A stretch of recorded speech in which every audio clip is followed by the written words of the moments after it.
Welcome here to the Gold Coast for the 2026 Australian Age Championships. This is day 6 and we welcome you back to the Gold Coast Aquatic Centre for another fine session of Australia's best age group athletes taking to the water. I'm Will Rollo, joined once again by Emily Seabon, and this morning Alex Graham jumping on the microphone as we get to call through some of the fastest events. To start us off, the 50-metre butterfly. What a way to start, nice and fast. Good morning, guys. Good to be back here at the pool. We've seen 11 Australian age records been absolutely smashed here at the championships. Nash Hawkins, our newest Australian age champion in that 200 breaststroke, absolutely shattered Zach Stubley-Cook's 200 breaststroke as a 13-year-old. So fantastic to see that last night. We're up for some exciting racing today. There's a lot on offer. We start with those 50 butterflies. We've got some 400 frees, 400 medley, 200 medleys. Bit of a mixed bag, 200 backstroke, 200 free, 100 breast. And we finish off with some 50s and some 1500s. So a big morning of racing here on the Gold Coast, and the weather is absolutely firing this morning, Alex, isn't it? Yeah, it is. We were just having a little yarn before about how enticing the water looks. I'd love to get in and have a little dip, but pretty special place, the Gold Coast, when you get weather like this in April. And we haven't really had much rain, which is a positive as well. So I'm moving forward to this morning. I'm looking forward to, I'm a little bit biased. I like the freestyle races because I was a freestyler. So that boy's 17 to 18 years, 400 freestyle. Want to see some fast drops in time. The girls, 17, 200 free as well. We saw some cracking 200 freestyle races last night.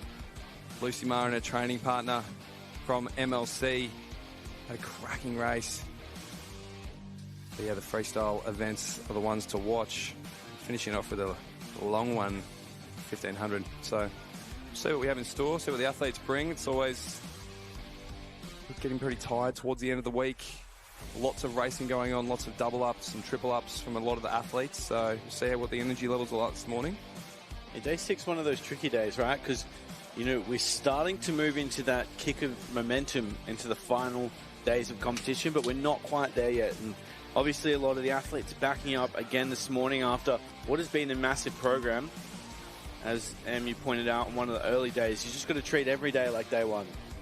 That's right. Some of these athletes might be competing for the very first time today. So every day is a new day and you forget those results from earlier as we head into that first event this morning. This is your girls, 17 to 18 years, 50 metres butterfly.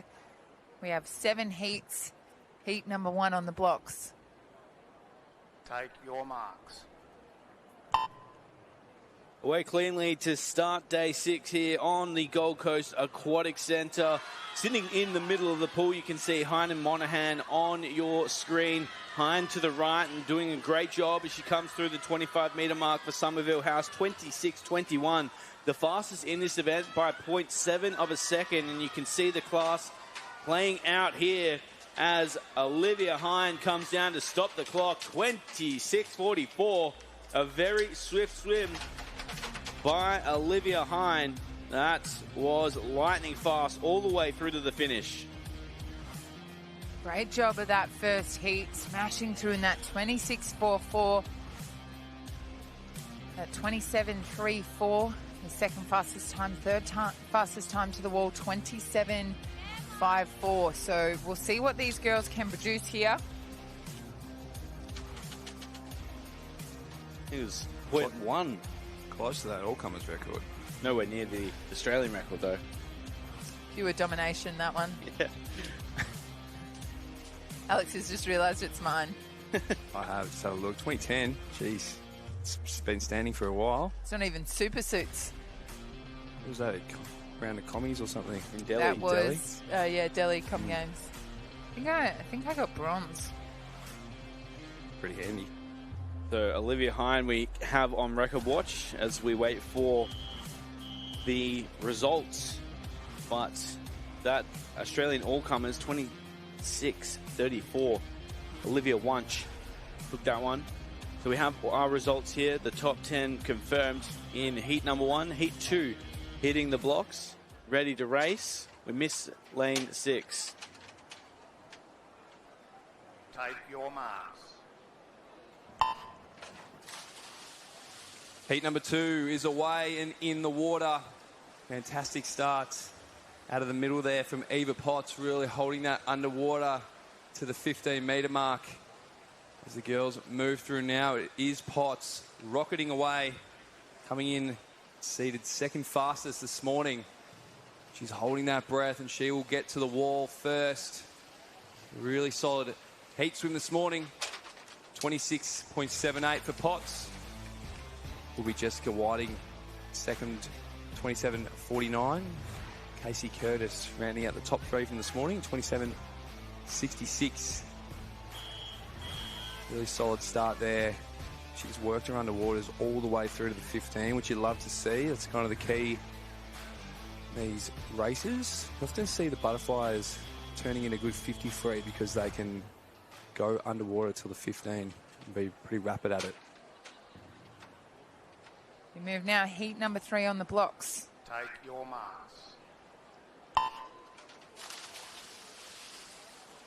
And the girls are away.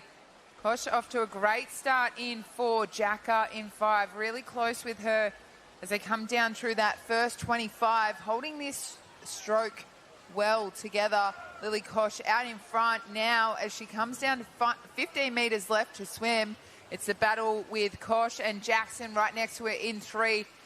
As she comes onto the wall, it is Lily Kosh that takes it out in 27.33 in front of Jackson there in that 27.82 and Jacka 28.00. So fantastic to see 2 of those swimmers in that 27-point range in that heat number 3. Very close heat. 27.33, the third fastest time this morning. As we have a look, Jackson in 27.82. That 17-year-old final is going to be very close. At 26.78, leading through for the top 17-year-old. The top 18-year-old is sitting at 26.44. Those 17-year-old girls have absolutely shown out here at the Australian Age Championships, and as pointed out, I think we should expect much more of the same this evening. For now, though, hitting the blocks, the first of the unseeded heats. This is heat 4 of 7, ready to race. Take your marks. So off and underway cleanly across the field. The best of the starts looks to come from 3. That's Tara Borelli using all of the 15 underwater, but moving through on top of the water now is Pete that sits on your left of screen out of lane 5. So Pete doing a fantastic job as she comes down, but the star of the show looks to be Wilson out of 7. Inspired by Kosh, Melbourne Vic Centre get 2 heats in a row. 28.08. It goes the way of Jessica Wilson. That is almost a full second faster than her personal best. So a very good swim there for Jessica Wilson, the 18-year-old from Melbourne Vic Centre. Getting a bit of screen time as well. Enjoying that one as we get the confirmed results. It's Wilson on top and all the way through to McCallum. So good to see. No issues there with our officials. 2 Wilsons, first and second. Not sisters, though, I don't think. Take your marks. Heat number 5 in the water now. Missing lane 4 and lane 6. So we'll look to the middle of the pool. Alicia Scarr moving forward. Out there is Kayla Pratt as well in lane 3. Having a pretty solid race here for the morning. But even out there in lane 0, Taylor Miller. She might get her hand on the wall first. She will. Taylor Miller with a 28.64. Alyssa Scarr there with 28.8. Kayla Pratt, 28.8 as well. So tight race there at the top. You'd love to see an outside lane getting to the wall first, taking the opportunity. As they say, if you've got a lane, you've got a chance.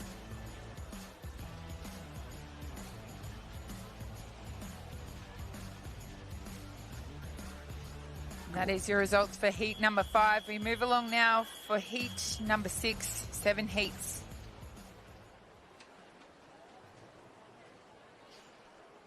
Take your marks.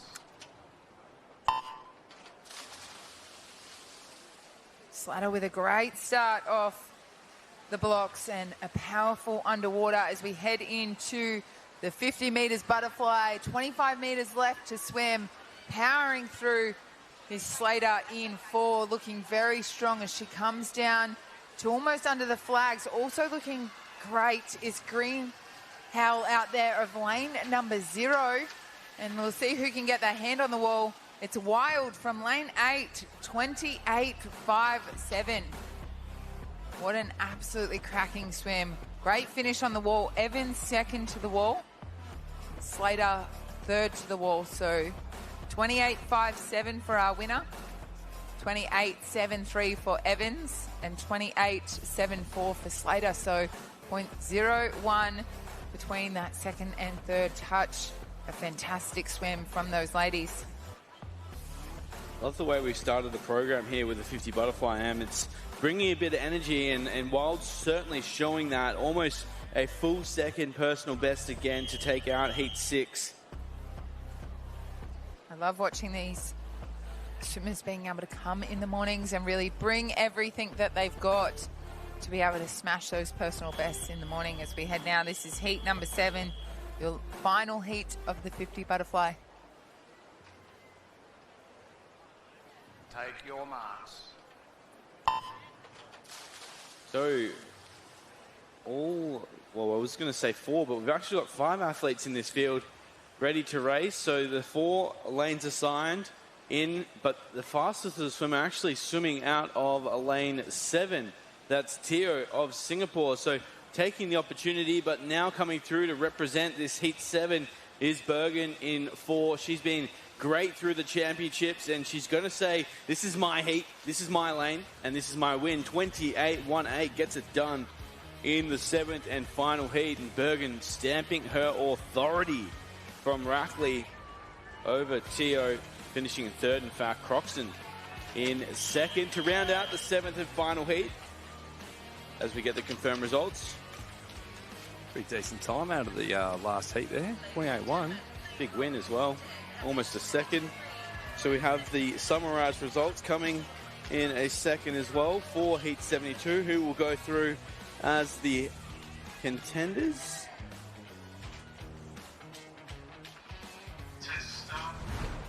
Pops up on the screen and then pops straight off.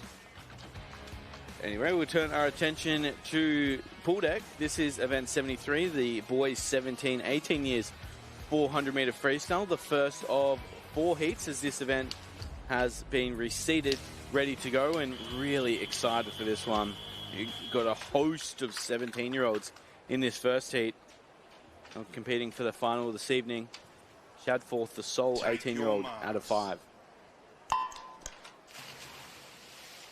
So the boys, 17, 18 years, dive in the water. They're ready to race here. They've been waiting for this one the entire meet. I'm so excited to see Mucherondo going up the very best of our distance freestylers. He's swimming from 3. On your screen right now, the famous pink cap of Warringah. But as we go to the first 50, the class that is Mucherondo will lead us through. Yeah, he's flying out there early, 26.86. We've seen Mucherondo in pretty much every race, I feel like, over this week, and he's done such a great job. Picked up a few wins. One of the highlights was that sub 2 minutes in the 2 IM. It was pretty special. So really testing himself in these longer distances. Really good to come here at these age nationals and put all the work you've done on display. He's doing exactly that, rolling around in a 55.7. Essentially just setting up the race there. He's starting to back off just a touch. Legs have died down a little bit, but he's looking nice and smooth on top of the water. Got a really nice freestyle stroke, really high elbows. Well coached across the ditch in New Zealand.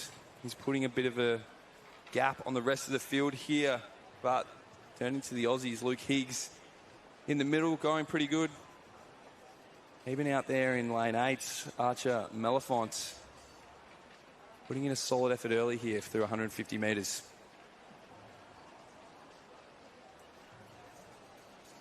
So we sit here with Mucherondo in lane 3 as our leader. He's just settling into the pace at the moment. As you called, Melifont looking to be up there with the best as Higgs now moves through. But it's a very strong freestyle technique that Mucherondo has shown. Very long levers, and he's maximizing that through the 200 meter mark. Just lengthening out. I mean, if we zoom in here, just ever so slightly wide on his entry, but outside of that, that's a perfect freestyle. Yeah, it is really nice. So a lot of technique work involved. Getting a stroke like that can be a little bit natural as well from young age. Obviously do a fair amount of work because he's looking very efficient at the moment. So he's holding water well. See what he has in terms of his fitness here, whether he's decided to take it easy a little bit. He's looking around a touch just to see where his competitors are. As you can do in these heats, you have got a little bit of distance, but potentially maybe working a little bit harder this morning just to see and test himself. As he gets to that open level, you will need to put in a solid swim in the mornings to get back to the final, as we'll hear the bell for the final 100 metres. Luke Higgs putting in a pretty solid third 100 there, and he's picking up the pace. Stroke rate has lifted. Legs are firing up. And Shadforth and McCormack coming through as well now.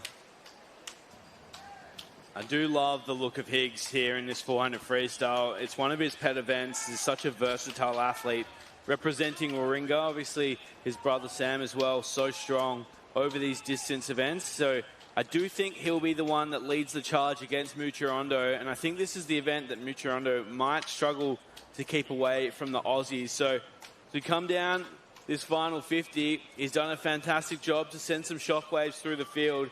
He entered as the 6th fastest qualifier for this event, 5th fastest in fact.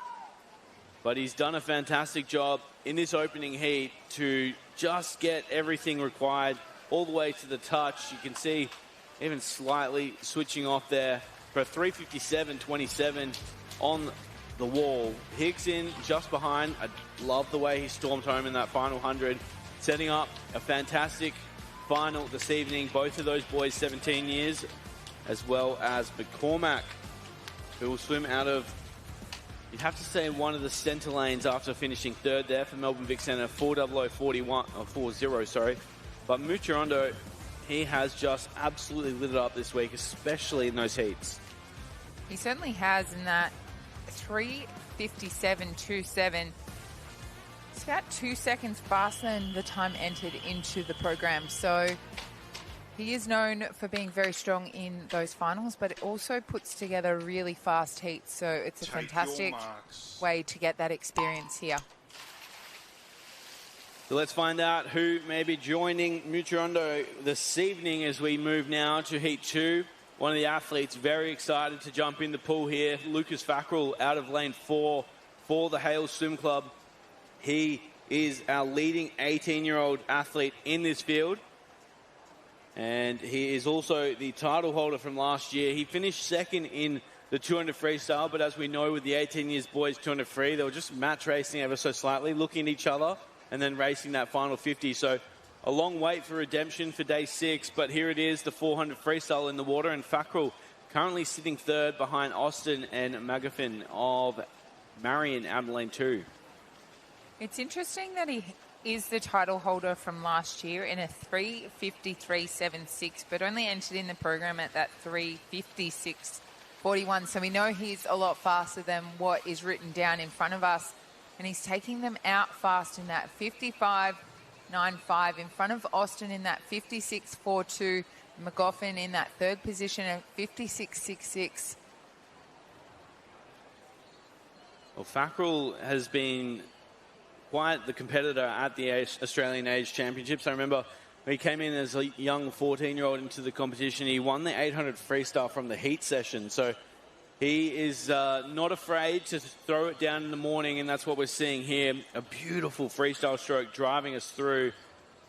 But interesting, as you noted there, his PB in the 200 freestyle as well, 148. He swam 150 to get that silver medal in the final. And that's what I mean about that match racing. Often we see it usually with our younger age groups because the elusive title at nationals can be so important, but equally so at your last nationals, you really want to leave an imprint and send it off in good fashion. So good to see that he's come out 155, so only 5 seconds off that 200 time that he did on day 3. Going out faster too than that first heat did, and they were able to finish at that 3:57 mark. So we'll see how close he can get to that this morning. He's looking very strong. He is sitting in the 29 splits, so has split 29.0 on that second 50, 29.4, 29.7, just hit in the 30 points now. So a little bit more relaxed in this 300 mark, as then the bell will come out and he has 100 meters left to swim, and it will be almost a little bit of a sprint for that finish.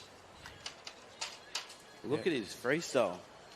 Just so strong out in front. He's so smooth through the water, making this look really easy. You can see the redness starting to come through his shoulders, but sometimes you need to swim like this after what would be somewhat of a disappointing 200 freestyle to just come out and reset your system and take a massive heat win. He's 10 meters in front of second.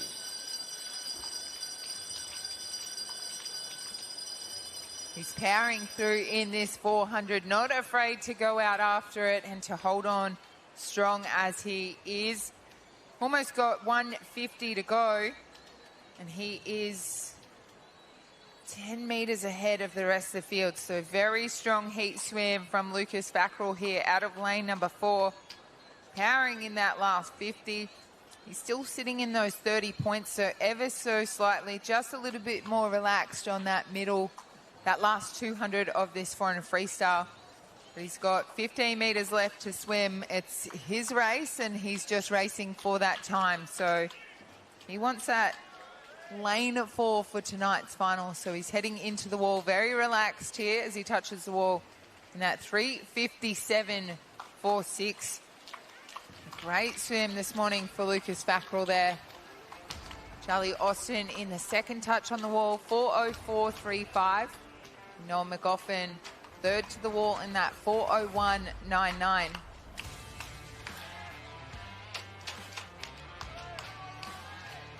Belly puffing as well, so it's got a little bit more in the tank, I would say, but unless he's playing some mind games, that can happen too. Yeah, I think you can see the chest moving a bit there, so I think there is a bit of mind games going on.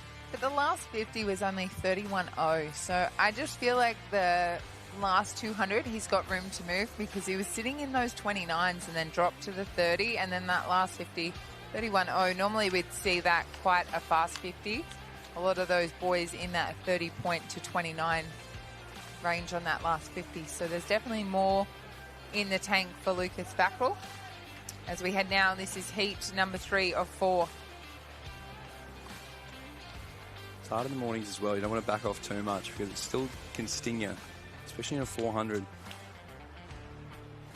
So you got to be wary. And then you got that nervous energy going into the final as well. And you got others around you racing too. So, but no, he's done a very good job there. Take your marks. So we move now. This is heat 3 in the water. A reminder once again, this event has been reseeded down from 5 heats to 4. So the penultimate heat hits the water for event 73. Sydney Keto of Cairns lightning off the blocks and capitalizing through this opening leg of the 400 free. Competition sitting out of lanes 3 and 4. That's Hammond and Brown as they turn through the first 50. Sydney Keto, obviously, his brother, being absolutely fantastic as he has been throughout the championships, and clearly wanting to represent the far north Queensland well. Yeah, absolutely. And getting out to a cracking start. Really solid off the blocks there. Just settling into his stroke rhythm now. Finding that rate. Not over-kicking. Just keeping a nice, consistent tempo. So he'll lead us around that first 100 metres. 57.6. So these boys will have to put together a pretty solid swim this morning and get back into that final, our first of the unseeded heats. But it is Sydney Keto at the moment, looking pretty solid. Not overworking, which is really good to see in that 400. Got nice long freestyle stroke. Almost catching up. So very relaxed. And out there in lane 3 as well, Jake Hammond putting together a solid swim. Really would like to see them hold around that 31 splits. Sitting around 31.0, 31 mid at the moment. We can just hold on to that pace and see where the field's sitting with that last 50 metres. It should set them up well.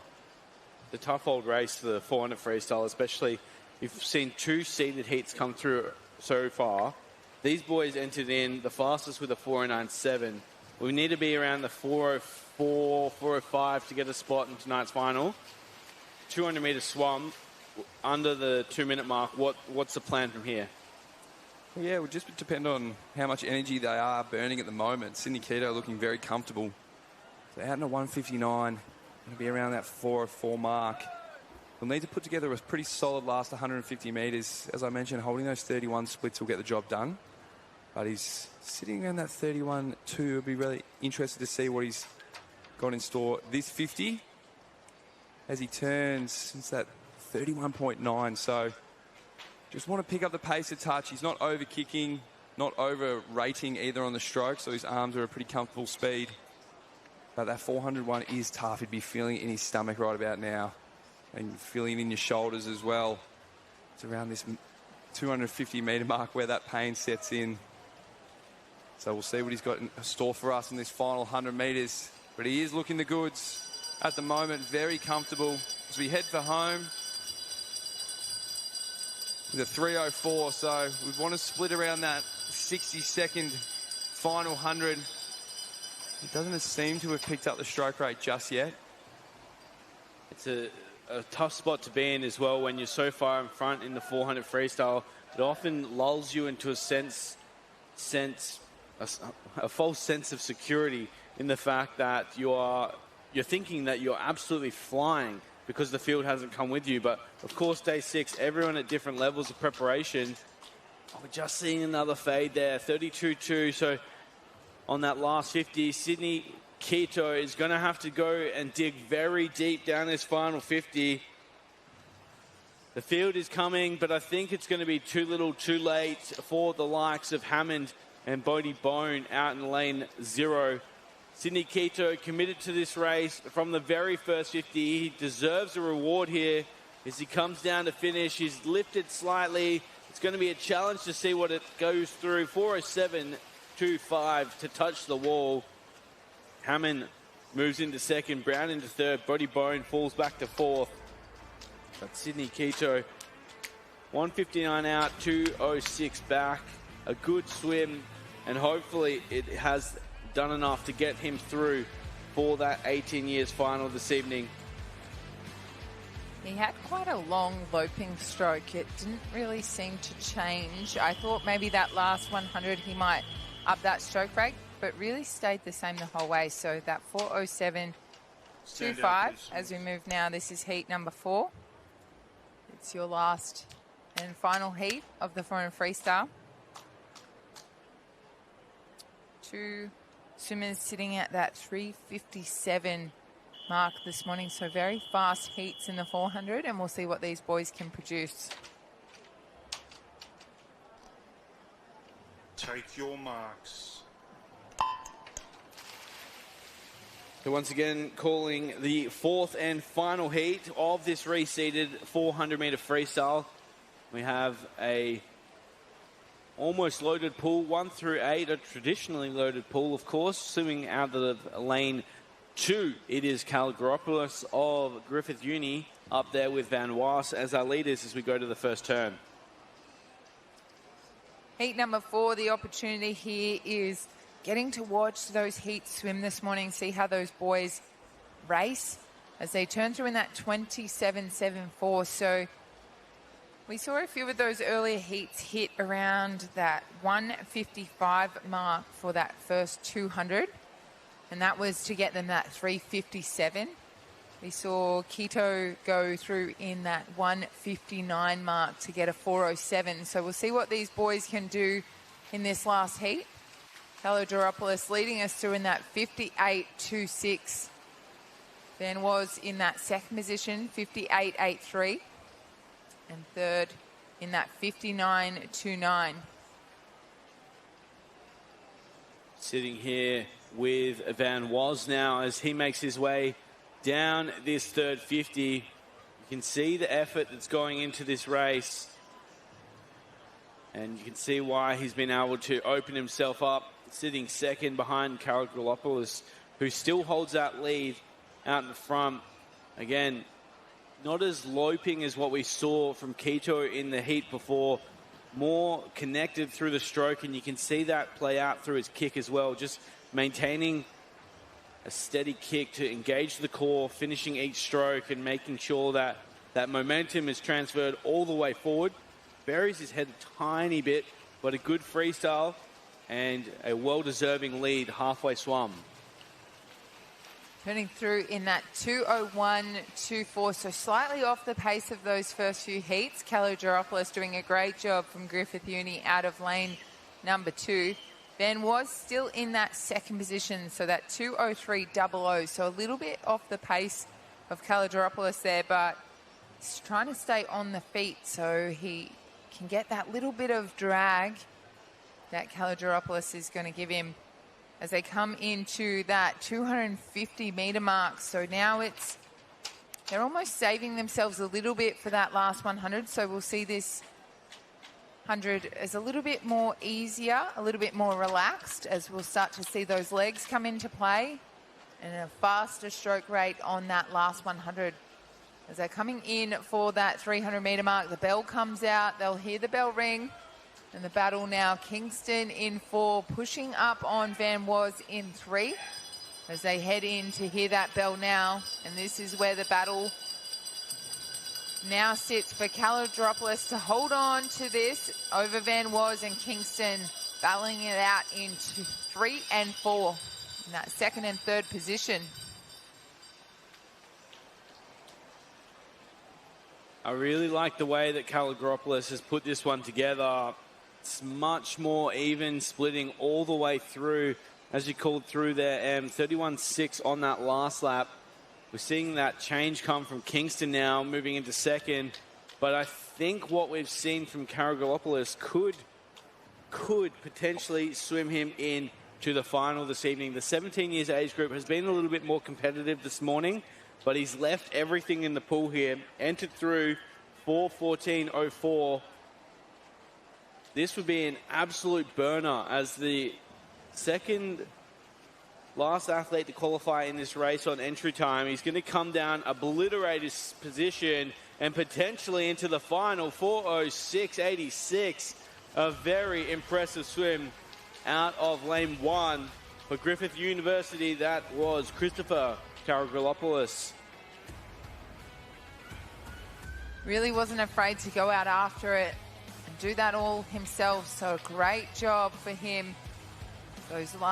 The last 200 for him, he dropped down to those 31s and a 30.77 on that last 50, so really back-ended that race. A great job from Kalogeropoulos to take out that heat number 4. As you have a look, we'll see that summary come on your screen. So Kalogeropoulos sitting in that 11th position. But obviously we know that some of these boys are 17, some of them are 18. We'll split off into 2 age groups tonight, so there will be 10 of each. So a fantastic job from all these athletes in that 400 freestyle this morning. We move along to the next event on the program. This is your girls 13 to 14 years, 400 individual medley. A very tough ask for a 13-year-old to hit a 400 IM, but out there is Molly Young. It's basically a Carlisle final here. There's 5 Carlisle athletes just in this first heat. We have 5 heats of this. Take your marks. So hitting the water, the first of 5 heats, as called, the girls 13, 14 years, 400 metres individual medley. This event was highlighted on the Daily Six-Pack, which you can find on Swimming Australia's platforms on their website. First and foremost, the athlete leading us through, Molly Young. Such a big night last night, and she's backing it up here as she leads us through the first 50, 31.61. Sitting second is Mulcahy out in lane 0. And Singapore rounding out the top 3 through Chua. So the 400 IM for the girls 13, 14 years. It's a tough event to start the program for these age group girls for day 6. Molly had a great swim last night. She really came over the top at the finish of that butterfly last night to take out the win. So we'll see what she can produce here in this 400 medley. Looking very strong is Mulcahy out of lane number 0 as well. As they come into that 100-metre turn, they'll turn into the backstroke now. That 108.78 for Young. Mulcahy from lane 0 in that 109.19. And Pettigrew from lane 7 in that third position, 109.41. So quite the battle here as we head into that backstroke leg. And we know in those individual medleys, especially the 400 IM, the make or break really is that breaststroke. Yeah, it is. We've been seeing that over the last few days. From the athletes in these IM events, just moving through that breaststroke. It almost is a breaststroke as race the IM, but working this backstroke, staying pretty solid. Be about your race plan as well. Just trying to stay really relaxed during that butterfly leg. Trying to keep the pace and keep it steady in the backstroke. And really trying to make a move on that breaststroke leg. But we'll see what the girls have in store for us today. Looking up into the sun is never easy. Hopefully you got those tinted goggles on. Try and block that out, but they're doing a really good job of navigating the lanes. Molly Young looking comfortable so far. Kind of extending her lead, I would say, as well, just on that backstroke. We turn into the back to the breast. There's a couple of different IM turns you can do, Em. One of you do like a little backflip or just a side turn. Yeah, so the old school touch turn.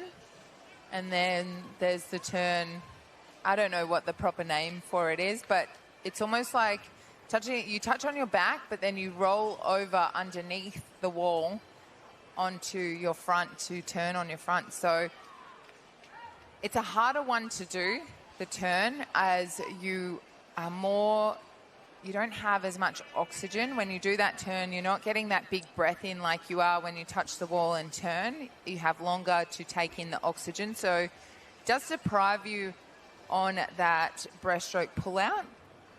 But that's why these girls train for this all the time. So a fantastic job here from Molly Young in that breaststroke leg now. She's sitting comfortably in that first position. Summer Bailey from lane 2 in that second position now. And Munzer in lane 6 put together a really solid breaststroke leg there. About 3 seconds faster than Molly Young. So making up some ground, as we mentioned before. Breaststroke leg can be pivotal in this IM. Summer Bailey over there in lane 2 looking good as well. Making her move. But Molly Young's done a really good job so far this morning. Maintaining her speed. And will turn for home. She's a handy freestyler as well. So moving forward now. Still with Molly Young. And her training partner Munzer moving through as well. The girls doing a great job out there in the sun. Could be worse places to do a 400 IM. It's pretty beautiful out there. But they're doing a good job of keeping the energy up, keeping it high. It's hard swimming in the sun sometimes. It can zap your energy, but we've seen these athletes throughout the week do a fantastic job of managing that. Keeping hydrated as well is the key as Molly Young comes down. For the final 50 metres of this first heat, the girls 13 to 14, 400 IM. Munzer as well next to her, moving very nicely. But the race is on now for those second and third spots. Summer Bailey doing a great job there. It's all Molly Young. We'll watch the time, see what her entry time is. It's 5:06, so She's going to go close to that this morning, so great effort there. And looked comfortable. And it is going to be her training partner, Munzerova. Laura Pettigrew, actually, her other training partner. Putting in a really solid back 100 there, and we'll finish third. So good signs for the heats to come.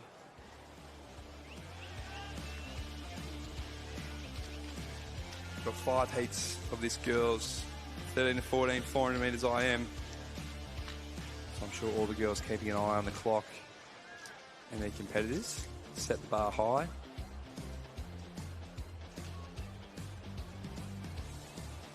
Waiting for those results to become official.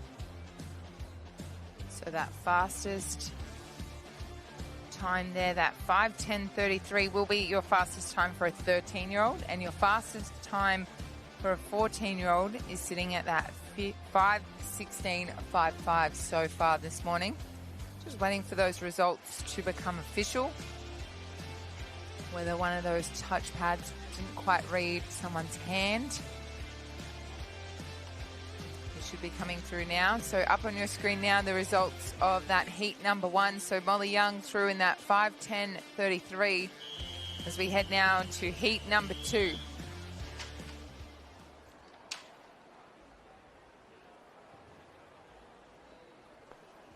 Take your marks.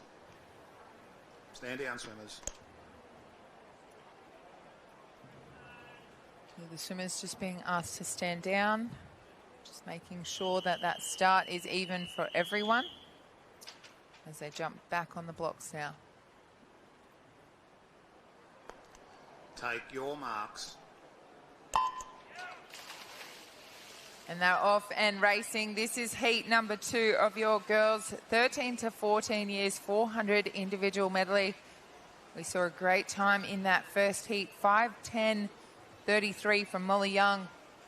As we see what these girls can produce here, off to a great start, looking very good in lane number 5, Harbour, as she heads into that first turn in that butterfly leg.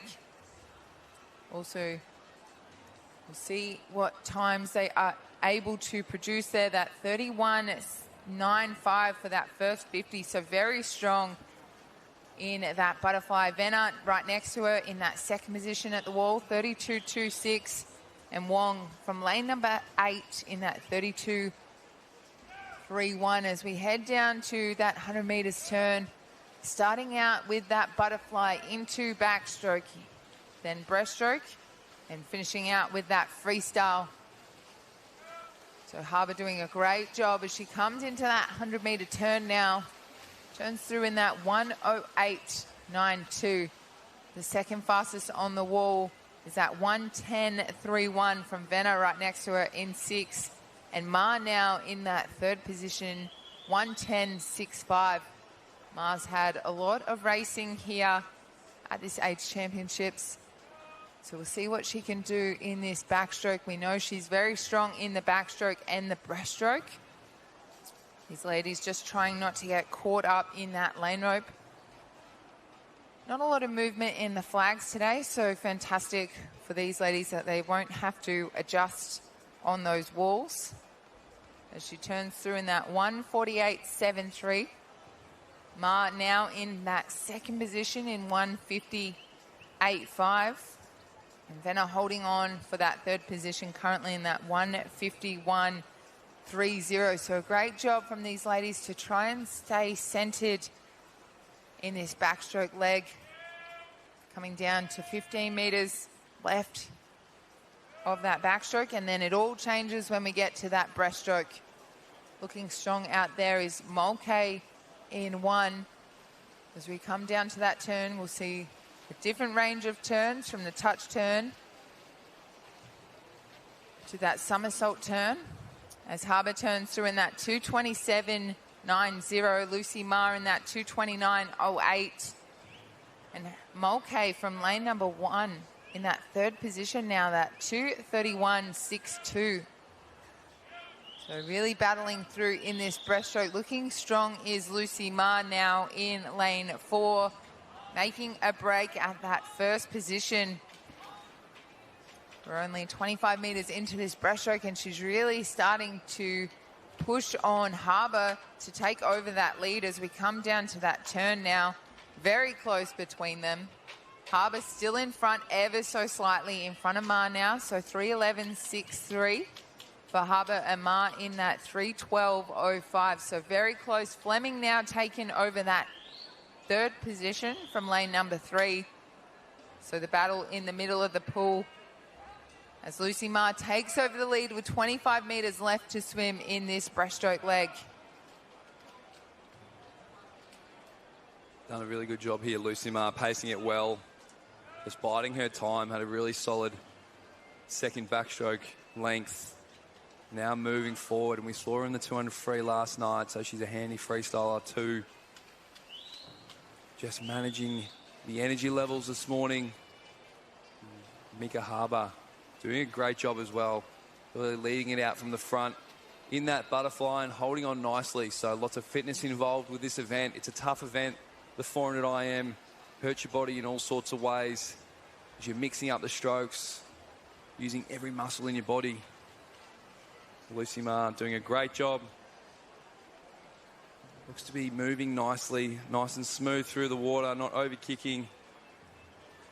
Looking at that 14 years record from Hayley Lewis, also from MLC Aquatic, was swimming at MLC Aquatic when she set that. So great inspiration there for Lucy Ma, also being at MLC Aquatic down in Victoria, doing a great job. They're coming down for the last 25 metres. Mika Harbour just dropped back a touch. Looking a little bit tired, but she should get to the wall. She can just ride this out. As I mentioned, there's a lot of lactate build-up, a lot of pain involved with this 400 IM. It's a lot about pacing and tactics, but Lucy Ma done it really well this morning. She touches the wall in a 5:07. Not too far off her seat time there, which is good signs for tonight. As the girls finish up their races, Mika Harbour does hold on to that second place. And Adelaide Venner will be 5:13 for your third. So a great time from Lucy Ma there. That 5:07.79, the leading marker so far. Harbour second to the wall in that 5:12.49. And Venner, a visitor, holding on for third in that 5:13.71. So a fantastic heat number 2 as we move along now for heat number 3. 5 heats of this. So those results are official on your screen. Heaps of heats from the girls with this 400 IM, which is really good to see. It's a challenge. It's a hard event. Step up. It's on day 6. As we mentioned, there's been lots of racing. Take your marks. That's good from the girls. As we're off and away. Heat number 3 of 5 for this 400 IM.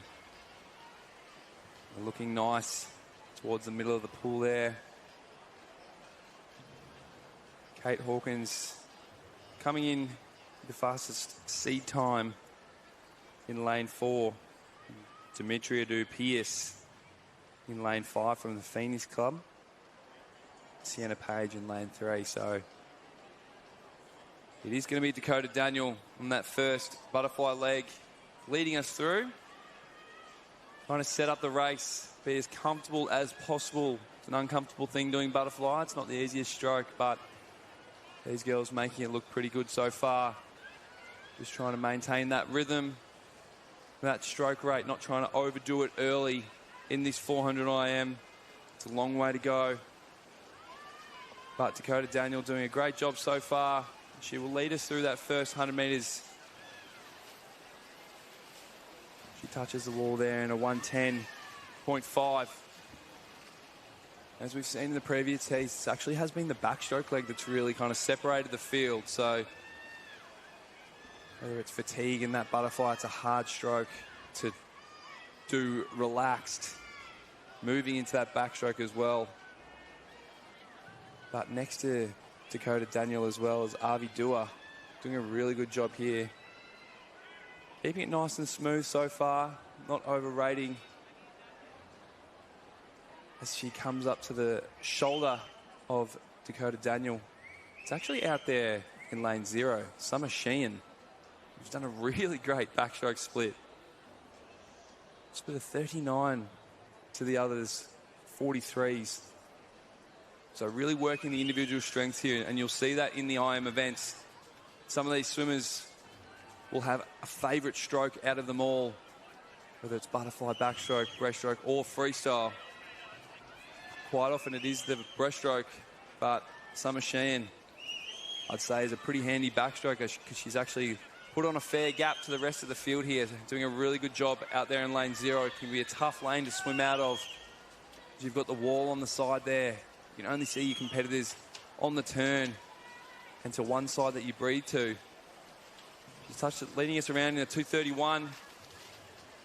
Transitioning into that breaststroke leg. We'll see the rest of the field here decides to utilise the breaststroke and work to those strengths.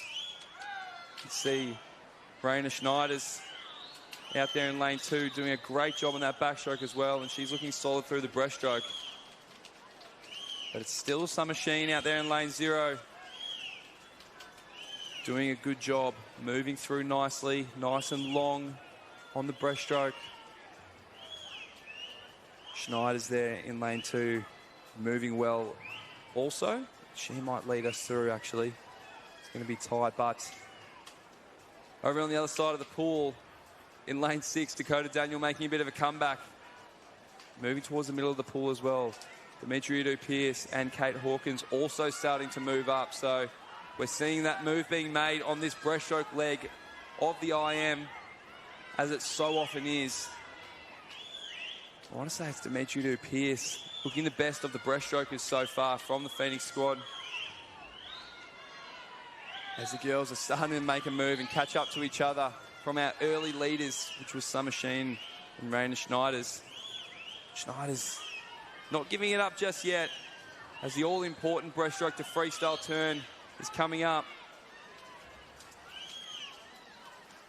So we come down to that turn now. The battle is on. Hawkins in front ever so slightly in that 4:09.84. Dimitri Pierce there in that second position, 4:10.48. And Schneider's 4:10.66. The battle is on with these ladies in the freestyle now.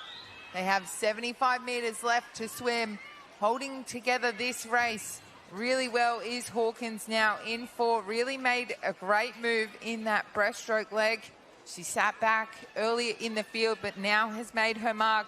Dimitri Pierce here in 5, powering through that first 50 as we come down to 50 metres left to swim. Can she hold this together? She turns to in that 4:47.41 in front of Hawkins, that 4:47.72. Not much in it at all as it comes down to that little bit of a sprint on the final 25 metres. They are looking towards each other, battling it out. Hawkins looking across to Dimitri Pierce there. 15 metres left to swim. What a race this is turning out to be in heat number 3. A little battle here as they come under the flags. Hawkins ever so slightly in front, does get it on the touch in that 5:21.38, just in front of Dimitri Pierce there in that 5:21.43. Not much in it at all. Snyder's third to the wall in that 5:23.95. Fantastic swim there from Kate Hawkins to get it on the wall. Yeah, good battle. Good to see it in the heats as well. The girls testing each other, looking at each other down the final straight there. I'm trying to think back to the races where you can see the person next to you and it is a full-on 1v1. Sometimes you're so locked into the moment and what you're doing, you don't really notice the competitors. Definitely do on the turns, but once you're throwing your arms and trying to get to the wall, it's all a bit of a blur. They've done a great job there. And the girls are off. This is heat number 4. Great underwater there from Nagy in 5. Utilising that underwater very well as she comes powering through in that butterfly leg. We start out with the hardest stroke looking great is lane 1. Gia really powering through. As she comes down that first 50, we'll see who can get that hand on the wall. Gia from 1 looking very strong.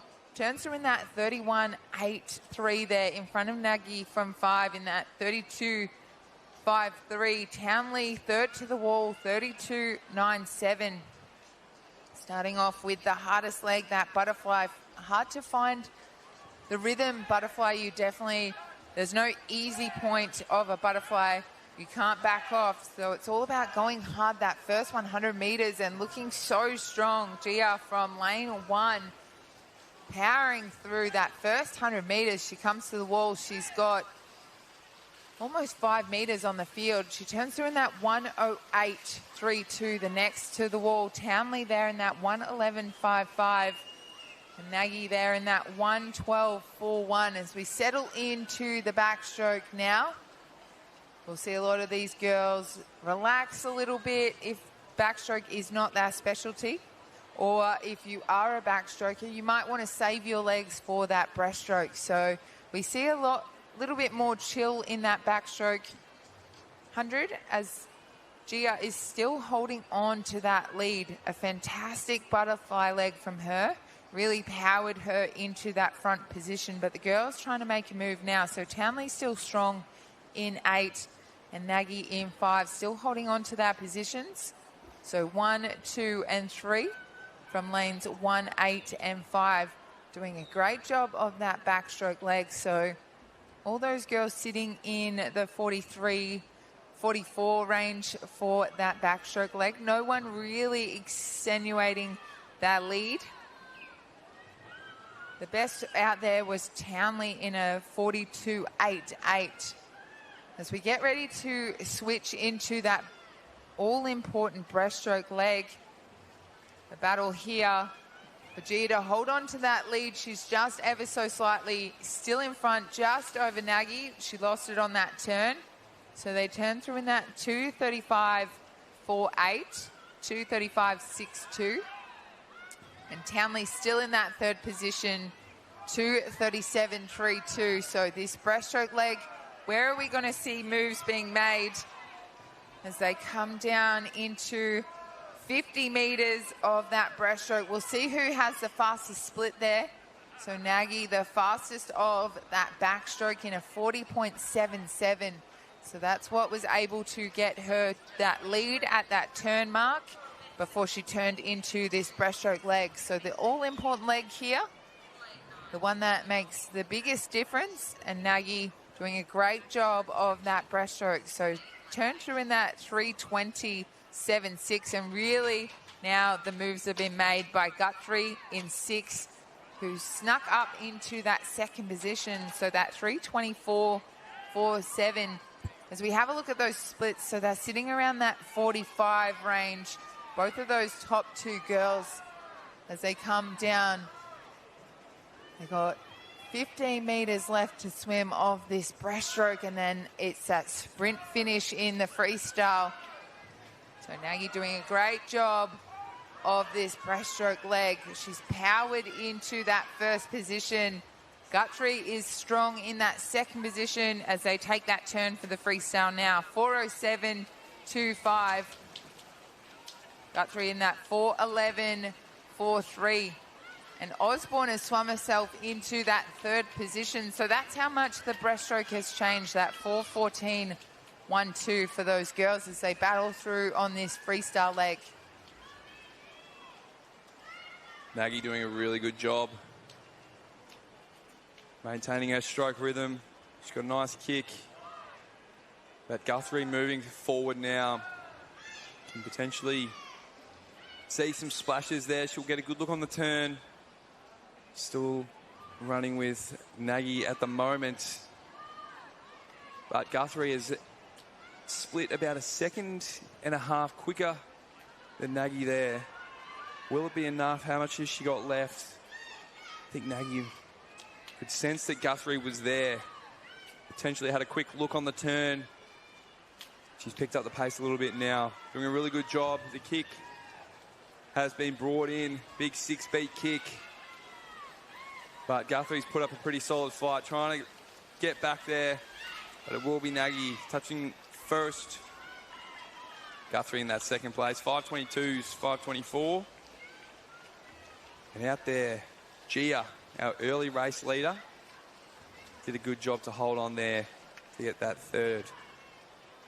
Some good swims, good PBs as well. So great job there from the girls. A 4.5 second PB for Evie Nagy there. So a great swim from that heat number 4.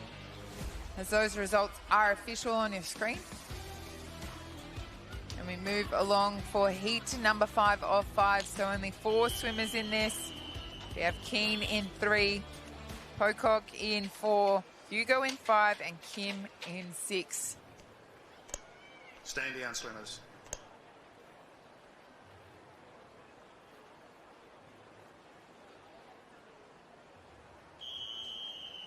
Bit of excitement there from the girls. A few thumbs up, a few smiles. That's what you want. Take your marks.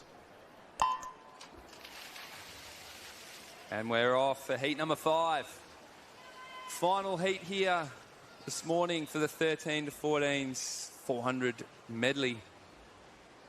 Seat times are all pretty close together, so it should be a good heat, solid race. Early days, it is Nellie Pocock who's moving forward. Next to her, Hannah Keane in lane 3. Jamie Hugo, lane 5. Annabella Kim in lane 6. And it's the 3 girls, Kim, Pocock and Keane, moving forward. Early days, but it is close. Benefit of being in heat 5, you would have seen some of the results from the earlier heats. Potentially trying to keep an eye on it, but just trying to get out there and execute the race plans that the coaches have given the swimmers. It's always good to get a race here at a national championships. It's no small feat to qualify for a national championships. The best age swimmers in Australia are here racing this week. Today is no different. So the girls moving through nicely, almost touching together there, Hannah Keane and Nellie Pocock. 1:13s. Setting the race up well so far. We move on to that all-important backstroke leg of this race. Even Jamie Hugo moving through now. The girls might have had a pact in the marshalling room to all swim together by the looks of it. But they're doing a great job, all hopefully pushing each other to hit those PBs and those entry times. At the moment, Pocock moving forward nicely in this backstroke leg. Hannah Keane as well. So moving around now. 43 splits in there, some 44s. Hannah Keane just a 45-0. Pocock's made the move just on that turn there. Got a little bit of a better push off. Potentially working it a little bit harder. The forehand, there is a lot of tactics involved. Whether or not you make your move on a certain 50, a certain 100, a certain stroke. So it is very much dependent on your strengths. And you do see that in the open level, you see it in the age group level, athletes taking advantage of certain strokes. There's Nellie Pocock moving into the breaststroke leg now.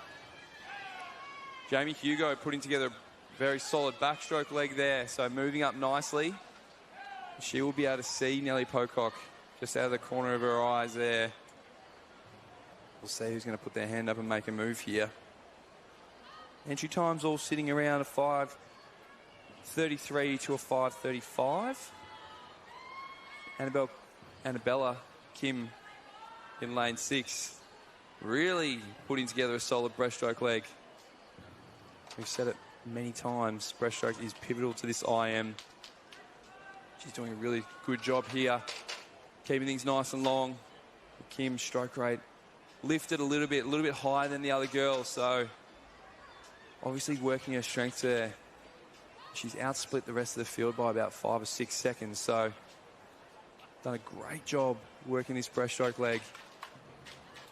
Last night, Matt Welsh said that if you enter the freestyle while everyone else is still swimming the breaststroke, you do get a really solid advantage. So really working this next 50 as you transition into the freestyle will give you a good advantage if the rest of the field is still swimming the breaststroke. But Annabella Kim in lane 6 going to get a solid advantage coming into this freestyle leg. The rest of the girls are still pushing themselves. Jamie Hugo, this middle part of that race, has done a really great job, and she will move through second. But it's going to be Annabella Kim getting started on the freestyle. Legs are up, stroking well. And our early leader, Nellie Pocock, just dropping back a touch out there with Hannah Keane, keeping each other honest, pushing each other all the way to the wall here. Annabella Kim looking nice and smooth. Jamie Hugo trying to make up that ground now. Not kicking too much. So maybe saving her legs here for the final lap. But we will see as they head for home now. Our final heat of this 400 metres IM. Girls have seen the times that they will need to do to make that final for the 13 and 14 years. So moving through nicely. But Jamie Hugo poured in the legs, had rested her legs for that first 50 there, but has really brought it in. And she's going to charge home here.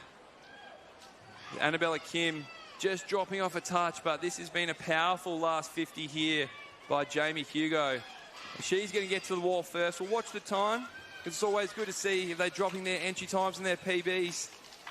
And this will be a big drop for Jamie Hugo. Fantastic effort getting under that 5:30 for the first time and crushing her entry time there, 4:34. So great job. Annabella Kim holding on there for that second at 5:32. She had a big PB as well. Hannah Keane, 5:33. Nellie Pocock. Finishing off the girls 13, 14, 400 metres IM. Some fantastic swims there in that 400 AM for some of our youngest swimmers here at the championships. Some really great battles we saw in some of those races. As all those times are adjusted, all of those girls were able to do PBs. Fantastic job. As we move along to the next event on the program, this has been reseeded. So we now have 11 heats of the boys 13 to 14 years, 200 metres individual medley. 400 AM champ swimming out of lane 8 for the 13 years, Sunny Quito. Has been one of the favourites throughout the competition, and as well in lane 4, Thomas Penny. He has been a busy boy at these championships.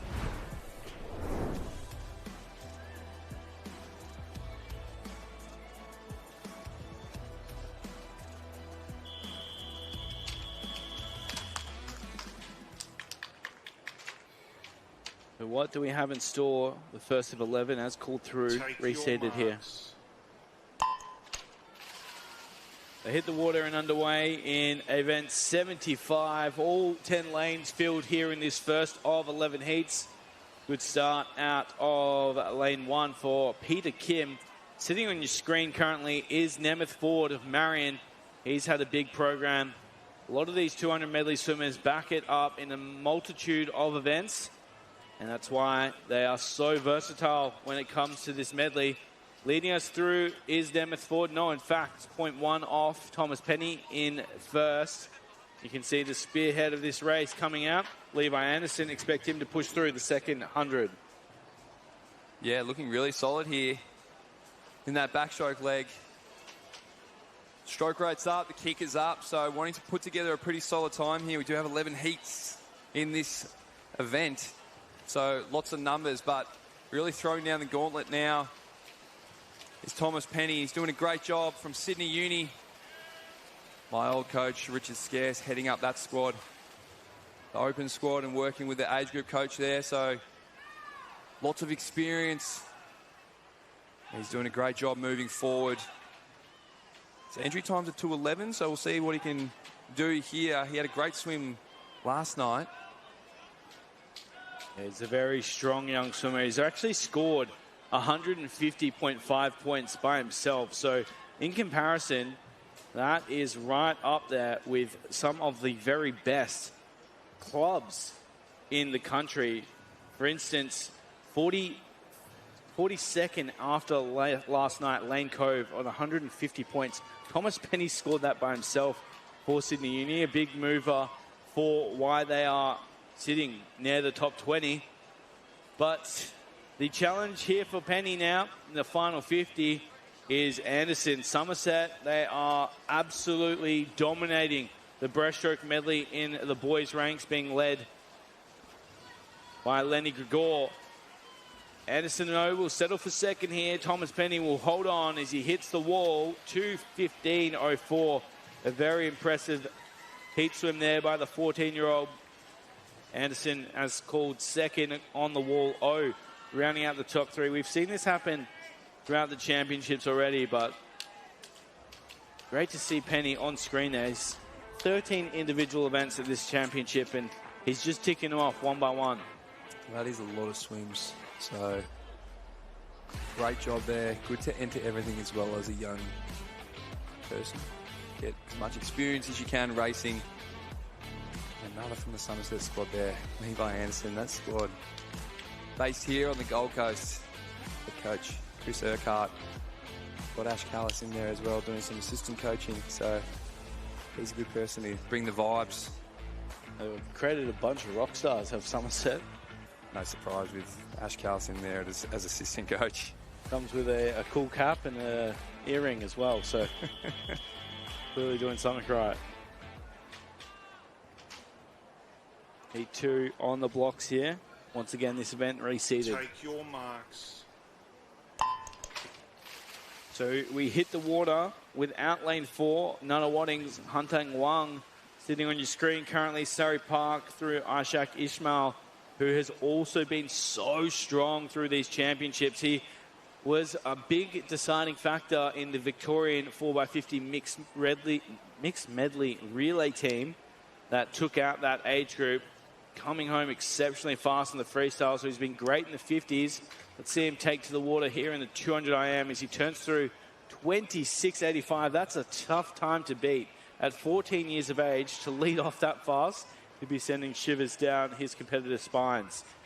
He absolutely will, and he looks so strong there as well, just really launching himself out of the water in that butterfly leg. And he's doing a good job here of holding that, maintaining that lead and that composure. That's the main thing in these races. Work to your strengths. Butterfly, one of his, as he turns for that backstroke to breaststroke. But out here in lane 8 as well, Samuel Hind from St. Peter's Western doing a good job as well as they're moving through, but it is Ishak Ismail moving through nicely. He's looking nice and strong and long in that breaststroke too. So down from Surrey Park in Victoria, as we've mentioned so many times over the last few days, Victorian swimmers really starting to lift and make waves. They're doing some really good things there at Swimming Victoria.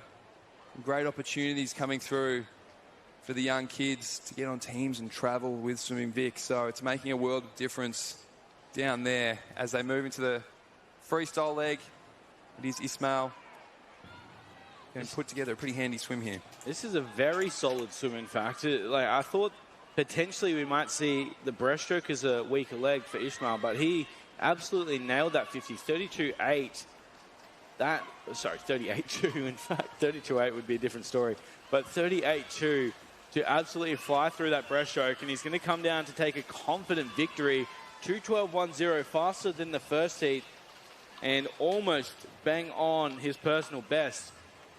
Ishak Ismail putting his hand up as the gold medal favourite so far. Hind rounding out this second position, Ko in third. Puts the finger up. Good to see that from the young Victorian. Very happy as he sits there, says, give me all the smoke for tonight. Looks like he's getting a bit of a tan on in that Gold Coast sun. Taking it nice and easy, very relaxed. So, good time job, great PB. Letting his competitors know that he's not tired. He's got more for tonight.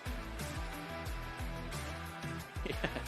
That is a different level of aura. Just sitting there, stretched out after your race. Very confident, very deservedly so. That I can't see a weak point in that.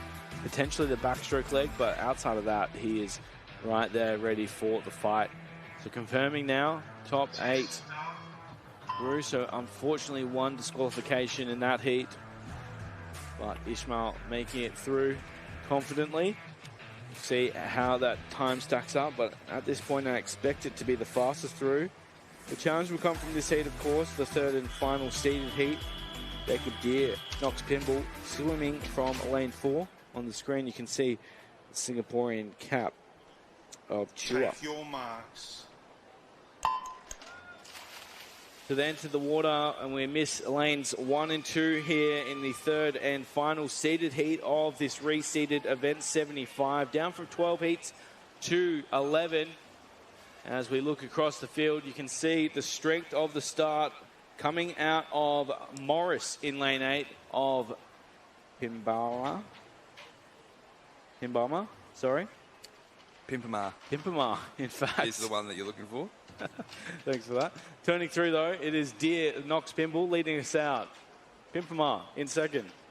Yeah, just down the road, Pimpama from Southport, so local.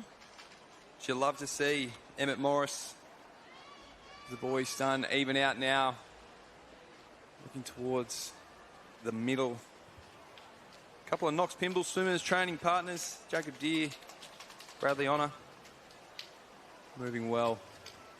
It is Deere at this stage, putting together a good backstroke leg there. 35s. So moving towards that breaststroke. A little bit more even this heat. So as we move through these seeded heats, get a chance to see who's doing what.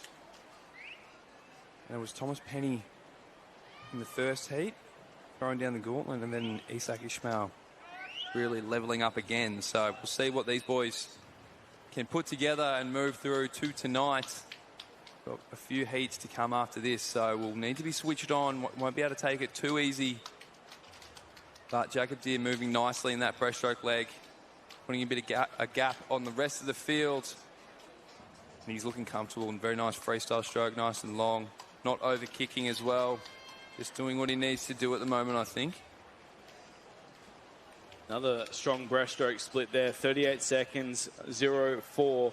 So just a fraction faster than Ishmael in the previous heat, but the first 100 a fraction slower. So we expect him to come down 2:13. He comes to test my accuracy. Bang. 2:13.88 the time. G in second. Bull rounding out the top 3. This is setting itself up to be an immense final. Penny through fastest with a 2:13, then a 2:12, and another 2:13 from Jacob Deere. We are in for an absolute doozy. All 8 swimmers, all 9 across, all 8 swimmers across as we get the confirmed results, and you can see all of those athletes 14 years of age as well. So we have seen a number of 14-year-old athletes compete so far. We'll see a load more again in the 4th heat up next. But equally so, we start to move into those 13-year-old ranks as they compete for those finals positions. You'd have to say it's going to take a big performance from a 14-year-old to get through to the final from here.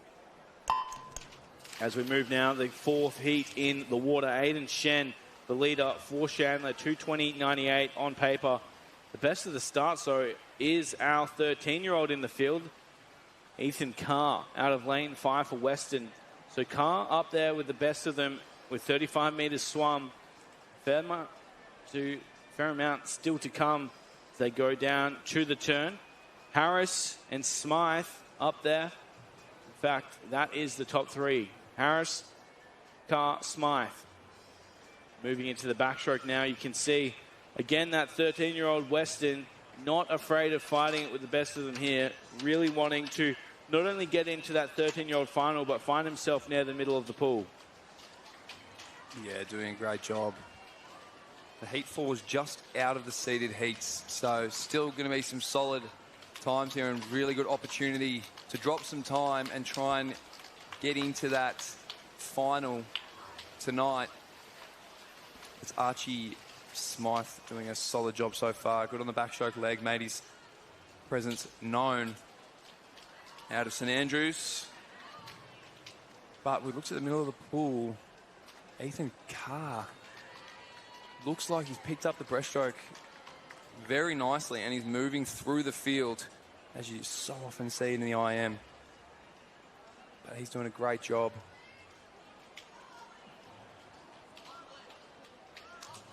They're moving through. It's actually Aiden Shen, my apologies, who has ripped through the field in that breaststroke leg.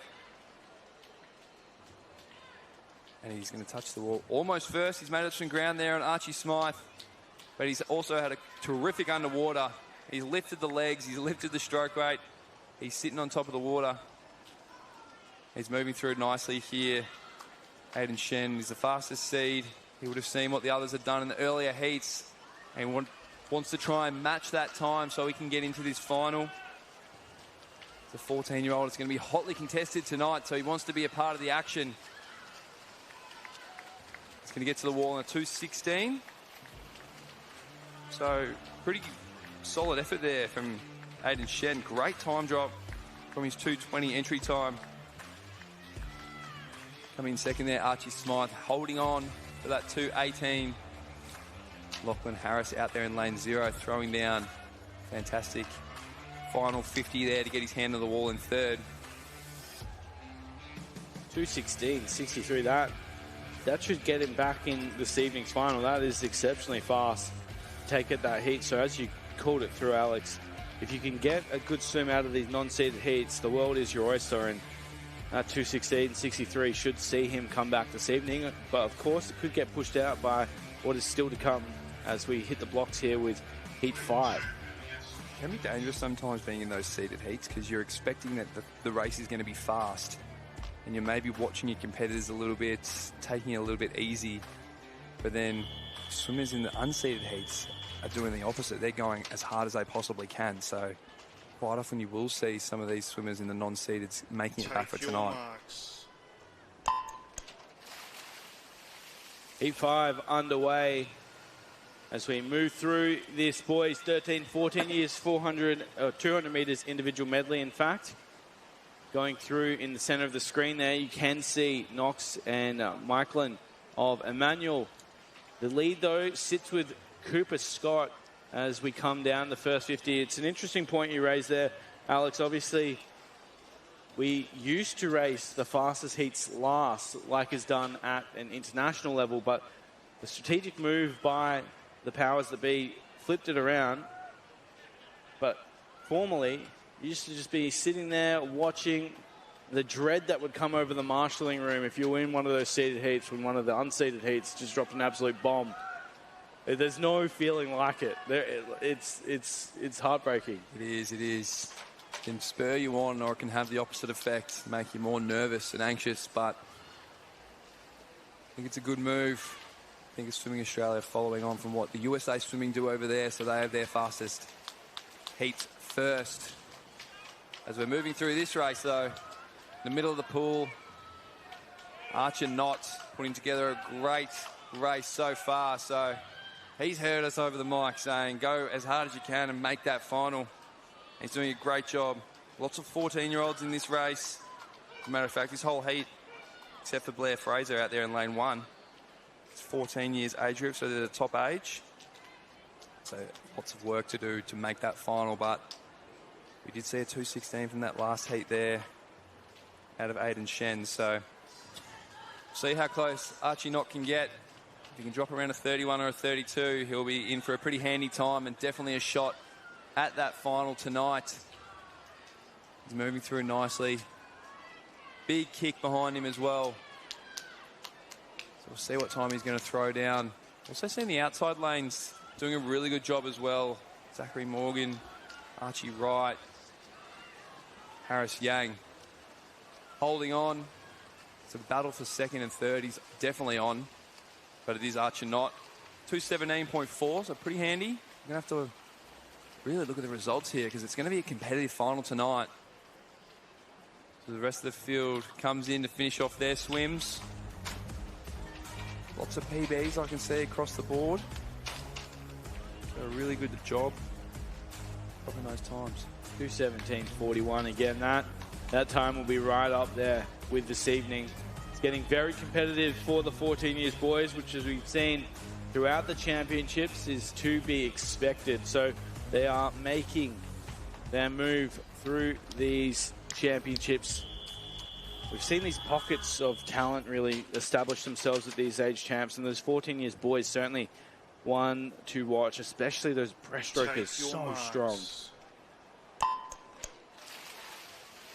So we move through to Heat 6 now of this reseeded event 75, down from 12 heats to 11. Heat 6 in the water. And swimming strongly on your screen, you just saw Surrey Park, led by Niam. He wants to take the lead through the first 50. Sitting in the middle of the pool now, we have our two athletes from Nunawading, Ho and Paul. They're a little bit off the pace at the first 50.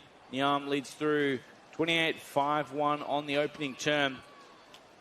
Delanoy out in lane 2, and Borg rounding out the top 3. We're sitting here once again with our Surrey Park athlete opening up this first 100 lead. Strong backstroke, but the field coming through. Delanoy out in lane 1. And how's this backstroke coming from Jed Borg? Out on the bottom of the screen there, focusing in on the turn. It's all about momentum, these turns. As you see, 103 to lead us through the 100-meter mark. We often talk about how in the breaststroke to the freestyle, you're moving from your slowest to your fastest stroke, and you can see those big gaps open up. But equally so, as we saw in Heat 5, it's all about the momentum that you can carry through that turn as well. You have to generate that coming into the freestyle. Yeah, absolutely, and that's where you kind of got to make your move. From that breaststroke to freestyle, you do get a hefty advantage if you start your freestyle before the rest of your competitors. But it is about maintaining your energy levels and working your strengths as well. As Jed Borg will touch the wall first. Moving into that freestyle, he's put together a very solid middle half of that race, the back and the breast. And he has put a substantial gap on the rest of the field. So we'll watch the time as well for Borg. He's a 13-year-old, so very good chance to make that final tonight. We haven't seen too many 13-year-olds so far in the early heats, so he's going to put his hand up and say that he wants to make that A final. He's doing a great job. He's touched the wall on a 2:19. Fantastic time drop there from Jed Borg from Novocastrian from Newey. It's the rest of the field coming into touch now. Again, you can see that momentum we talked through. 41.59 on that breaststroke leg for Borg. And he just sped up the last 7 meters into the wall, which is exactly what we want to see, transitioning into a 33.5 on the anchor. So you can see all 10 athletes through cleanly on your screen. The official results for Heat 6. We are moving through at a rapid rate of knots. Some tough medley action in the middle of the day 6 heat session. These athletes racing 10:24 local time now. So their warm-up certainly becoming important. Stand down, swimmers. Just a slight delay on the start there. Reset. Our officials doing a fantastic job through these age championships. A lot of them have been here since the start of the 2026 MC Australian Age Championships. Take your marks. Worst places to be stuck than on the Gold Coast, that's for sure. And speaking of enjoying the Gold Coast, Heat 7 in the water, and absolutely loving the action here at the Gold Coast Aquatic Centre. These 13, 14-year-old boys sitting in the middle of the pool. We were just with Makira on your screen with a bit of work to do as he comes through this opening 50. Looks like Threadgate will lead us out of lane 9 for Valley Aquatic. He does. 29.34, the only athlete sub 30 in this opening butterfly leg. 13, 14 years age group across the field here. You really want to see around that sub 30, but you want it to be easy as well. Yeah, you do. You can't take too much out of you, those opening legs, especially the butterfly, because it is a tough stroke, and it's a tough stroke to keep your rhythm, and you don't want to overdo it and overexert your energy. So he's done a good job there. Out in lane 9, Billy Threadgate, and he's going to move through first. I was watching him before behind the blocks. He was doing cool, calm, and collected, so he's doing a great job moving forward into that breaststroke leg, the all-important breaststroke leg. And he's going to lead them out. Sometimes when you're in the outside lanes, people in the inside lanes can't really see what you're doing out there, so it is very much about trusting your race plan and trusting your instructions from your coach as well. Out in the middle there, Brendan McKeera starting to make a little bit of a move on this breaststroke, but this one is quite a tight heat moving forward. But Threadgate still holding on, may have just been overtaken now by Brendan McKeera. We'll see what the boys have got left in this freestyle leg. So the rest of the field bunching up a touch. Billy Threadgate looking towards the barriers there. So as I said, just being able to trust your own race plan and your ability and just giving it everything you've got to get to the wall. I always love to see these outside lanes producing some solid swims, because it is tough. But Brendan McKeera in the middle, just getting his body in front there, and he will touch first. 2:21. Threadgate there, 2:22.79. So some really good time drops as well. Love to see it at the Age Nationals, really coming in here, giving it all you've got, trying to lower that PB, because that's all that counts at the end of the day. Taking post-race aura tips from Ajak Ishmael as well, just very relaxed on those touch pads, as he should be. A confident victory heading the way of Knox Pimble, storming through, as you called through, Alex, in that breast to freestyle leg. Heat 8 on the blocks, 8 of 11, of course, in this reseeded 200 meters individual medley. So we look across the field. It's good to have strong representation in each lane.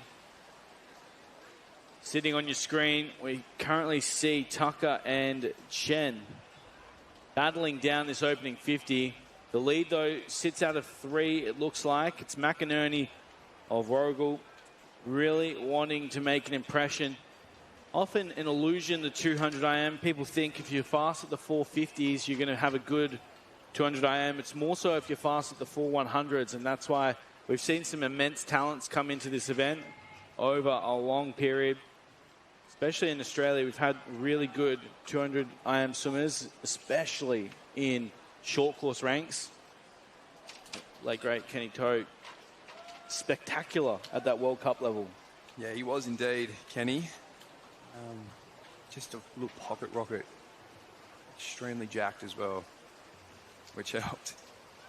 So he's he was a talent, Kenny. But the boys moving through. Again, something in the water in lane 9, I'd say. Jackson Pickard, 106, leading us out into that breaststroke leg.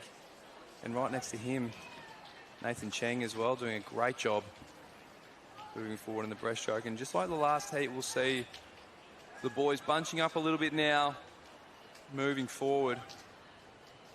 It is Cheng, who looks to be putting in the best of the breasts and moving through nicely, and he will take that momentum into the wall. He's put about a body length or two on the rest of the field, so really working his strengths there.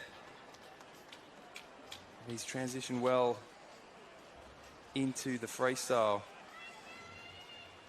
He's going to move through nicely here, Cheng, and see a lot more swimmers in the later heats from that lower age group, so the 13 years age group. So there are still final spots up for grabs in that 13 years age group. We haven't seen too many of them so far. Nathan Cheng has done a great job here with that breaststroke leg with a 2:20.9. That's a great swim for the 13 years I'd say that would get him back. Called it early. He's done well there. The rest of the field finishing up. 2:22. 2 for 22. Richie Beno special again. Good to see it. It's, yeah, I mean, we've talked about it throughout the coverage, throughout every day of the Australian Age Championships here, live and exclusive on Nine's Wide World of Sports.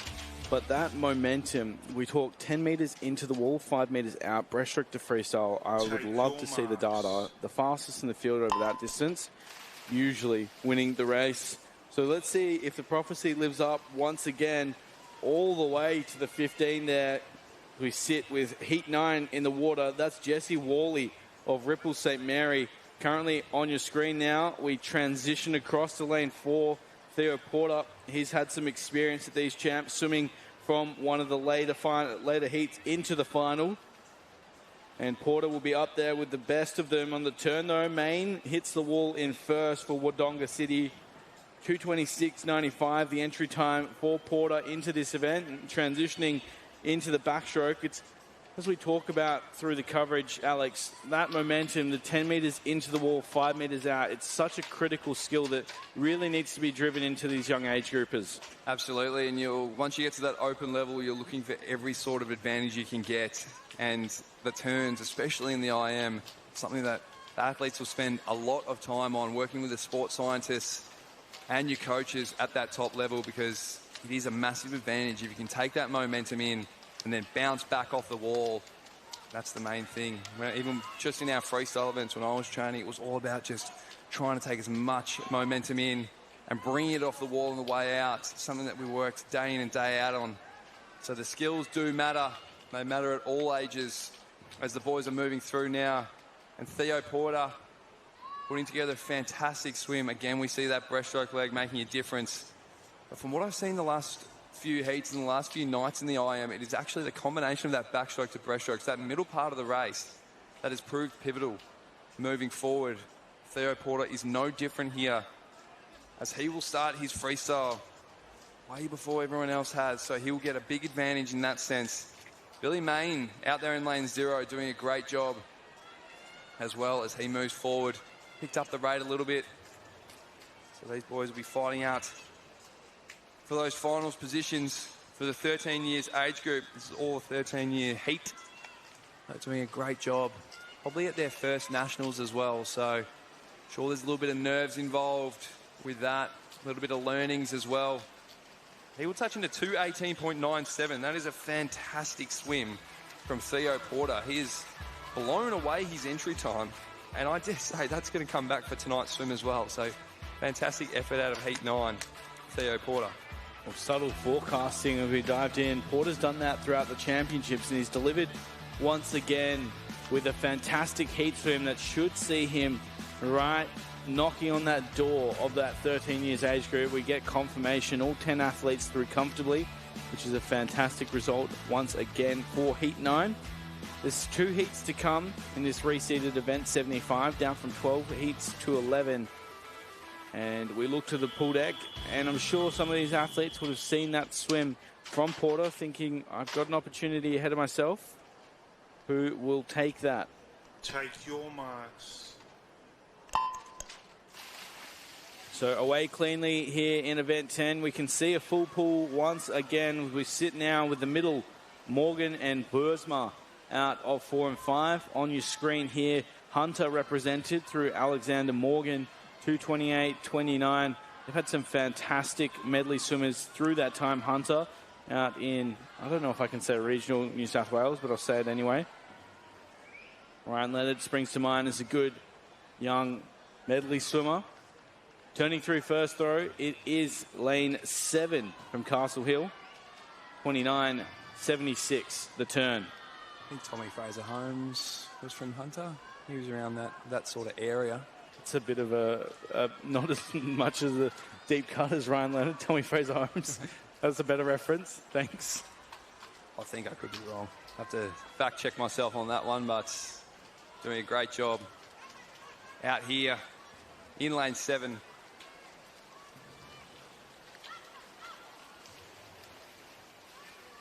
104.90 on the turn there for Farenthrapa as he goes through the breaststroke leg. You can see again just how important it is to turn into that breaststroke, lean into the pain. This, especially if you're not a breaststroker, this is the most terrifying experience in swimming. You're out in front leading the race and you know the field is coming. But Farenthrapa would have no idea where anyone else is sitting. He'd just know that they're coming. Absolutely. He's doing a good job of holding everyone off.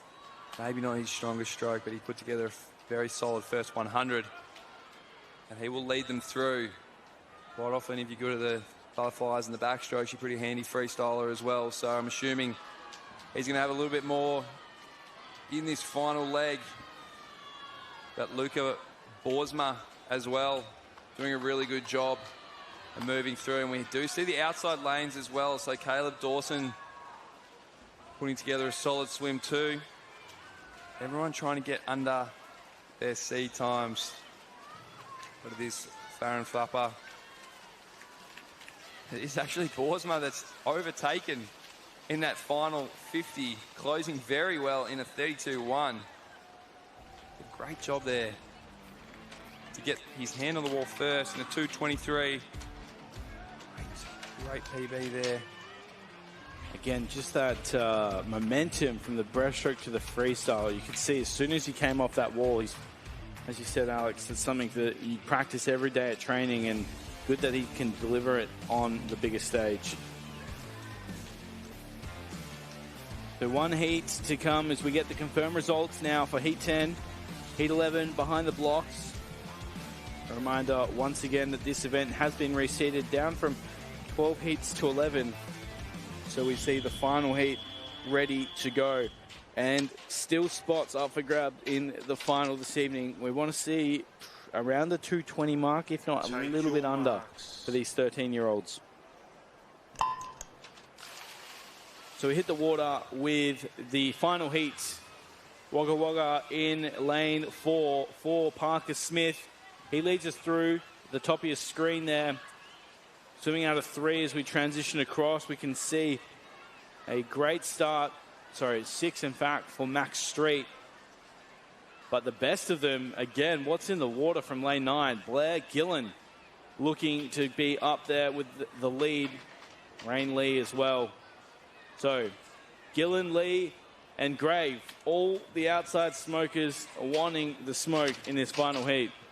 Has been definitely something in lane 9. Everyone's giving it a fair shake in these IMs.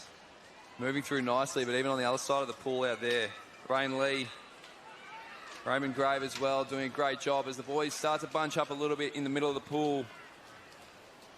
But it's all Blair Gillen, another Novocastrian, similar area. Loving the IMs. Moving through nicely. Great turn from that backstroke to breaststroke. Starting to pick up the pace just a touch.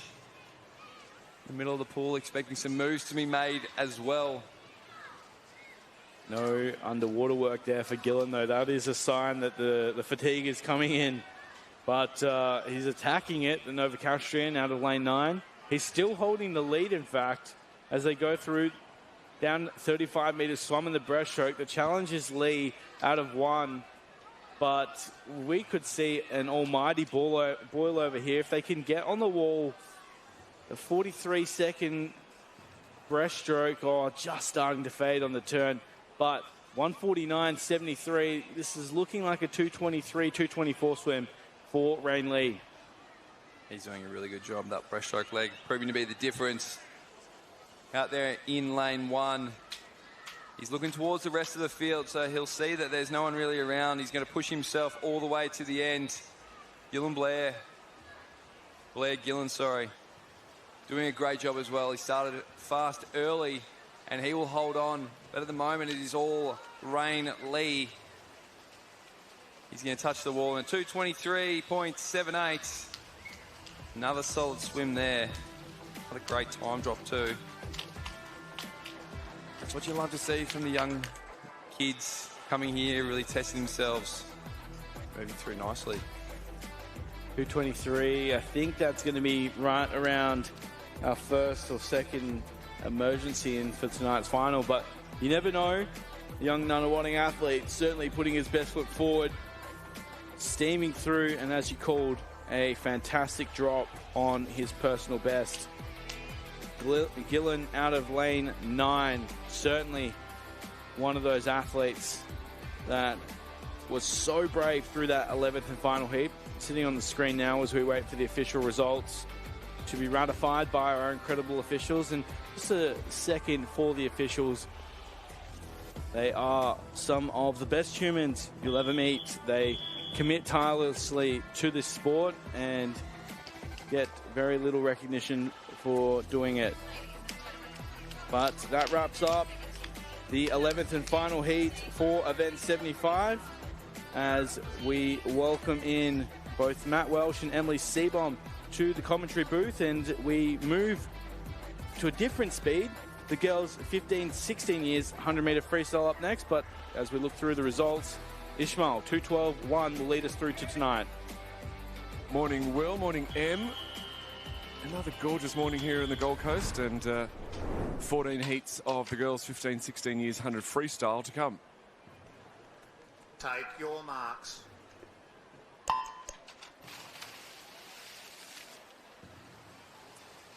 Taking them out really nicely. Great start there from Zunka in lane 5. Next to her, Macy Sheridan, their fastest qualifier. And we know how important the second 50 is, but what a first 50 from Zunka. Really taking it to the 100 and the rest of the field. She turns through in a 26.63. She's got a good second ahead of Macy Sheridan already. Third through Jessica Mello. Fourth, Bertinardo. Now Macy Sheridan's starting to make her comeback. And that second gap that Zunka had at the 50 is just evaporated to a few tenths now down to the line. She'll still hold on, so it was worth the effort. A 56.34 for her efforts. Macy Sheridan in second, 56.53. Third, Bertinardo holding her position from the 50, a 57.70. I thought Zunka didn't utilise that underwater enough on that turn. Sheridan looked quite strong in that underwater, so very close for those first two competitors.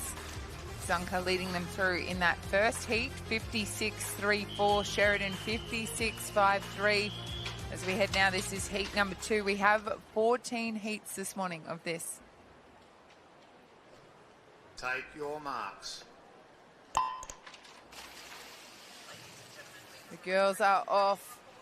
Fast starts from these ladies in this 100 metres freestyle. Great underwater from Lawson there, our visitor in lane number 4.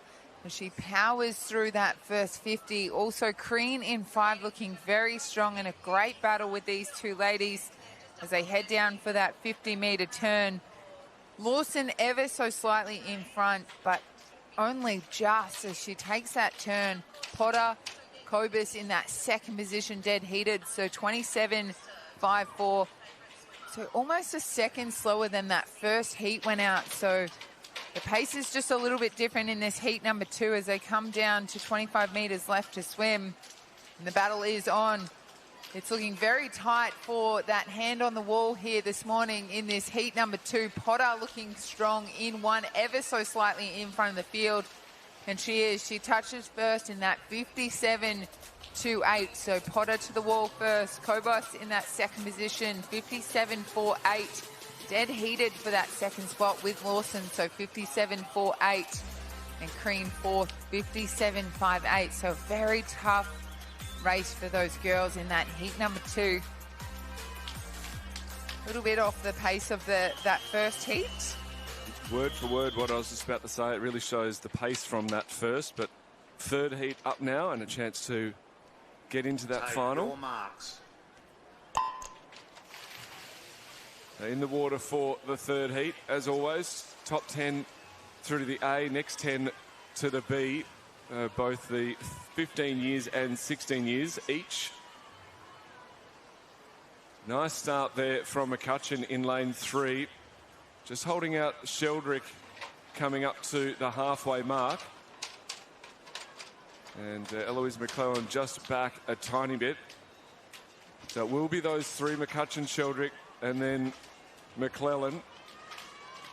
Miller-Raven in for fourth. And now off the wall, a really big burst of speed from McCutcheon. She's trying to hold on to that lead. McClellan coming back at them hard, but it might be a little bit too little too late as they come down. It's going to be very even to the wall. McCutcheon holds on back into the 56s. Great swim there with a 56.39. Only a few hundredths off the speed from the first heat. So 56.39 for your winner. Second through was Sheldrick, 56.51. 57.27 for McCutcheon. And fourth through was North Derftra in lane 7. Sorry, Eloise McClellan in that third position. So you said McCutcheon again. Oh, sorry, McClellan. Too many Mcs. As we head now, this is heat number 4 on the blocks. So tonight they'll split into two different age groups, but they're battling it out here for the best time that they can produce this morning to come back tonight. Off to a great start is Young, but looking good in lane number 2. Wong Sutton there in lane number 3, very strong as well on that first 50. As we come down to that turn, who can get their feet on the wall? O'Hara looking strong in 4. Wythe in 6, actually taking them through in that 28.17, but not much in it with her. And lane number 4, O'Hara, in that 28.19. So very close for those top 2 positions. As we come down to 25 metres left to swim, O'Hara trying to take over that lead. And she looks like she's got almost half a body length on these girls as she battles down almost under the flags now. She's going to get a hand on the wall here in a 58.48. She was in that second position, 58.58. And Fung Sutton there in that third position, 58.87. So a fantastic swim for Eliza O'Hara there to take out heat number 4, 58.48. So we stepped out of the unseeded heats now. These ladies all trying to get personal best times for that 58.48. There's a slight PB for O'Hara as we move now to heat number 5. So 14 heats of this, a lot of depth here in the 100 freestyles. Take your marks. The heat 5 in the water, mixed heats this morning. We've seen this all week here at the Age Australian Championships. And fantastic to see these 15-year-olds and 16-year-olds battling it out. They do get separated for the finals, but it means that the heats are contested with similar speeds and much more depth. You can see that now as they're coming down to the wall. Virtually nothing between them. Maybe Brooklyn Rain going through.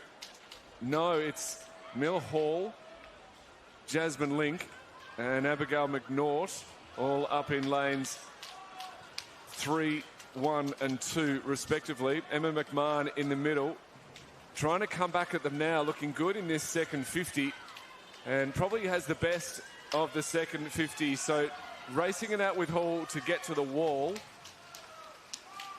as they come down to touch. And it's a 58.56. So a really strong swim there from McMahon, especially in that back half. He was the only swimmer there, or one of the only, to come back in a 30 point. So fastest last 50 really worked for her well there. The results on the board.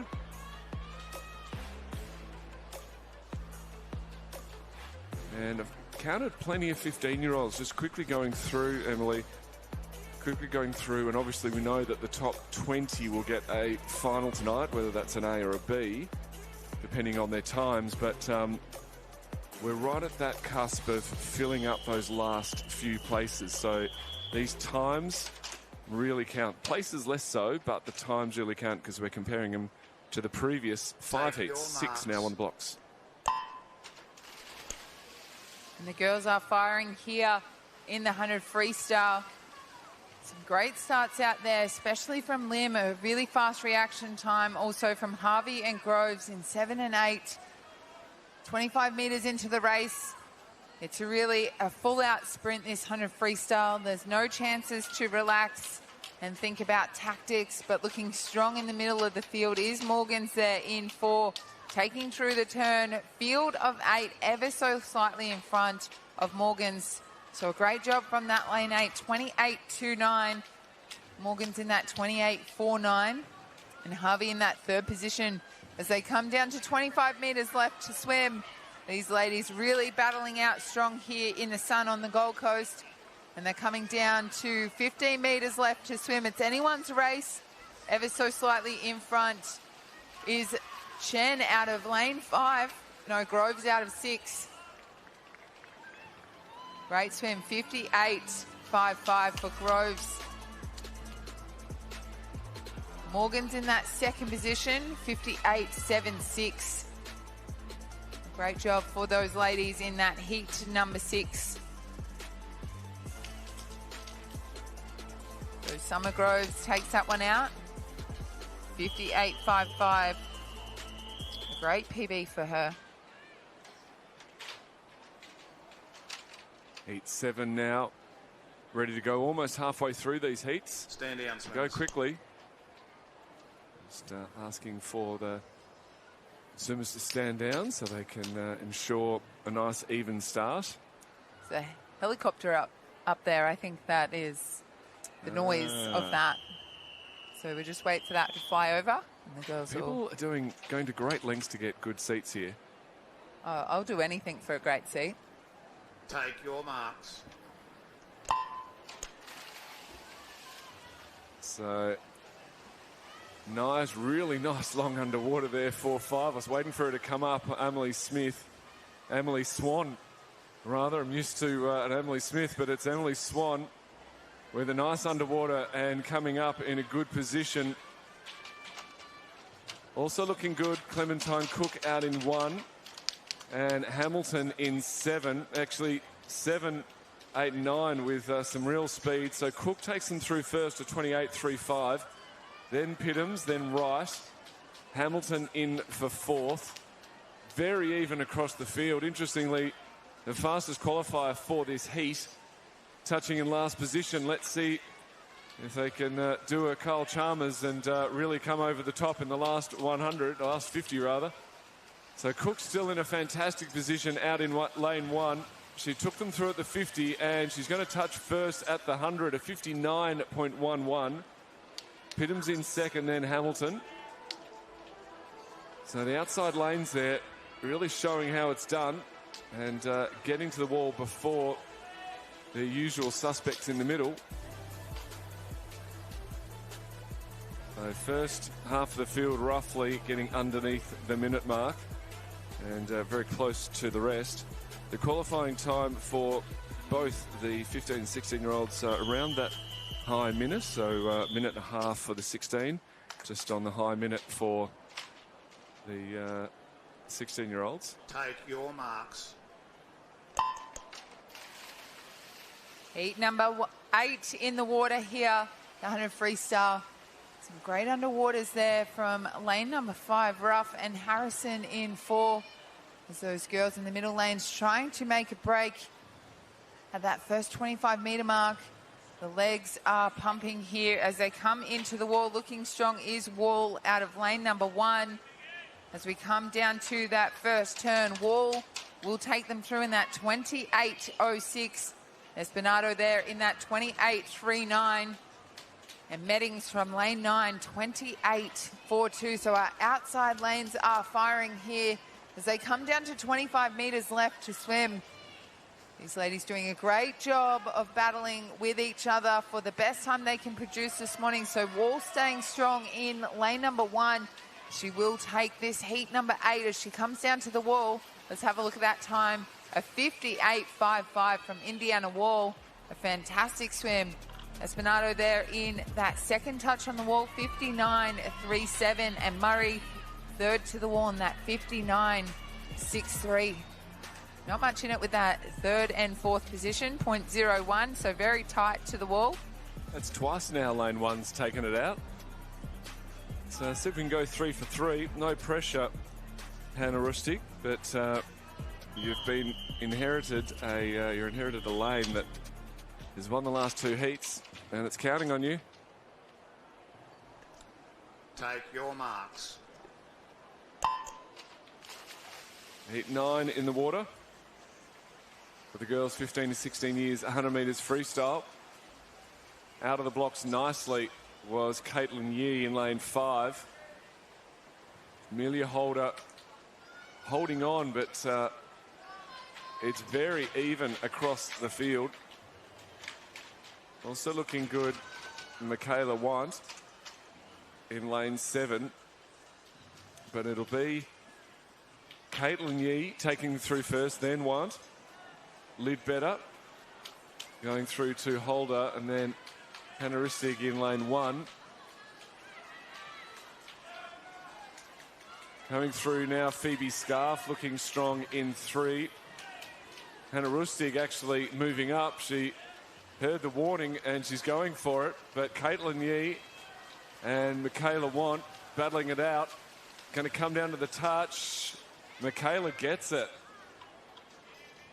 So 59.55 wins your 9th heat. Caitlin Yee in for second. Hannah Rustig still keeping up with the places. Fantastic second 50 there to get in third. And Lucy Lidbetter for fourth.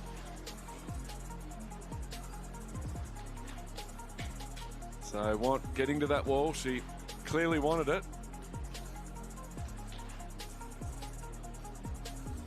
As we now move into heat 10. Thanks for that one, Em. No worries, you're welcome. Happy to help the team out. As we head now, heat number 10. Take your marks.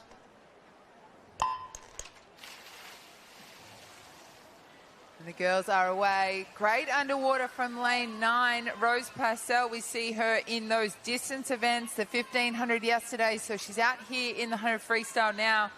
A great job from Chandler. As we have a look at that field now, very tight battle for all these ladies. Kearns in 3, ever so slightly in front. Battle there for that lead as they come down to that 50-metre turn. Kearns in front then, 28.20, 28.30, and 28.55. So not much in it at all with these ladies. 25 metres left to swim. Here they go. They're fighting it out for a place possibly in a A or a B final tonight, or just to do the best time they can this morning. All these ladies sit at that 00, so trying to crack that 00 this morning here in these heats. Kearns coming down to the wall strong. Is our swimmer in lane 4 that takes out the win in that 59.50. Triplon there takes the win in heat number 10. Johnson second to the wall, 59.79. And Kearns third to the wall, 59.80. Great job for 4 of those ladies to sneak under the minute barrier there in heat number 10. So some big PBs for those ladies. And cracking the minute barrier is certainly a tick off the bucket list. As we're just waiting. Might be Sank at the bottom of the pool there that one of our swimmers is just picking up. A pair of goggles. So who lost a pair of goggles, but they've been found. Please send any lost and found through to the Gold Coast Aquatic Centre. Take your marks. So in for the 11th heat. 4 more heats of this 15 to 16 years 100 metres freestyle. And right out of the blocks hard was Amber Thomas in lane 5. Right with her was Kalagoropoulos in lane. She's in lane 5. Amber Thomas in 4. So the girls coming down now. Riley Branson in 6 looking strong. Chloe Gaudry as well. It will be Gaudry taking through 28.50. Calagaropoulos in second, and then Branson. Somerville followed by Thomas at the 50. And Gaudry building on that first strong 50 that she's thrown out of the crowd. Coming back at her now is Branson. It's going to be Branson and Calagaropoulos. And I think Sarah Calagaropoulos is going to get there. She does in a 59.35. Chloe Gaudry in for second, 59.83. Riley Branson for third, 59.85. So top three girls underneath the minute mark. Fourth through Somerville, then Thomas and Anderson. A nice little swim there in our 11th heat.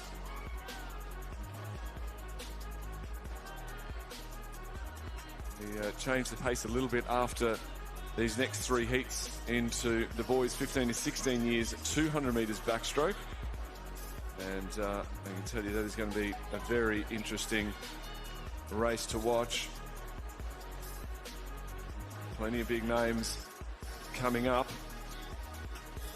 Heat 12 now with a little bit of a pause while we wait for the previous results. Yes, we can see you, hey.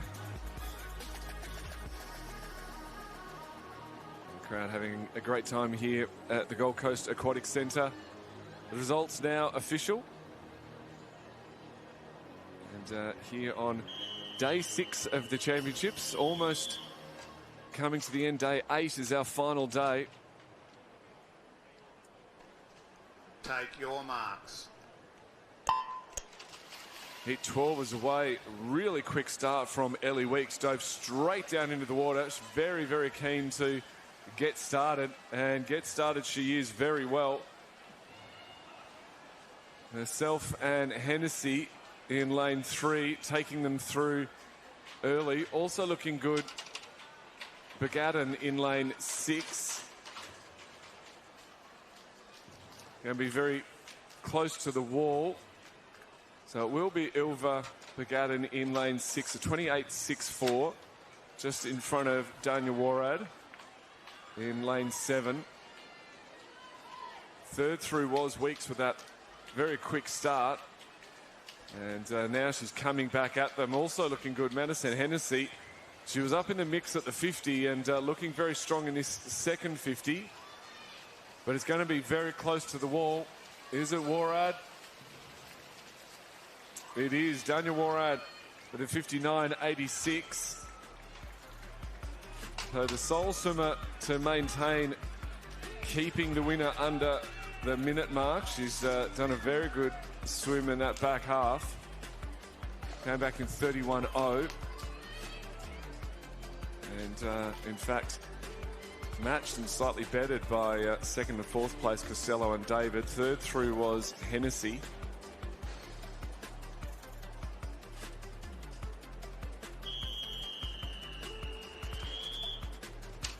Heat number 13. 2 more heats of this 100 freestyle.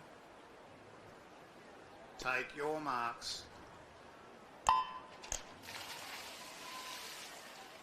Fast reaction time from Hollywood in 5 and Thornberry in 8. Very quick off those blocks as they power through that 25 metres to start. Coming down to that 50-metre end, getting their feet on the wall quick, making sure that rollover is super quick and powering into some underwater off that wall as they come down.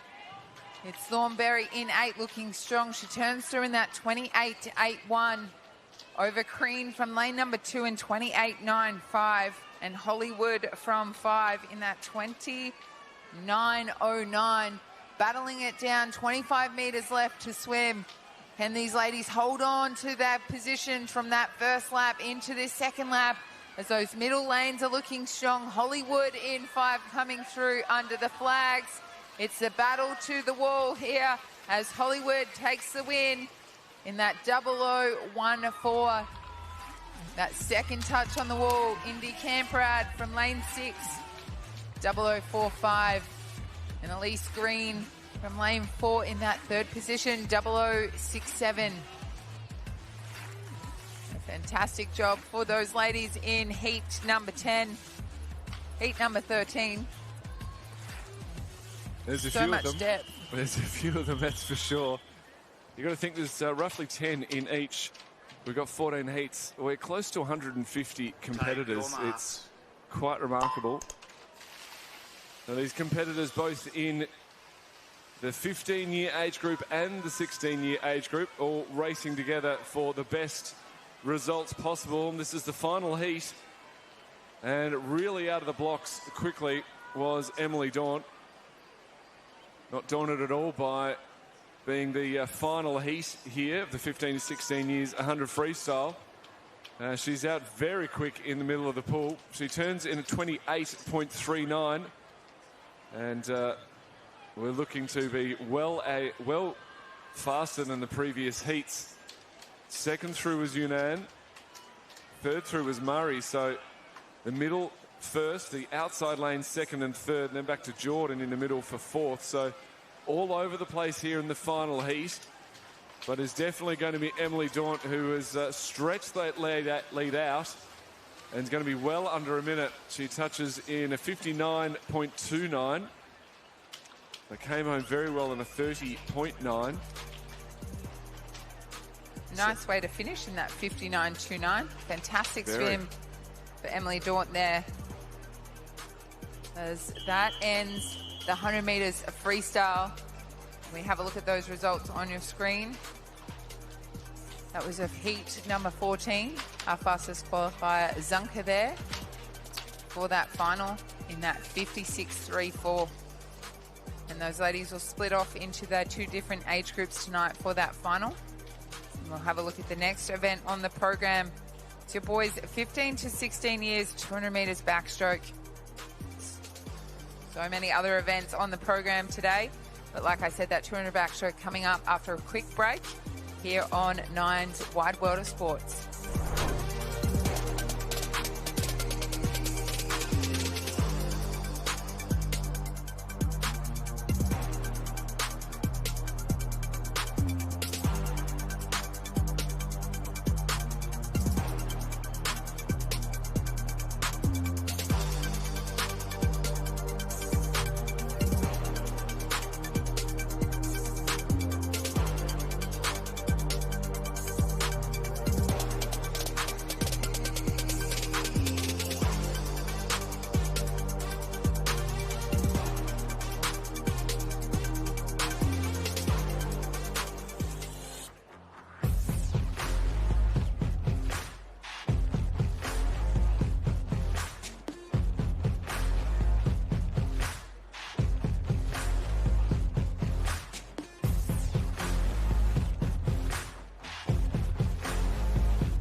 Welcome back to the 2026 Australian Age Championships here at the Gold Coast Aquatic Centre. We're moving straight into Heat 1 of the boys 15 to 16 years, 200 metres backstroke.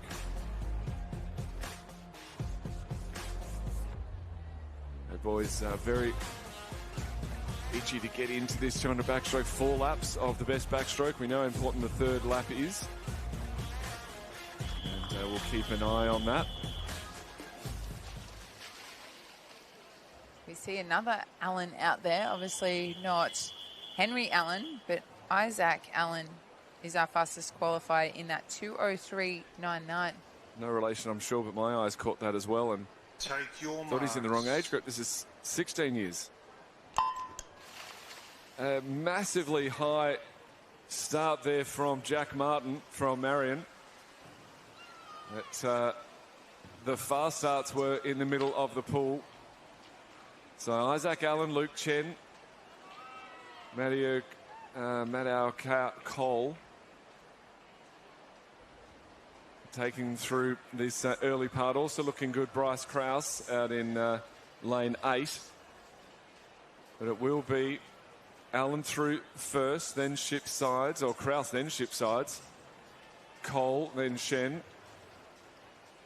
He's really put himself out there, Kraus, in lane 8. He's doing well in front of Lee and McKieran next to him. Well, Kraus, we almost thought he got that age record in the state relay in the 50 back the other night. Just trying to clarify if that was a record or not, but he's swimming from... on the lead-out leg. On the lead-out leg. So swimming from lane 8, so he is the 15-year-old, so those 16-year-olds are taking the middle of the field. And Isaac Allen leads them through in that 101.21 in front of Shipsides there in that 101.86. And Chen in that third position, 102.18.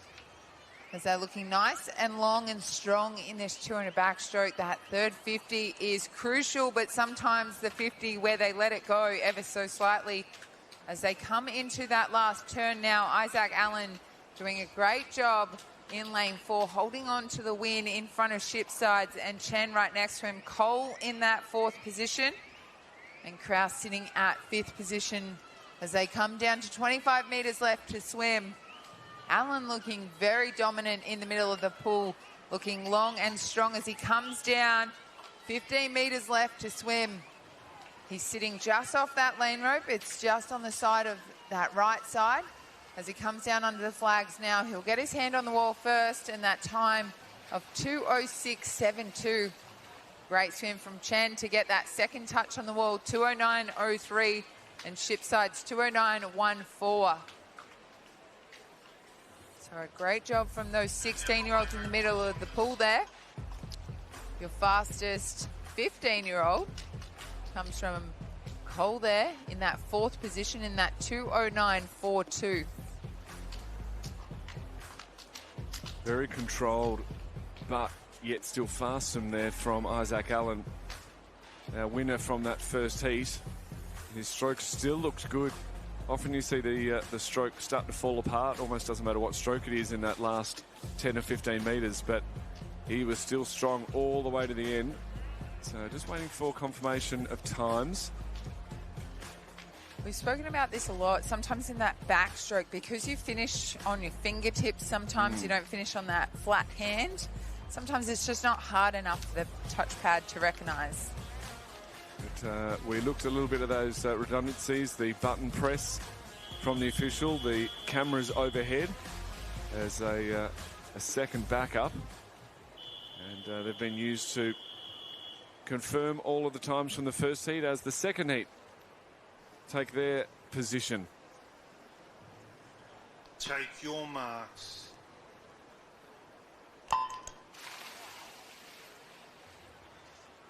So, few empty lanes there here in the second heat. Daniel Van Leeuwen with a nice start there in lane 5. Right next to him is Kepler Schneiders. Thomas Fitzpatrick in 7. Timothy Whelm out in lane 9. He's made a big jump in this first 50. And Jonty Jagger. It'll be Jonty going through first. So it's Jagger from Whelm over in 9, then Jackson. Schneiders, then Van Leeuwen, then Jackson. So we've got 9 heats of the boys 15 to 16 years, 200 metres backstroke. And if you're going to get into that final, there's only 10 spots in the 200 events and up. Only one final. If you're going to get yourself in there, you're going to have to perform in the mornings. The sun is shining, making a beautiful day here on the Gold Coast. It does add some complications to our backstrokers. Schneiders turned through first at the 100-metre mark, just in front of Jagger, our early leader. And then Daniel Van Leeuwen, who's always been in the mix, and he's pushing through now. The stroke rate's gone up a bit in this third 50, and he's looking very, very strong. I think the smart money would be on Daniel Van Leeuwen at this stage. He's got the momentum on his side. But we've still got 50 metres to go, and we've seen stranger things happen. So he turns first. He's got a good best part of a second in front of Schneiders, and then back to Jagger.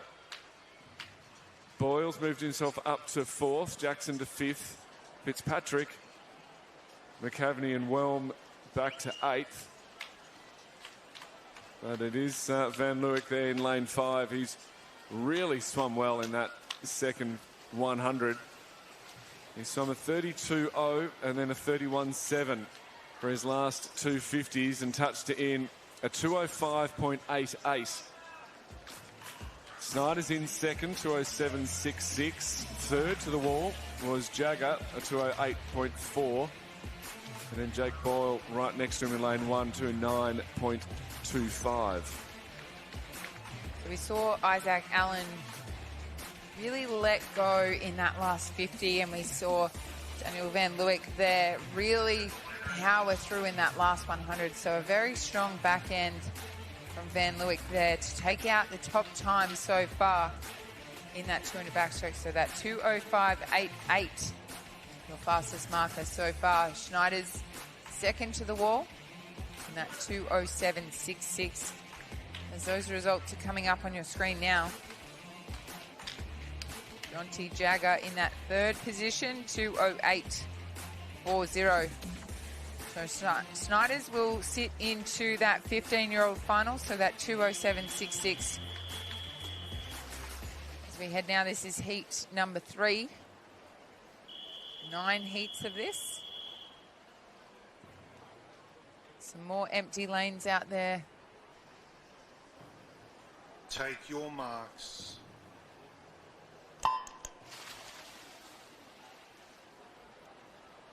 The boys are away. A little bit harder for those boys in 8 and 9 with those 2 lanes missing next to them. So a battle for them next to each other and a battle across the pool there. Poulsen looking strong in 5, Lee in 4. Astic ever so slightly in front of the field as they come down to that first turn. Poulsen takes over the lead. He turns through first in that 29.66. In front of Callow there in that 29.84. Bastic in that third position, 29.90. Luke Lee, 30.0.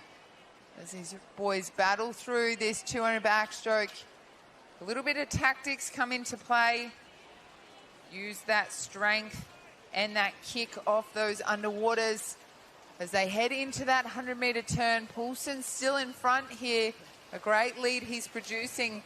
That 101.56. Lee in that second position now, that 102.28.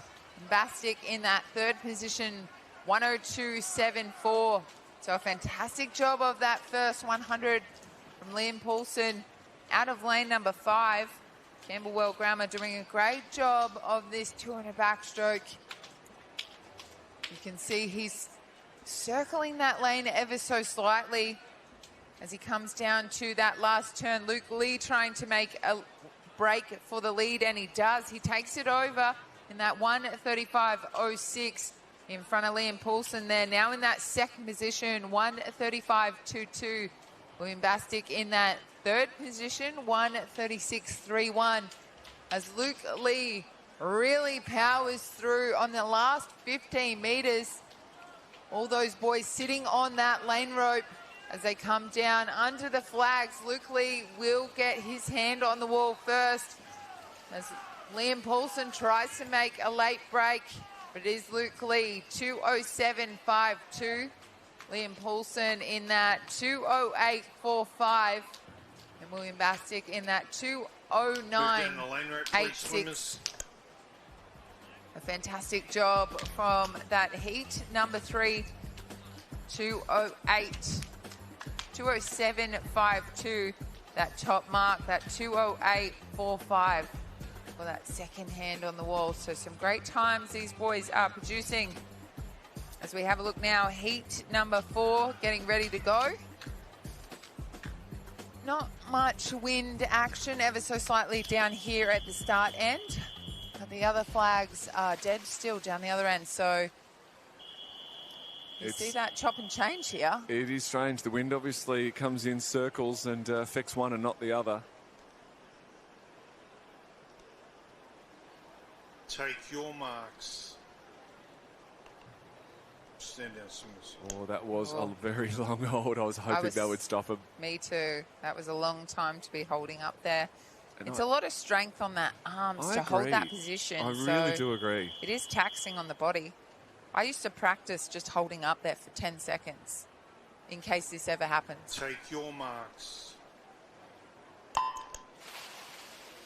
So cleanly away now in the fourth heat. Very long underwater there from Aiden Ramos from Nunawading in lane 7. So showing great skills. Burst of speed there from Harrison Byrne in lane 3. And he looks to have a very marginal lead, although they're starting to come back at him in the swim phase. And Owen Ronda looks to take them through early. Ben Merilis actually down in lane 9. So that angle playing games. Merilis in 9, a 30.76, 1/100th in front of Blake Templeton right next to him.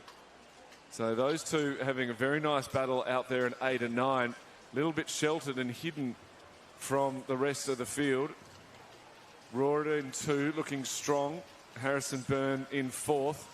But with a storming second 50, it's Owen Ronda.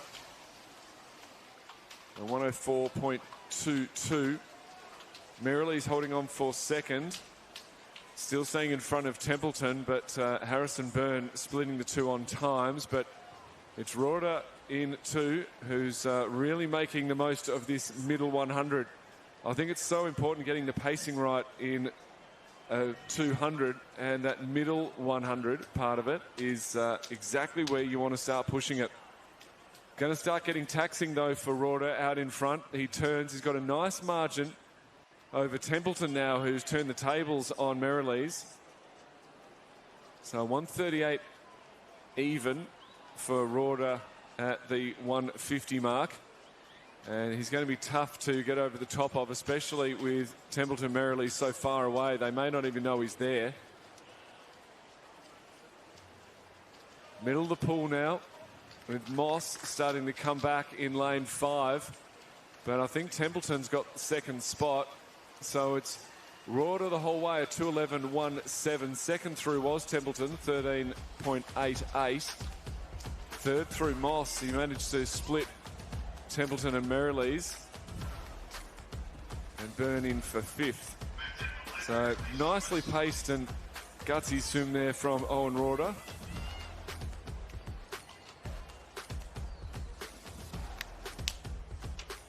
That is your heat number 4 results on the screen as we move along for heat number 5. 9 heats of this. The 200 backstroke.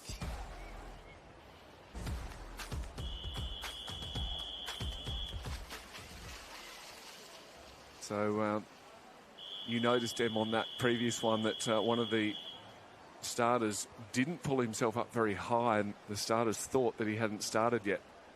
Yeah, I think that's why we had that reset. Take your marks. Oh, another long hold. We both held our breath as they started off. Pilkington with a very slow start there, and it delayed that whole action. Surprisingly, those boys, even though that was a long start, only one of them didn't have quite the best reaction time, and that was Goodison in 2. The rest of them were all in 0.6, which is pretty quick for such a long hold on that start.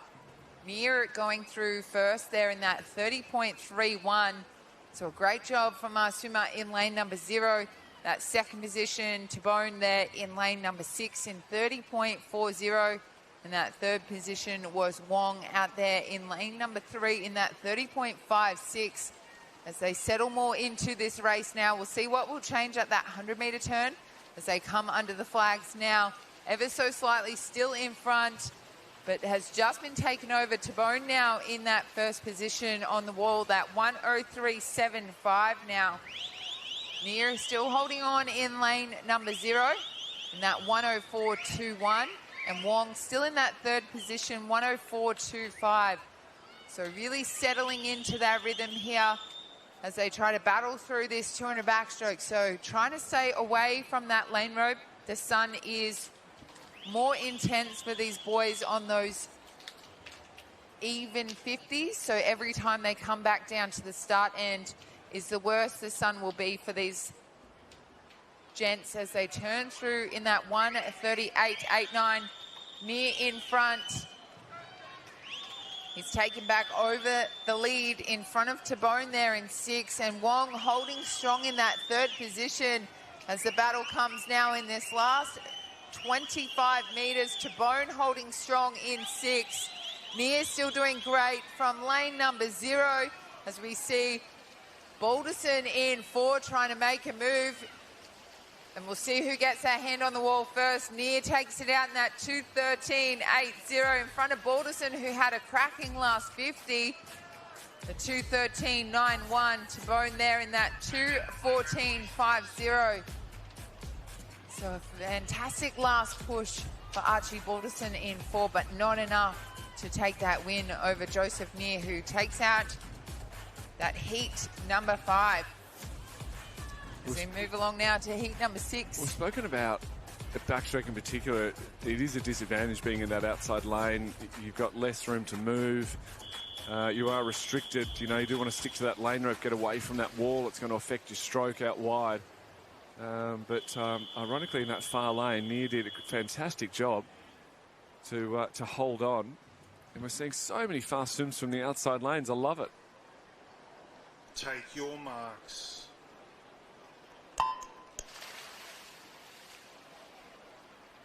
Very nice, clean start in heat 6. No delays, no nothing. Just the way it should be. We've seen some great 200s so far. 9 heats in total. This is your 6th of the boys, 15 to 16 years, 200 metres backstroke. The 4 laps of backstroke here under the sun at the Gold Coast Aquatic Centre. And vying for a spot in tonight's final, both for the 15 years and 16 years. Winner will be crowned Australian age champion. And coming down now into the second lap, Ashcroft with the early lead, then Kelly and Bazuni. 4th through Lamb, and then Rory Green in the middle of the pool. Very little between the whole lot of them. Looking strong as they come into that 100 metres turn right now.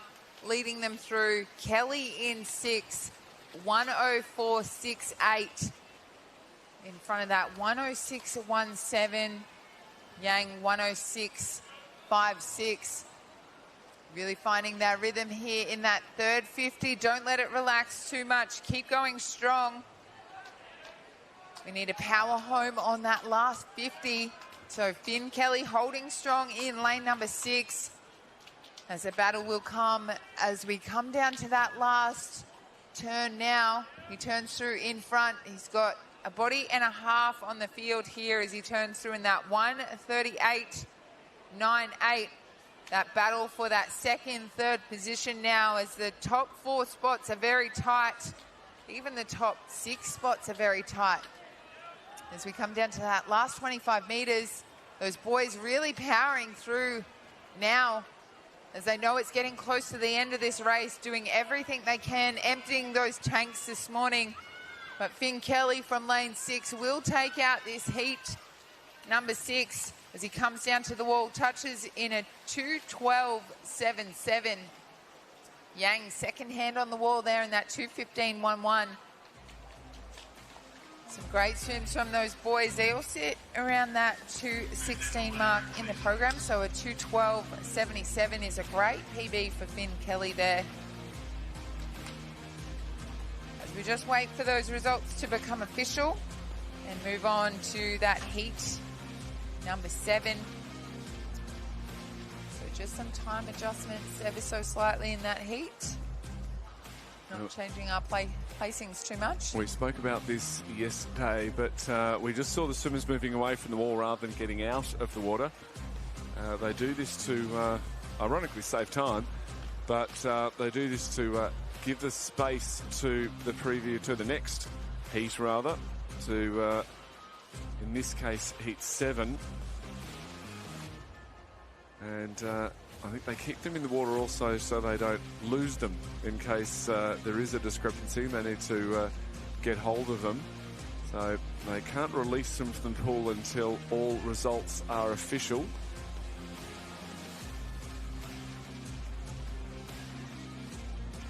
The crowd here having fun under the sun as the results are finally official. So Kelly, Yang, Vizuni, Green, Hartley, Ashcroft, Knight, Lamb, Primdall and Trianides for your Heat 6. 9 in total. This is Heat 7.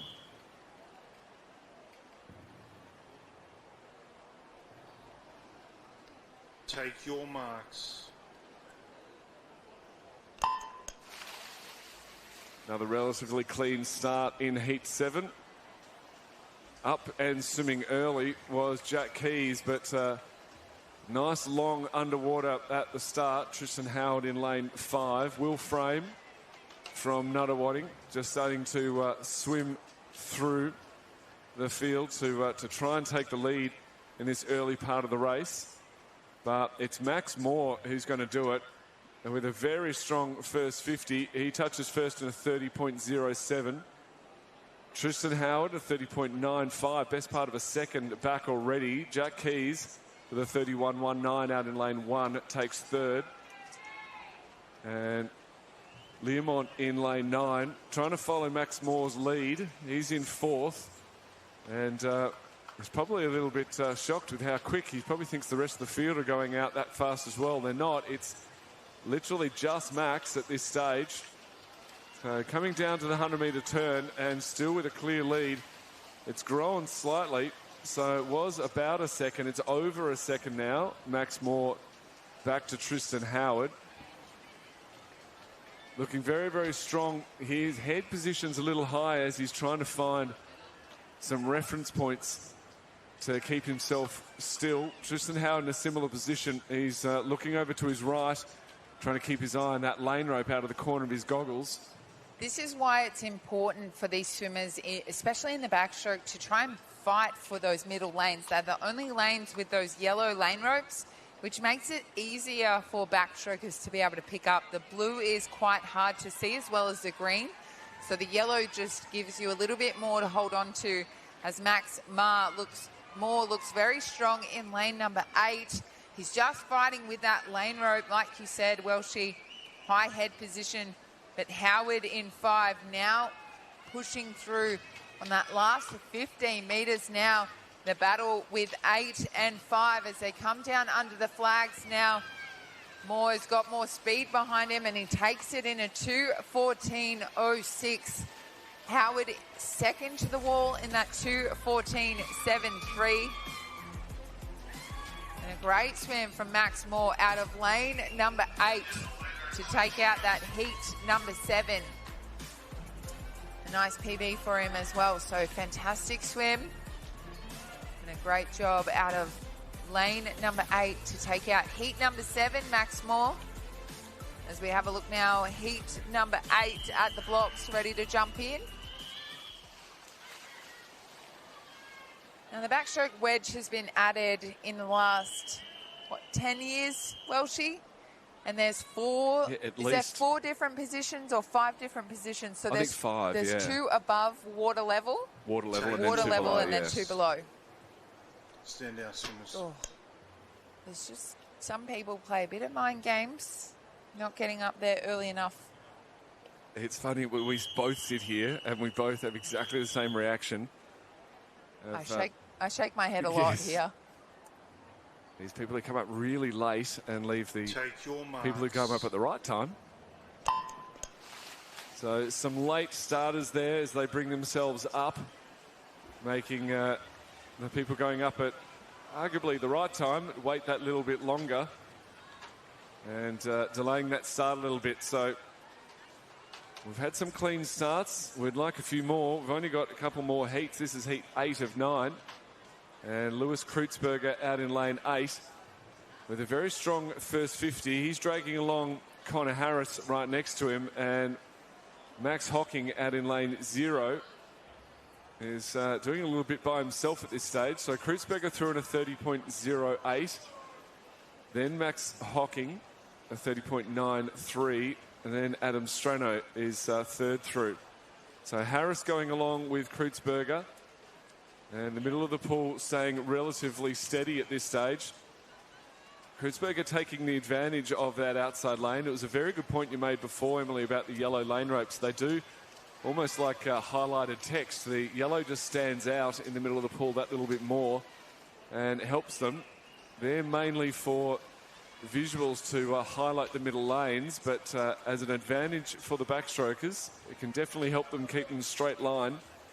So Kreutzberger first through at the 100 as well. He's doing a great job out there. That slightly high head position, which we're becoming accustomed to see here in the outdoor pool, with those that bright sun. You can see the light tower shadow there across the pool, how the angle of the sun. So we know it's going to be a little bit worse on this next 50, right in your eye line, and a relatively short break from the sun on the turn end there. So Kreutzberg being hidden a little bit undershot. And he really has pushed out a good lead. Adam Strano doing what he can to separate himself from that midfield and catch up to Kreutzberger. He's done a great job, but Lewis Kreutzberger with 5 metres to swim has definitely got that arm out in front.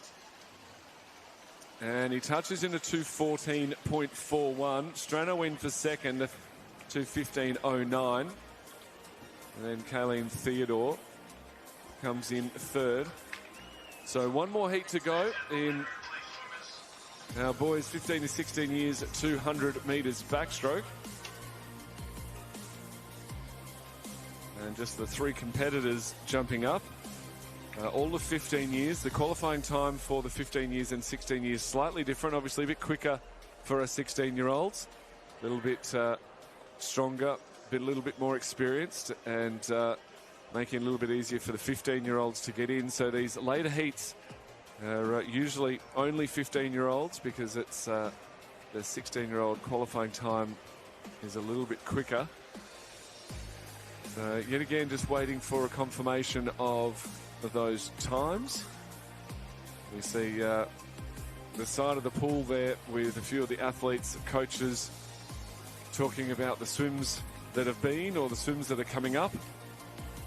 As Heat 8 is official, and our final heat in this 200 backstroke can get underway. So only 3 athletes, Pope, Gray, Bethel here, all sit at that 2:19 high, 2:20 mark. So we'll see what these boys can produce in this final heat. So 9 heats, this is the 9th heat. Take your marks. Some good starts from those boys. Pope and Gray, great reaction time, 0.59. Bethel just a little bit off, 0.65. But Bethel really powering through this first 25 metres. He's got a beautiful long stroke, really utilising his long arms out there as he heads down to that 50-metre turn. They've got a great head position here on this odd lap, that first 50, and we'll see how much that changes as the sun comes into play on this next 50. Turning through Bethel Ryan there, Ryan Bethel in that 32.17. Lucas Gray, second position, 32.61. Jack Pope, 33.06. Great shot there. You can almost see his elbows are hyperextended. You talked about his long arms. It's so often we see these this hyperextended elbow as the arm goes past straight. And so many swimmers, so many backstrokers have this, and so many people with that become backstrokers. It seems almost to be an advantage in the backstroke. And Ryan Bethel, one of those, really nice smooth stroke. So 100% right, Emily. He's really using his mechanical advantage there with his long arms. He's now just caught on that lane rope, Welshie, ever so slightly. He's just got stuck on that lane rope there. So as he rotates, it's quite hard to then get over the top of that lane rope. As Jack Pope has made a break to take over that lead, but Ryan Bethel there still holding on. Bethel turning through in front there, that 1:43.72. Pope in that second position, 1:44.28. And Gray, 1:46.20. 25 metres left to swim for these boys in this last heat of the 200 backstroke. They're doing a great job.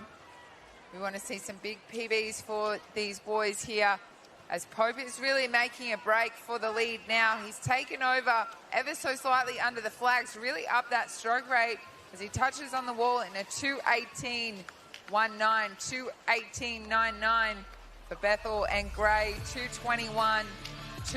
So fantastic swims for those boys. Great way to finish off that 200 backstroke.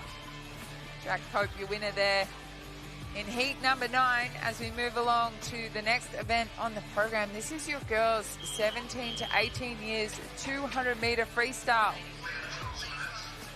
We'll see some names very familiar to us, and some of these girls will be hoping to see what they can produce against that open level athlete competition that we had, the Australian Open, just last week. So they want to compare their times and see where they would be sitting at that open level. We've got 7 heats for this 200 metres freestyle. Piper Asquith, the fastest qualifier, and interestingly, the only 18-year-old in this first heat. So she's almost racing just herself. Most of this field is 17. Take your marks. But this mixed age group heats delivering some great results all week. And again, Piper Asquith, the fastest qualifier and only 18-year-old, has started them off well and showing the 17-year-olds how to do it. Looking good is Jarrett out in lane 8, and going with Asquith is Fickers. And it's in fact Nathalie Ring who has just brought herself right up alongside Asquith. So Ring in first at the 50, then Jarrett, then Asquith, but tenths of a second, if that, in it. Really strong second 50 here. Piper Asquith had that marginal lead off the start, but Nathalie Ring in lane 3, taking them through first, a 59.33, about half a second ahead of Asquith in 4. Fickers now moving herself up to 3rd position, and Jarrett back to 4th. Karachi in for 5th for your top half, Behrman in for 6th. But great battle here between Ring and Asquith as they're coming down to 1 lap to go. I said Asquith was showing them how to do it. I think Ring's doing a pretty good job on her own. So 1:31.36, still holding that lead. Similar pace to, similar time difference to Asquith, but now Piper has decided to bring it in and race her to the wall. But I've got to say, Ring's got an answer. She's responded beautifully and has said, no, I got this. Thanks so much. But Piper just coming over the top. Ring just not being able to hold it on the last 25. She catches first in a 2:03.09. So a really nice battle there between the two. And a very, very strong last 25 there from your winner. So 2:03.09 for Piper Asquith. Ring in for second, 2:03.75, and Fickers there you can see in 3rd position. This is when the battle between those two age groups is so strong in the morning. So that 2:03.09 fastest for an 18-year-old, 2:03.75 fastest for a 17-year-old. Take your marks. Heat number 2 is away. Great start from Childs in 3. Great reaction time as she powers through this 200 freestyle. Trying to find that rhythm. Those top times this morning already for an 18-year-old, 2:03.09. And top time for a 17-year-old, 2:03.75. So quite a battle to come back in those top 10 positions tonight. McPherson looking strong in 4. Turning through in front in that 27.54, so a second faster on that first 50 than that heat that we just saw. Mead in that second position, 28.45. And Childs in that third position, 28.66, as they power down to that 100-metre turn. Lily McPherson doing a great job from Manly. Swimming through, she's about a body and a half on the field as she comes to that 100-metre turn now.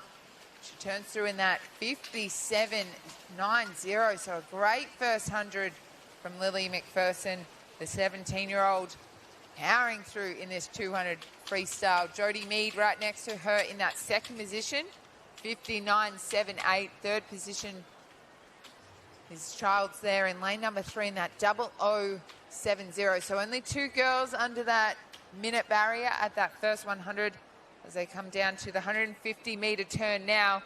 Lily McPherson, I don't see anyone catching her at this point, but Jodie Mead doing a great job in that second position, holding on to her feet as McPherson really brings in her legs here. Almost 25 metres left to swim. She's powering through this 200 freestyle, wants to produce the best time that she can for tonight's final. Her best time in the program, that 2:01.50, so hoping to better that tonight in that final for that gold medal as she powers down under the flags now. She will get her hand on the wall first in a 2:01.58, so just off the time in the program. Lily McPherson, a great swim there. Jodie Mead, second position, 2:03.09. Tomlinson in that third position onto the wall, 2:05.54. So a fantastic job from Lily McPherson, really powering through 2 seconds ahead of that first heat. So really dominating that second heat and dominating her spot into lane 4 in that final, unless Asher Ring in this heat number 3 has anything to say about it. This mixed year level racing in the age championships really is working, isn't it, Ems? They're having to push themselves all the way through these heats. So great racing in the mornings all across these mixed age group heats. And now into heat 3. I've seen it. I always think it's an advantage for these later heats to get into the swing of things, if you like, seeing the previous heats race, get into the almost the mood of the race as Alice Monaghan is strong through. Oh, sorry, Alexandra Sharp looked at the wrong lane number. Alexandra Sharp, very sharp, the first 50, 28.45. A tie for second, tie for third rather. Asher Ring, 29.03. McDonald, 29.03. Second through, 28.8 for Tribeca Liu. So Sharp bringing them down at the 100-metre mark, and she looks great in the water, very long and strong. Not over swimming this first 100. Needs to make sure she's keeping enough energy for the second 100, especially this third 50, where I'm sure she's going to have a little bit of a challenge for the lead. Tribeca Liu right next to her.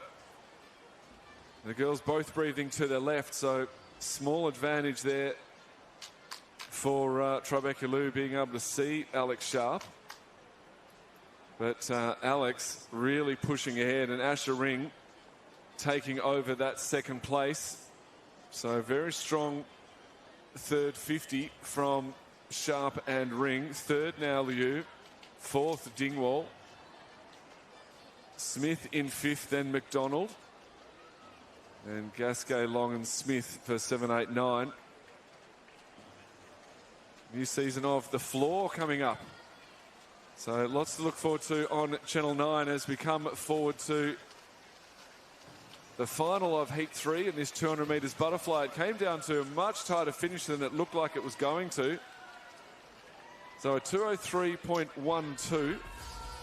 Ring in for second, a 2:03.35. Liu for a 2:04.18 gets third, and Smith in for fourth. But really well-paced swim from Sharp the whole way through. Led from start to finish, but did it smart. And I think that's the key, is go out smart, come back hard. And she did that very, very well. Now, Alex, you were exceptional in those freestyle events, especially the 200 free. What is your ideal race plan? Take your marks. Yeah, I used to try and get out in a pretty solid pace. So really set the race up from the start. Moving through that first 100 at a pretty swift pace, but it was about that 125 as you're leading into that 150 metre turn where you really needed to put the pedal on and try and use that momentum to set up that last 50 metres. So they can swim in a few different ways. I know there was a few swimmers when I used to race them that they would try and even split that first 100 and second 100. I remember being at a World Championships and Sun Yang did exactly that. He went 52-52 for a 144. So there's a few ways you can do it. I used to go out quite hard in the first 100 and try and hold on the way home. But it is all about pacing in this 200 metres, and you do feel a lot of burn in your legs. We were speaking the other night that a 400 is seeming more like a prolonged sprint. So this 200 is a sprint. You can't really afford to ease off at all. You want to just set your pace early and set the tone and hold on. And at the moment, Kiara Mooney is doing just that, going out pretty swift, turning in a 101.5 at the 100, but the girls are bunched up. So Nia Davis right next to her in lane 7 with 101.9. As the field's moving through, it is Madison Jones out there from Miami who's put together a great third leg and will turn for home first at 133. So really dropping the hammer there, actually splitting faster than her second 50. So we talk about tactics. Maybe working that middle 100 is a tactic as well for Madison Jones, and it is paying off. She's done really well here. Looking nice and strong, bringing in that kick now. And she will try to extend her lead as she comes towards the last 15 metres of this 200-metre freestyle. Kiara Mooney doing a good job of holding on for that second place. But it is Madison Jones in that 205.91. Nice even splitting throughout the 50s.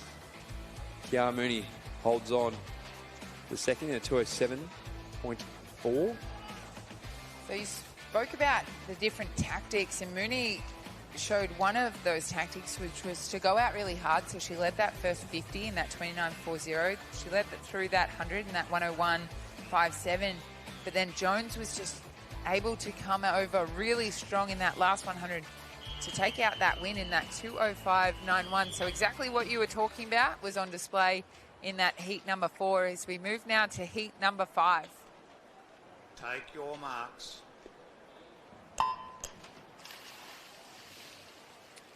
Heat number 5, off and in the water now. As always, we look towards the middle of the pool. And Lacey Camper in lane 4 from Bond University. They've got some good freestyle swimmers in that program, Bond Swimming. So really got a good set of training partners that push each other each day.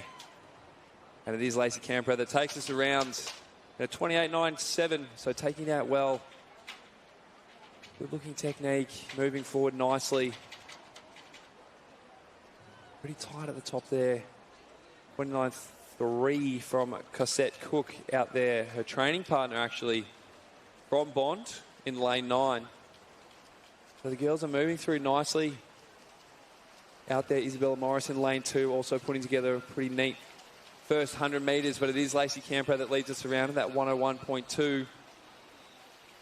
They look to move through now. This is where you want to settle in and you want to try and make your move heading into this final turn. Really using that momentum of that wall. Isabella Morris looking pretty good at the moment out there in lane 2, starting to move through a touch. Just getting on top of Lacey Camper at the moment. But if you're going to rest it all, maybe the third 50 and just save a little bit of legs from the way home. But there's about 4 girls that now all come together and bunched up. So it is about who's got the most energy for this last lap. Isabella Morris still holding on out there, but Cosette Cook in lane 9 doing a great job so far. Lacey Camper not going anywhere. The rest of the field slowly moving up. Everyone can sense the finish is coming.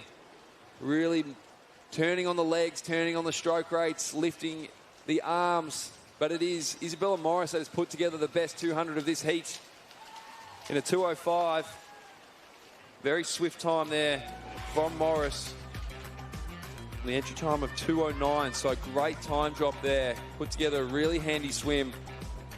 Very solid in the middle part of that race, and then dropped the hammer on that last 50 with a 31-1 split. And it was Cassette Cook from Bond in a 2:07.4 who will get second. And Paige Carey coming over the top of some of the other competitors there for her 2:07.8. Fantastic swims from those ladies as we move along to heat number 6. 2 more heats of this 200 freestyle. Take your marks. Stand down, swimmers. It's been some long holds on the blocks this morning. Just some athletes just taking their time to get set on the blocks. So we'll just make sure that's even for everyone. So they jump back up now. Take your marks. And the girls are away. Heat number 6, 7 heats of the 200 freestyle. We've seen some absolutely cracking races already. So your 17-year-olds are battling for those top 10 positions for a final spot tonight. And same with those 18-year-olds off to a great start. Raywood in lane number 0. Looking good in the middle of the field. Henryson in 4. Really powering through that first 50 as she comes to the wall right next to Shaw. They turn through in that 29.29 for Henryson there. And Shaw in that 29.53. Raywood third to the wall in that 29.70. So a great battle for that first spot under the wall. And a few of those ladies sitting under that 30-second barrier. So 4 of them sitting under that 30-second barrier for that first 50. So really trying to find their speed here this morning. Raywood still looking strong out of lane number 0, ever so slightly in front, but really having a battle with Henryson out of lane number 4. So Henryson turns through first in that 1:01.38. Not far behind her, Raywood there in that 1:01.47, and Shaw third to the wall in that 1:01.85. So a very close race with those top 3 competitors, but quite a battle with all those ladies as we can see those moves being made. Fleming looking strong in 6 as we come down to that last turn now. What can they get out of that turn? What can they prove in that underwater? Raywood ever so slightly, no, still Shaw out of lane 5. She's now taken over the lead in front of Henderson, who's in that 3rd position. Raywood still strong out of lane number 0. As they battle down the last 25 metres left to go. And who has the strongest stroke rate there? Raywood still holding strong in 0. Shaw powering through in lane number 5. Fleming right next to her in lane number 6. But the battle's going to come down between 0 and 5. It might be Shaw that gets her hand on the wall. It is. It is Shaw, 2:07.75 in front of Raywood there in that 2:08.52. Holly Fleming, great finish onto the wall in that 2:09.14 for Holly Fleming. So a great job for all those ladies. Boozerville in that 4th touch, also a 2:09.83. So great job for those ladies all to sneak under that 2:10 mark in that 200 freestyle. We move along now. This is the 7th and final heat. Take your marks. Stand down, swimmers. Having some issues with the starts. Sometimes the starters might see something, a little bit of movement, maybe from the pool. Just want to hold it up a touch to make sure everyone gets away safely. Take your marks.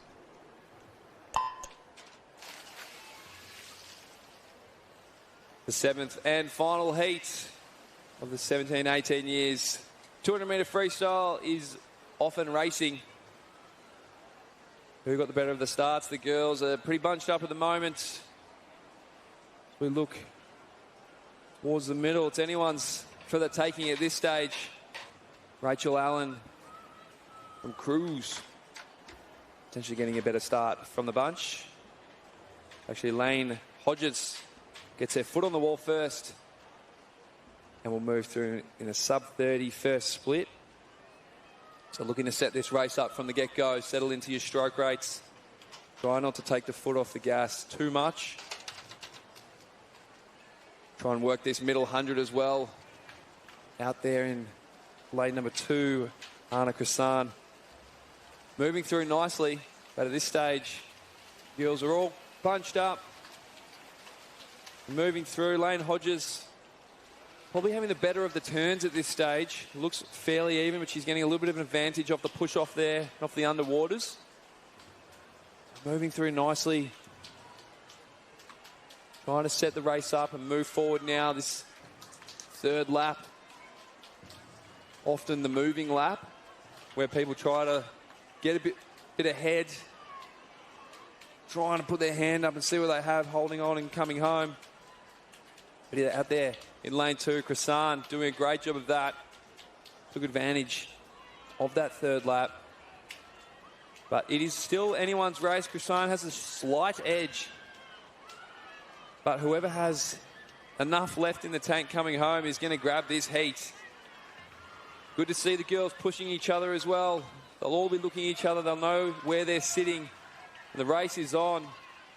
And Indiana Riley maybe putting together the best final lap of the field, and she has, and she will edge forward and get her hand on the wall first. And that's sub 210. 209.88. Mia Field as well. And second 210.81. So Krasan potentially helping out her competitors there a little bit. But good effort from the ladies there.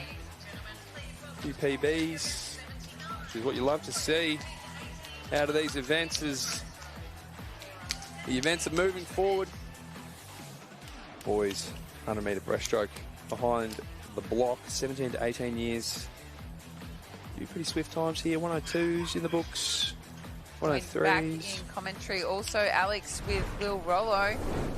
So fantastic to have your insight in, especially this age group that is almost pushing that open level. Yeah, very excited to be back on with the team for the breaststroke. I know that sometimes is said in jest, but I do love the breaststroke as a stroke. I think as we've seen through these championships, it's one that the easier you make it look, the better you probably are. So these boys have seen some fast age groups swim thus far. Now it's their turn to see what they can post. Take your marks. So the first of 7 heats hit the water here. Thomas Sutherland, as was called, the fastest through 1:02.19. You can see that, the QAS hat of St. Andrews as well. Swimming from lane 4 at the top of your screen now, getting in the work of this opening 50. We look at the Junior Pan Pacific qualifying time, 1:02.66. So we want to see those athletes really pushing that mark, and if not, well and truly dropping under it. We turn through with Sutherland, 29.72 to open his account. A cracking first 50 for Sutherland there as he turns through in that blistering 29.72, holding this race together very well as he comes down to almost 15 metres left to swim. The battle coming for that second, third position. Venter doing a great job in 2, Cook in 3, but strong is Cheng, our visitor, in 5 as they come down to the touch on the wall. Sutherland will get it in that 1:03.10, so a very tidy morning swim. Regan Chen, our visitor, in that 1:03.89.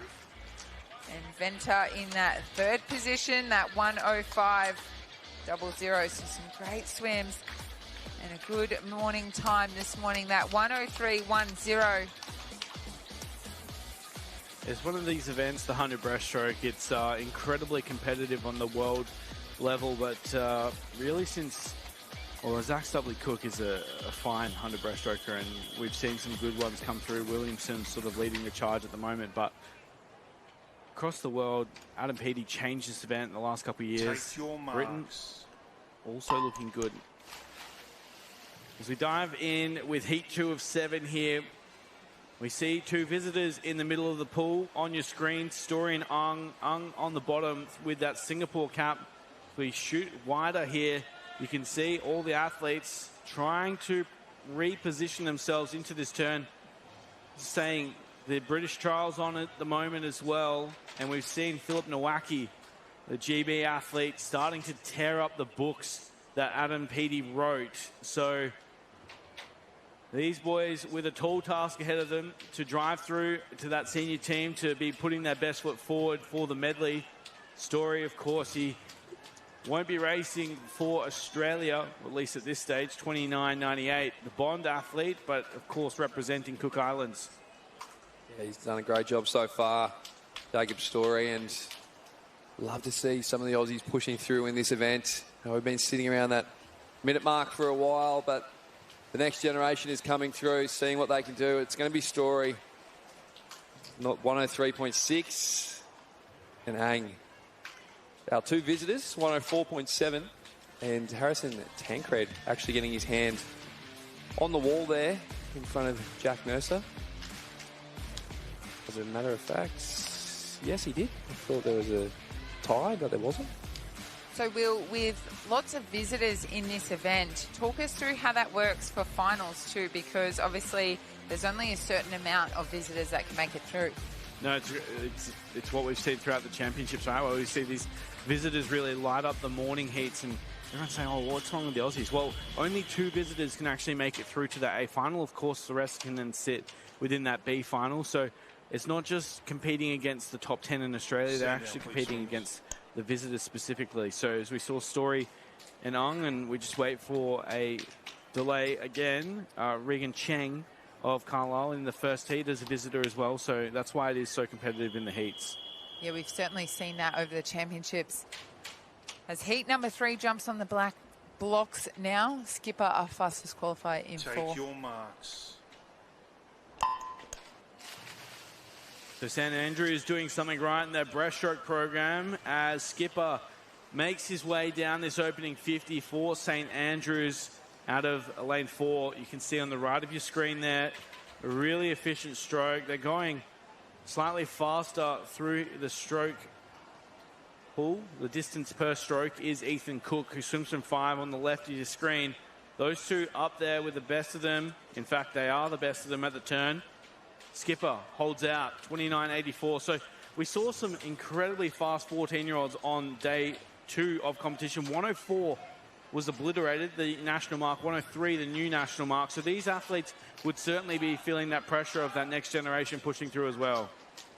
Yeah, we've had some really fast times throughout the breaststroke. We've seen a lot of age records go, especially in those breaststroke events. So it's good to see that depth here as we have a look at this final now. It's a tight battle in this heat number 3. Skipper to the wall first over Cook, 103.43. Flynn Skipper to take out heat number 3. Cook in that second position, 103.90. And Algate third to the wall in that 104.46. So a fantastic swim for those boys here in that heat. And 2 boys under that 104 mark. So fantastic to see that speed this morning. There is that pressure of those heats before you and seeing those times and making sure that you're fast enough to come back and do it all again tonight.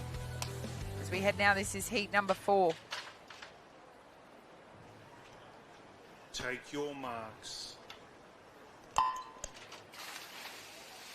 Moving through the field, heat 4 of 7. The boys 17, 18 years, 100 breaststroke. The breaststrokers on the international scene starting to become a bit more rock star, so I'm sure these athletes have got that in their... A bit of a laugh there, Alex. Yeah, breaststrokers and rock stars never was that way, but I'm glad that it's changing and it's moving forward. Well, they got earrings, tattoos now. It's fully changed out there as we have a look at Caleb Cashman there, taking them through in that 30.51 on that first 50. Rosetto in that second position, 30.72. And that third position, Whelm out there in lane number 9 in 30.78. So doing a great job is Cashman out of 3. really powering through that first 100. 50 looking strong in lane 0 as well as O'Neill in 5. So there's certainly being moves made. 9 looking strong, well through that first 100-metre turn. Not turn. I'm stuck on the race before. He wins it in that 106.28. A fantastic 100 metres breaststroke from Alex Whelm there. Cashman very strong in that 107.06. And O'Neill third to the wall, 107.50. Bit overwhelmed. I was. So many races here, trying to keep track. Overwhelmed from Whelm. He looks strong. He could have done another 100 anyway. We'll give him that feedback. Let's do another one. Well, hopefully he will be. This evening, of course. Take your marks.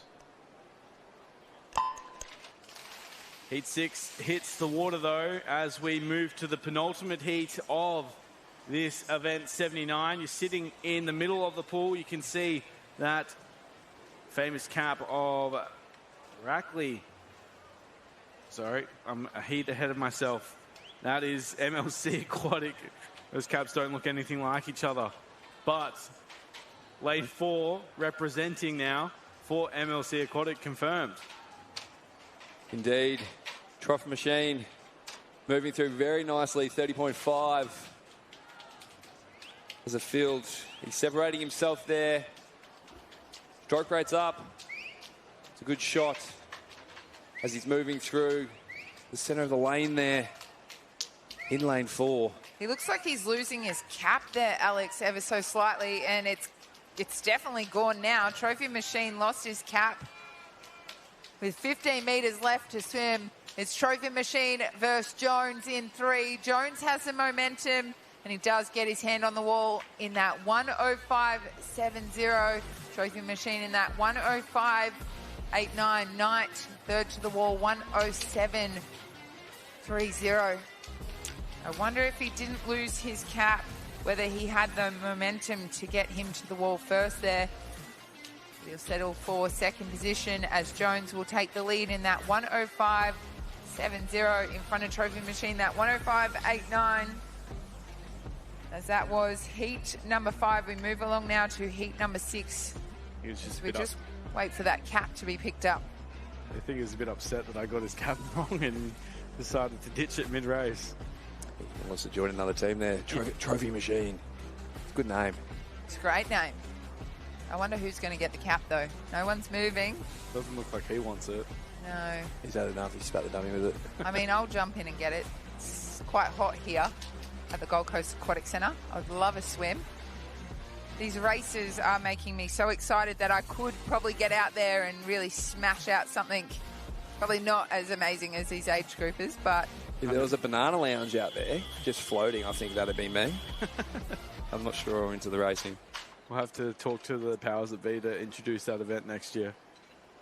Take your marks. But we dive in regardless for Heat 6 as we make our way through.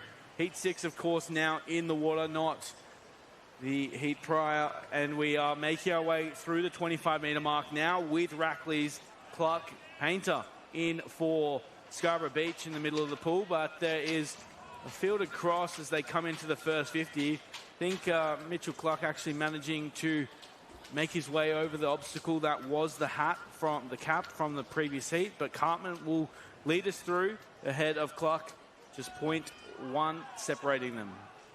Yeah, really tight race across the board here from first to 10th. Only a second, less than a second, splitting that first 50. So all the athletes doing a great job now as the field starts to separate a little bit. Still in the middle of the pool there, Painter. Moving forward, going well. Out there in lane 2, Cartman, our early race leader, starting to drop back a touch. And it is looking like it's going to be Painter who gets his hand on the wall first in a 107.4. Cartman, 108.17. Kaldropoulos, third there, 108.27. So good job there. Tight racing from the boys as those results are up on the board. They are official. We will move towards the final heat of this boys 17 to 18 years 100-meter breaststroke. See what we've got in store for us here. Still a chance to qualify for tonight's final, no matter what heat you're in. So the 7th and final heat hits the water here as we round out event 79, the boys 18-19 years 100-meter breaststroke.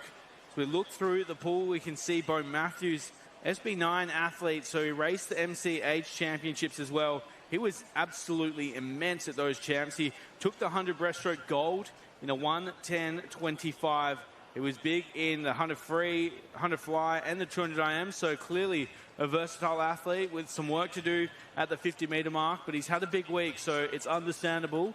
Hudson, though, for Cranbrook out of lane 3, turning through, and now sitting on your screen as he works his way back. Yeah, absolutely. And Harry Coomber out in lane 9 as well. We're seeing a lot of swims this morning out of lane 9. Some really good time improvements as the field starts to even up a little bit. But it is the opposite side of lane 9. Ethan Hudson moving well. 31.8 on the way out, and he's going to hold on to that lead as we get under the flags. And he nails the finish there on that full stroke, which is hard to do. Good timing. He gets that 107.9. A good time drop there by Ethan Hudson. Yeah, great swim from Ethan Hudson. Good to see. Also quite relaxed after the race. So 107.98. That may sneak him into a B final this evening. As we look through the results, we can see all 10 athletes through comfortably from that heat. The fastest, though, Thomas Sutherland, Flynn skipper. They've got 5 athletes under that 105 mark. So excited to see them come back this evening and take to the pool for a national title. Up next, as you can see, it's event 80. This is the girls 13-14 years 200-meter backstroke. We have been reseeded once again, this time down from 10 heats to 9, the first of which ready to go here. Another Carlisle final, 4 from this heat. They are absolutely building something for the 13-14 years girls. Take your marks. So we head off for the first of 9 heats in this reseeded 200 backstroke. And as you can see on the screen, there is some fluorescent orange in the middle of the pool. We're sitting here with Charlotte Lim of Carlisle, the 14-year-old, swimming strongly through the first 25 meters. Really long through each stroke. Good hand position on the entry as well, and engaging the right muscles. You can see why she will be very close to leading us through the first 50. Yeah, and there's a few out there from Carlisle, as you say, well, all training together, doing a fantastic job at this meet. The younger age groups especially, really dominating the appearances in the finals. So moving forward now. Field still kind of evening up, but it is Charlotte Lim at the moment, putting together a good second 50, moving about half a body length in front of the field now. She's looking nice and comfortable and smooth, just wanting to settle into that stroke. It's hard being outdoors. You don't have something to focus on, so really trusting your body position.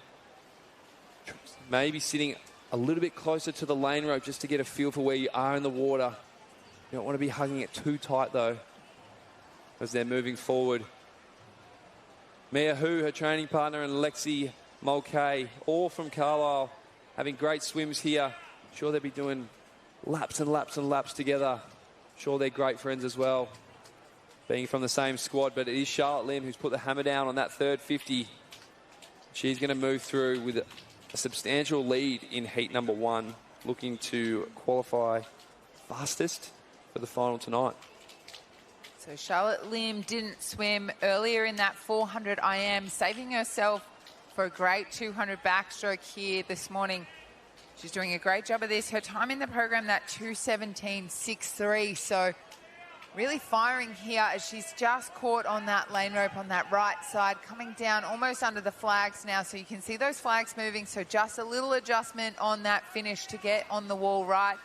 But she will lead them through in this heat one, a 2:20.69. So a great morning swim. Very hard to do a swim like that on your own out the front. Now that second position, Mulcahy out of lane 6. That 2:25.03, who in that third position, 2:25.30. So a great job. First, second, third, all going to Carlisle there. As we move along to heat number 2, 9 heats of this. We see Lucy Ma back out after a cracking 400 IM earlier this morning. Did a time of a 5:07 in that 400 IM. So let's see what she can do in this 200 backstroke.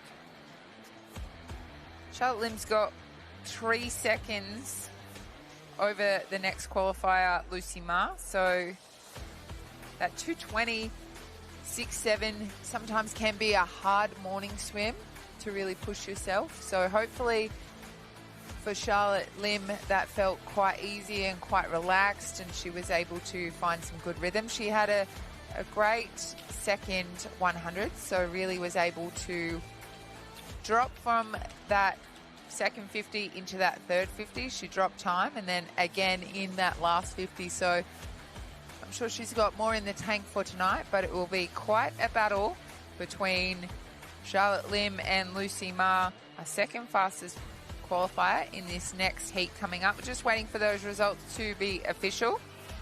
We unfortunately had a DQ there. As those results are now on your screen, Charlotte Lim in that 2:20.67. Let's see what these girls can produce in this heat number 2. It's a tough old double day, the 200 back into the 400 IM. But Lucy Ma certainly seems up to the challenge as she called through M. Take your marks. So we hit the water with heat 2 of 9 in this reseeded girls, 13, 14 years, 200-meter backstroke all the way through.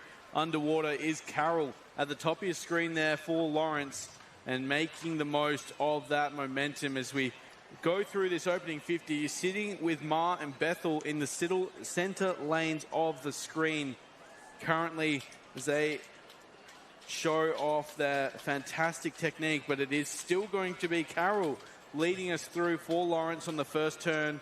32.62 on the turn, so she's entered in with a 2:26.52. We're blessed in commentary to have one of the very best to ever do the 200 backstroke. What sort of splits are you looking through here? We saw Charlotte Lim, a good performance, but for Carol, 32 out, what should we expect for the rest of the race?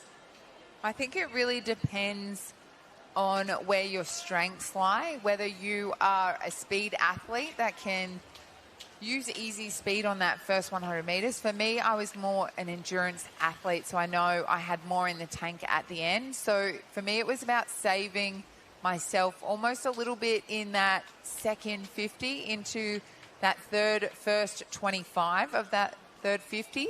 And then it was powering through from there, because I always like to really play around with where I was going to make my moves in a 200 backstroke. It always came in that last 50, and we'll see what these girls can produce. Obviously, you want to be super controlled in the morning. You want to feel long and strong, and also feel like you have way more in the tank for that nighttime swim. So Lucy Ma doing a great job taking over that lead. Bethel in that second position at that 150 mark, and Kaufman third there as they come down to almost 25 meters left to swim. Lucy Ma really extending on that lead now. She's just stuck on that lane rope ever so slightly. We see these ladies and these boys circle the lane because that's what they do in training all the time. So sometimes that just becomes routine. As Lucy Ma now comes under the flags, she will touch that wall first. We'll have a look at that time, that 2:26.8.01 between her time and Charlotte Lim. So not much in it for 2 heats apart. Bethel second to the wall in that 2:22.61. Hoffman third position in that 2:24.43. So Yeah, quite the battle for those top positions in that 14-year-old final. Only 0.01. I think you called it perfectly there, as Ma went through that 150 mark to look long and strong, but also to seem like she has more in the tank. That was a very controlled race. Home in a 35.57 on that final 50. So we know that that last 50 is so important, and Ma certainly leaning on it, but I am very excited. As you said, just 0.01 separating them. The 14-year-olds, another 14-year-old swims from 4 here for Heat 3. So as promised, Zara Barr enters the water for MLC Aquatic out of lane 4 as the third fastest 14-year-old. The best of the starts, though, looks like it has come from Gratzik in lane 5 and Fuchikawa out of lane 6 as well. So you're sitting there was Zara Barr. But as we look across the field, we can see the top of the pool really trying to head out with some intent through this opening 50. I don't think it'll be enough to take the lead from Fuchikawa, but as I say that, I am incorrect. Zara Barr leads us through. Yeah, 33s across the field there for the first 4 athletes turning. So it is tight early on. You mentioned a couple of days ago, it's hard to see your competitors in the backstroke. You might get a good look when we have the turn. We've got 3 of those in the 200 metres. Just have a quick glance, see where you're sitting. Obviously, you want to race your own race, but the girls quite bunched up at the moment as they're moving through this 100-metre mark. Fujikawa in the 109.7 moving through first. Zara Barr and then Georgia Pettigrew. So it's very tight at the moment. Girls doing a good job holding their rates. Techniques, keeping things smooth. As we've seen in the last couple of heats, the third 50 is where people are tending to make their move in this event. As we're moving through now, there's a lane separating the leaders at the moment, but Fujikawa doing a great job and has about a half a body length. Just splitting herself from the pack there, holding that underwater very well. So had a good turn as she goes for home now. Picking up the rate, picking up the leg speed, as you would expect in that last 50 of 200 metres. But the girls are going with her as well. Yeah, this is a tough point. Oh, no, she just crashed into the lane rope almost on cue with 15 metres to swim. That is a heartbreaking reality, but she's done enough in the early parts to potentially hold on here.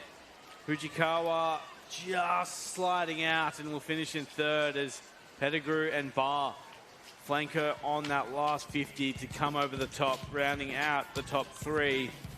That's always brutal, but the time across 2:23.63 should get her through comfortably in tonight's final.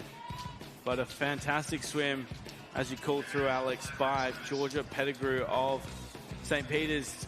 Didn't give up to the final stroke, and 35.47 is on par with what we saw in the first 2 heats on that final 50. So we'll put her in a fantastic position to compete for the medals this evening, should she go through. So far we've had 10 13-year-olds up. Now in heat number 4 we have beyond 10, but that doesn't mean these ladies are out of contention for a final spot. So if they are able to produce a very fast time here this morning, we might see some of these in the later heats be able to sneak into the final spot tonight. So still plenty of opportunities to make a final here at the H Championships at the Gold Coast Aquatic Centre. A cracking venue for the swimming here for the H Championships. The sun is just stronger on that even 50s for those backstroke. Not too much wind action other than a little bit of movement in the flags at the finish end. But at the turn end, absolutely dead still. So great conditions here for the backstroke. You can see all the coaches on the screen. That's the coaching booth that they watch all the action from the main pool. As those results are now official on your screen, Georgia Pettigrew there in that first position, winning that heat number 3, that 2:23.06, but quite a tight 3 finishes in that heat 3. So we move along now to heat number 4. We've seen some fantastic unseeded heats come through this morning, especially in this younger age group. You can often see massive drops, even in the weeks leading into a national age championships. If you swam, especially the Queensland State Championships, that is such a monster program. So love to see these young athletes put their best foot forward, and I'm sure we'll see that once more as Heat 4 gets ready. And away. Heat 4. 13-year-old leads the field from lane 4 for Delaney. As we go through, you can see on the screen there in the middle of the pool, it is Delaney just trying to throw down in this first 50. She has Williams on the left of her, which is the left of your screen as well. As we go through to the first turn, we'll see the wider pool in a second, but Delaney doing a fantastic job to be right near the front. The challenge coming from lane 7, in fact. Lee will turn through first, 33.68 on the opening 50. And on the opposite side of the pool is Knox Pimble, represented through Witten. So this is what we've seen throughout the competition. We're seeing it again, and we'll see it throughout the rest of the events today and the coming days. Is once we move from those seeded heats, we can expect virtually anyone to take this event out. Don't love it when it's in lane 9 because we get hidden from exactly who the athlete is, but we love to see the athlete swimming fast, and that's exactly what we've seen from Lee through the first 100. Great job there, turning through in that 1:10.89. Witten in that second position, out in lane number 2, that 1:11.63.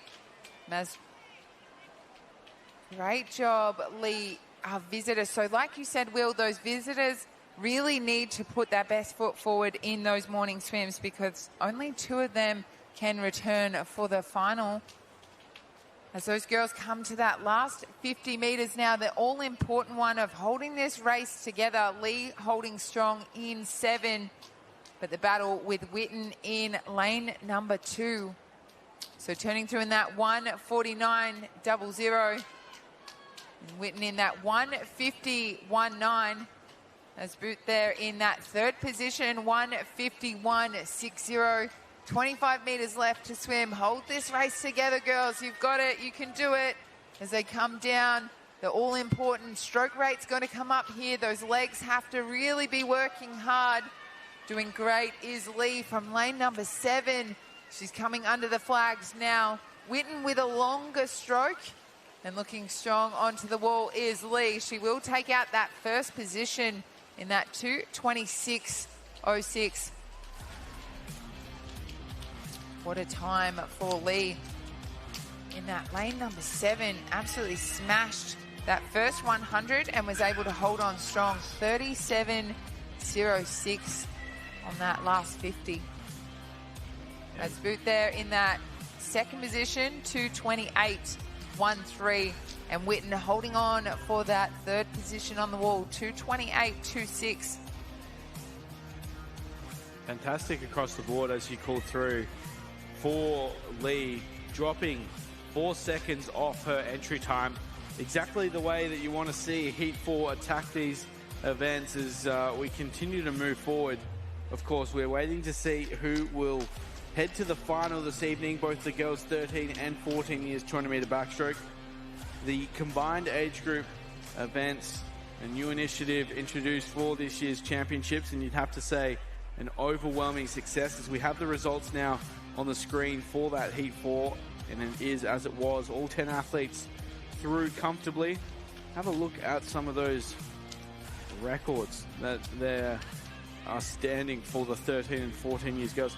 I tell you what, 2:12.04 for Kaylee McEwen as a 13-year-old, 2:09.60 as a 14-year-old. What that record doesn't show is the athletes that she's had to beat in order to get them. There's good stocks in the women's backstroke.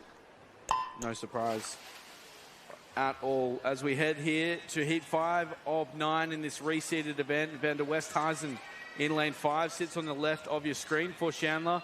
Molly Ramian in 4, and she is on the right of your screen as we make our way through this opening 50. You can see the best of the starts in 3 and 7.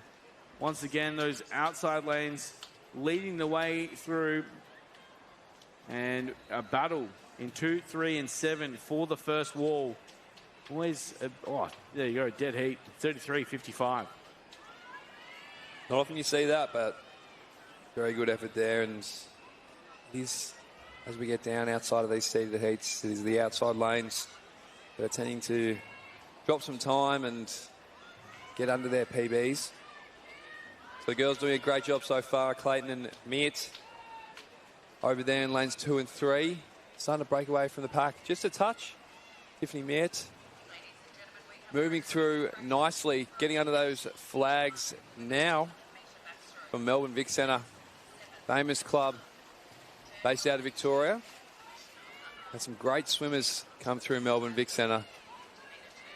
Tiffany Miet moving through nicely now, just picking up the rate slightly. Moving through, getting about a body length from Ella Clayton. As the rest of the field slowly chipping away at the lead here. And Tiffany Miet doing a great job holding them off so far. Around that 37.4 split. The second 50s. See what she splits here. She gets about a body length on Ella Clayton on that lap. Going out to just under a 39. So see what she has coming home in the legs. The battle, the second and third in this heat is on.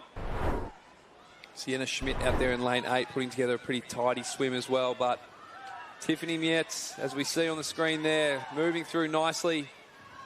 Just showing that little bit of fatigue now, moving towards the lane rope. 200 metres of backstrokes a long way, but she's doing a great job here.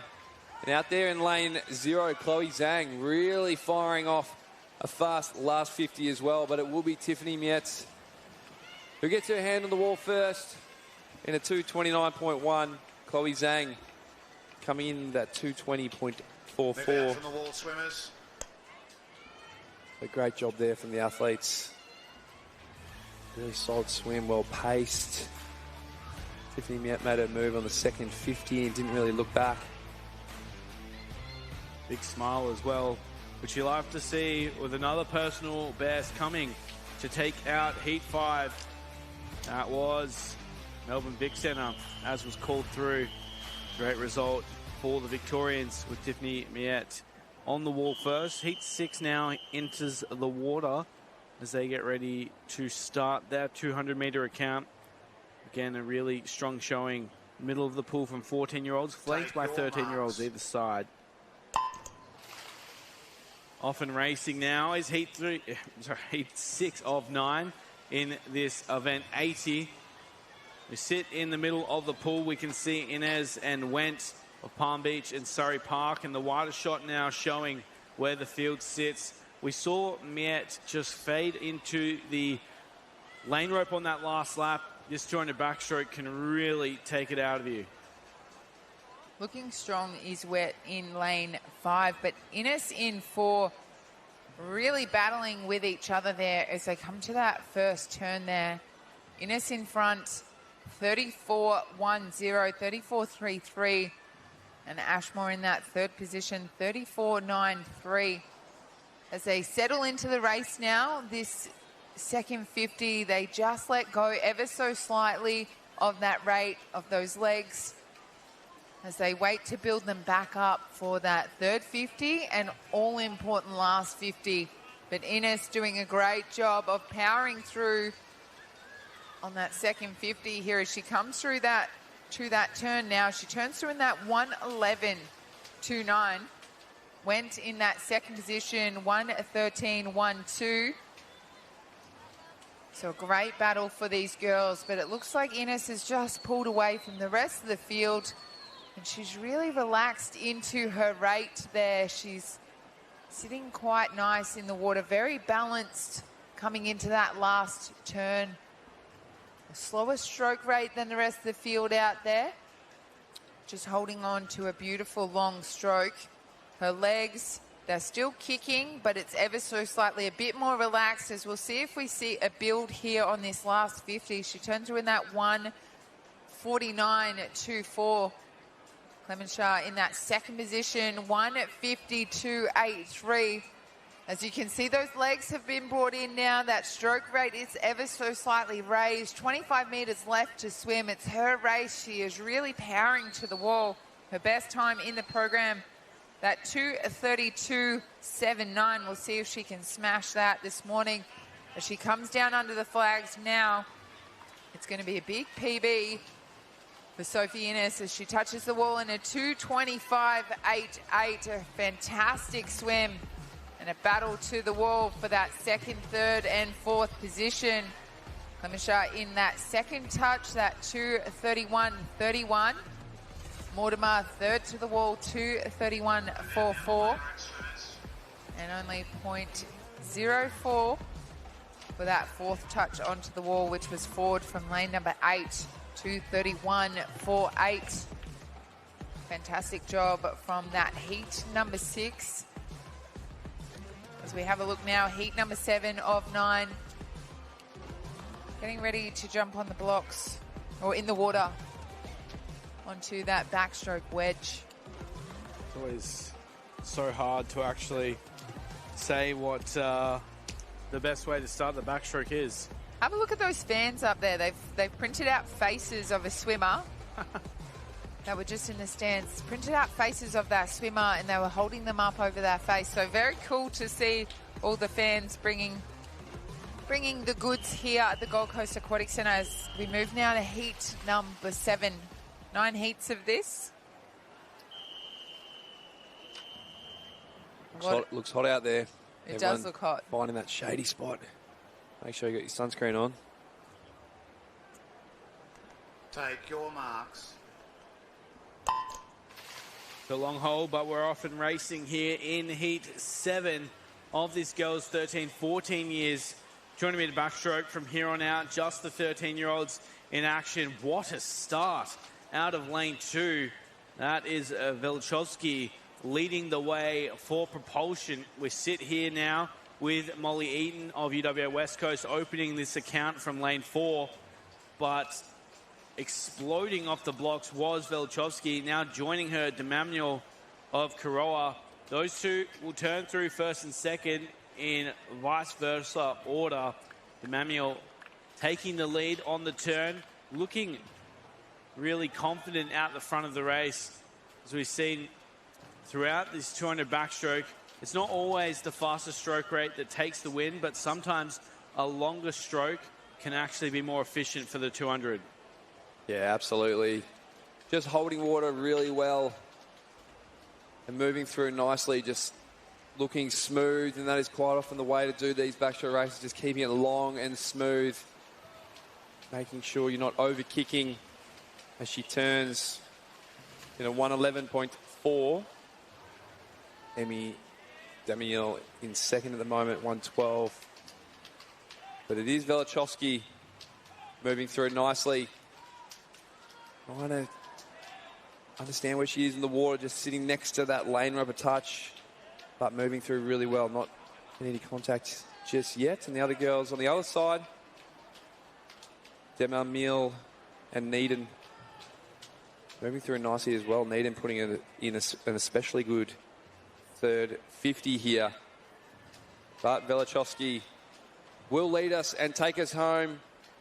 She flips 38 mid-split. If she can hold on to that, you'll put together a pretty good swim here in this 200 metres backstroke. She's moving through nicely, keeping the same rate pretty much the whole way, doing a really good job of that, holding her technique together well. Legs are firing. You can see a little splash there from the legs. So, really good swim here from Amelie Velchovsky. She will touch the wall first in this heat number 7. 2:28.4. Emmy Demamiel coming in second there, holding on. 2:30.5. Emma Needham next to her in lane 7. 2:31.6. Great job from our ladies in heat number 7. 9 heats in this 200 backstroke, so 2 more heats to go. 2:28.45, a fantastic PB there.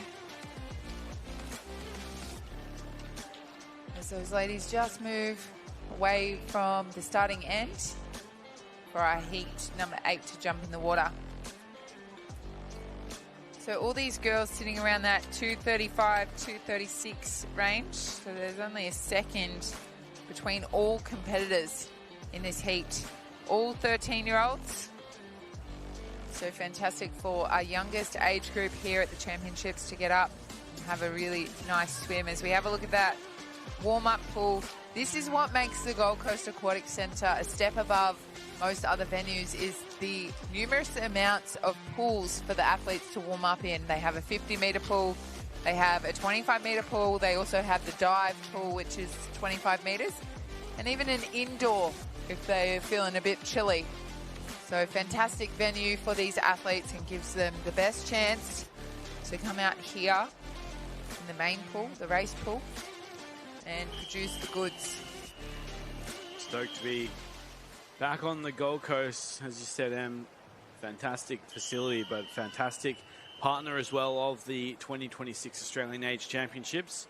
Of course, you're watching 9 now. It's exclusive coverage of these championships on 9's Wide World of Sports. Now it's called, here is Heat 8, the penultimate heat of Event 80. A fantastic start coming from 3. And that is Chloe Mertens of Cranbrook, hoping to transition that start into the lead of the race, but the field reacting as we come through.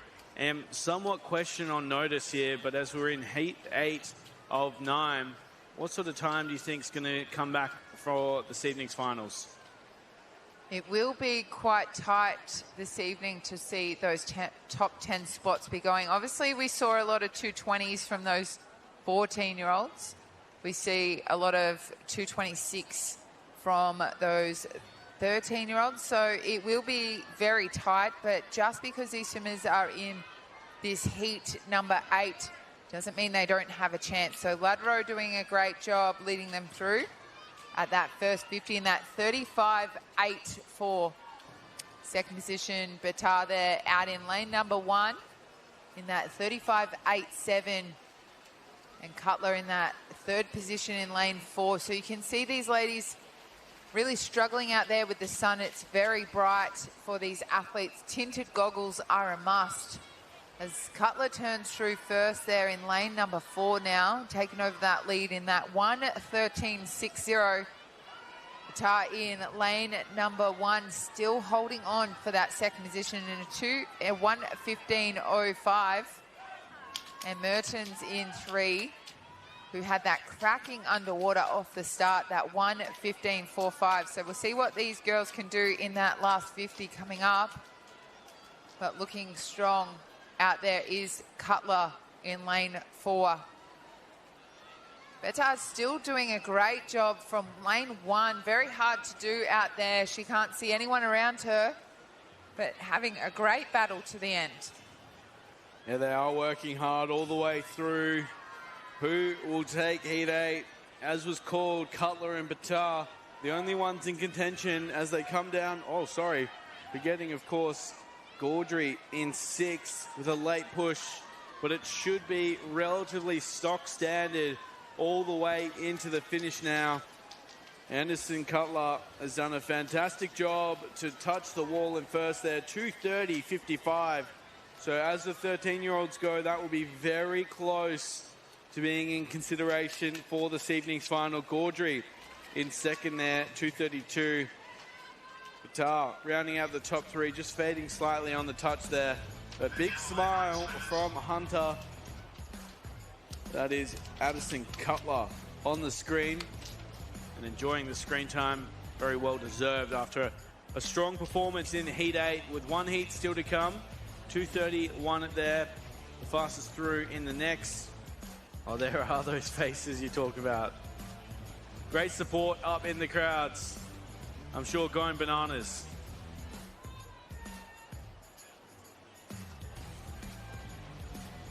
Really like to see all the signs. So keep them coming, everybody. The support is what these athletes need. No, it's hot. See everyone up in the shade there. Keeping cool. Make sure to drink plenty of water. And cheer on your favourite athletes. All the Alex Graham cutouts earlier floating around the stands. I'm sure for a small price they could be organised for a signature as well. I really hope there's no cutouts of me out there. I can assure you. I'll be asking some questions. For the 9th and final heat, ready to race. Take your marks. A long hold, but we're off strongly as we dive in to the 9th and final heat here in this reseeded event. 80, the girls 13, 14 years, 200 metre backstroke. You can see a strong start coming from lanes 3 and 6 once again as we get a wider shot. As we zoom in here for this Mia Clements in lane 4. Wider here now, we can see Erin Sun out in the lead for Western, and it will sit that way at the 50 metre mark. Yeah, doing well there, Erin Sun. Off the gun there in a pretty tight contest so far. Looks to be fairly skilled in those underwaters, so the turns and the starts are going to come in handy. But that is such a small part of the race. Low pivotal. The swim needs to be on as well. So the girls starting to catch up a little bit. The field fairly even at the moment. Erin Sun doing a good job keeping in front of Christine Lee at this stage as they're coming down to the 100 metre mark. See what the split might be. Still with Erin Sun with 1:14.1. Christine Lee moving nicely as well. The rest of the field trying to pick up the pace a little bit. See some stroke rates picking up. Some splashes from the legs as well. All the girls really trying to get under their entry times. There may be PBs. But Erin Sun doing a very good job at the moment. Pushing nicely in this third 50. She's positioned herself nicely in the lane, but the girls in the middle, Christine Lee, Penelope Waterhouse and Freya Chapman starting to move up now as well. So the race is on in this final 50 metres. And again, Erin Sun having the better of the turns, holding that underwater a touch longer. She'll get that advantage as she moves through. Christine Lee and Mia Clements putting her hand up now as well. As they're moving through. It's actually Rag Leeton who's starting to move up on the field now with a really solid third 50. And she's thrown the gauntlet down and it's tight, but it's going over to throw to the other side of the pool. Freya Chapman and Penelope Waterhouse, almost identical touches there. Great last laps. But it's Freya Chapman with a 2:33.2. Penelope Waterhouse 2:33.5. And Rag Leeton finishing really strong there as well. 2:34.88 to round out the last heat of the girls, 13 to 14 years, 200 metre backstroke. Well, pundits have told us anything. You can never count out Waterhouse in Australia. Racing all the way to the final. But as it was called, Chapman on top. To see some more of the crowd. Don't forget, you can catch all the action on Swimming Australia's platforms. They're seen on the screen there. Facebook, Instagram, and X. Don't forget, of course, to check out the fantastic content being shared across the website. The six-pack preview, a key staple of the Australian Age Championships. And a couple more events still to come. Thanks for joining us on Nine's Wide World of Sports. Don't go anywhere as we have the action right here.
Thanks for joining us for Nine's extended coverage here of the 2026 Australian Age Championships. The Gold Coast Aquatic Centre has absolutely delivered in spades through the opening 6 days of competition. The good news, of course, for all swimming fans, the action continues right now as we head back to the pool deck. This is the first heat of the boys boys 13 to 14 years, 50-metre butterfly.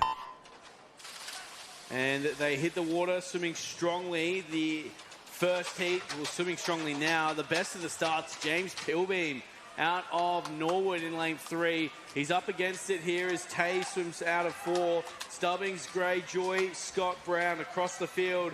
The battle, though, in the middle, Pilbeam, Tay, Stubbings. Who's going to get the hand on the wall first? It will go the way of Xavier Tay. 25.53. Gets it done. Xavier Tay to Xavier Gray. Z to X. First to second. Third goes the way of Stubbings. A good way to start this 50 butterfly. 13 heats this morning of the boys 13 to 14 years, 50 metres butterfly, and our fastest qualifier, Xavier Tay there, taking out that first heat. The Australian record for our 14 years, a 24.97 held by Maxwell Cunningham. As the second heat very quickly off, almost missed that start as we come down to the 25-metre mark. Pretty even across the field. Nice start there in lane 7. Cooper Reville and Harrison Eyre going right with him.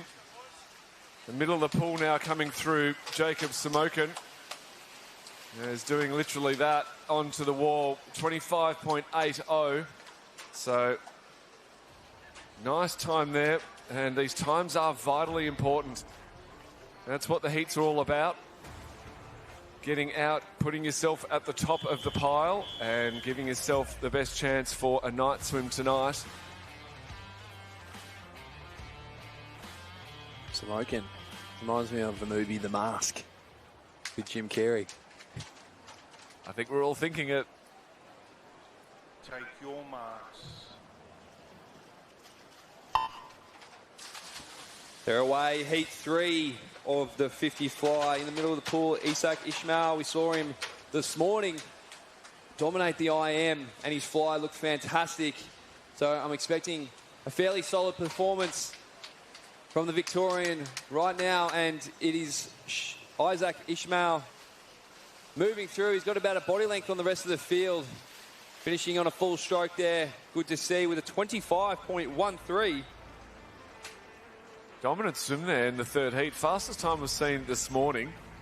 So Isaac going from third to first.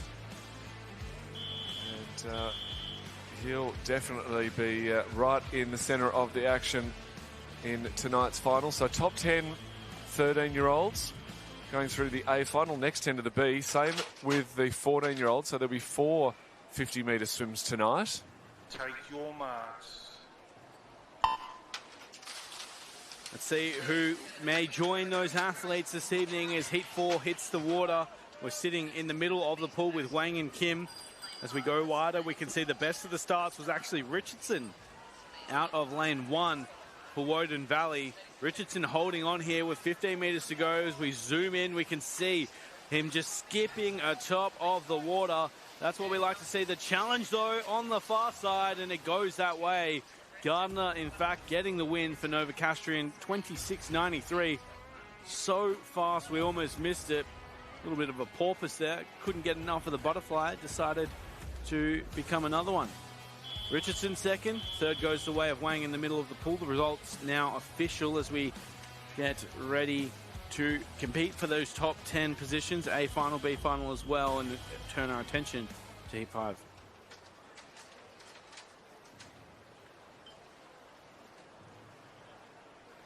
Your marks. Heat 5 of 13 underway. The one-lap dash of the butterfly, so important to get a strong start and really drive that kick the whole way through the 50. Butterfly, relatively simple action, but very demanding on the shoulders. And this 50 add the big demand on the legs as well. Looking good. Evans and Hanley down in lanes 8 and 7. They do touch first. So Griff Evans in a time of 27.16. Hanley 27.21. And Pepperdine at 27.42. So roughly over 100, about 120 athletes competing in this boys 13 to 14 years 50 metres butterfly. Only spots for 20 in each age group, so lots to race for this morning. And the big story is the times. That's what they've come in with. They qualify on those times. They try to better those times. And it's the morning that counts. Take your marks. Away clean, heat number 6. 50 metres, butterfly. Looking in the middle lanes there, 4 and 5. Fiorotto and Smythe moving through nicely. Will be Smythe at the moment. And really Jaden Thatcher as well, looking really good. But it is about who's going to get their hand on the wall first and who can finish on a full stroke. It is very tight. Not much separating the top there.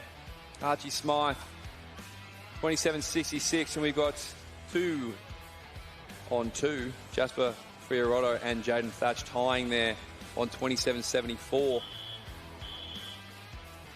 So very close racing here, and it doesn't take much in a 50.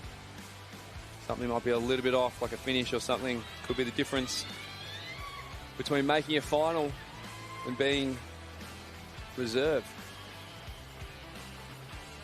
Yeah, we've seen a number of swim-offs already at these championships, so the tight racing means more likely to see a swim-off rather than the 50 fly than the 200, though. If we hit the water, this is heat 7 underway, 7 of 13, of course, swimming across the pool. We can see a fantastic even start. As we get deeper and deeper through these heats, they do start to test us. The best of the challengers looks to be Jack Burns, though, out of lane 6. He's just ever so slightly in front of this field and building. The challenge in 1 as well. Dulla, Burns, and who's in 4? That's Gilbride. That's the top 3. Burns, Dulla, Gilbride. Rounding out heat 7. And a big splash there across the pool. It's hard to track.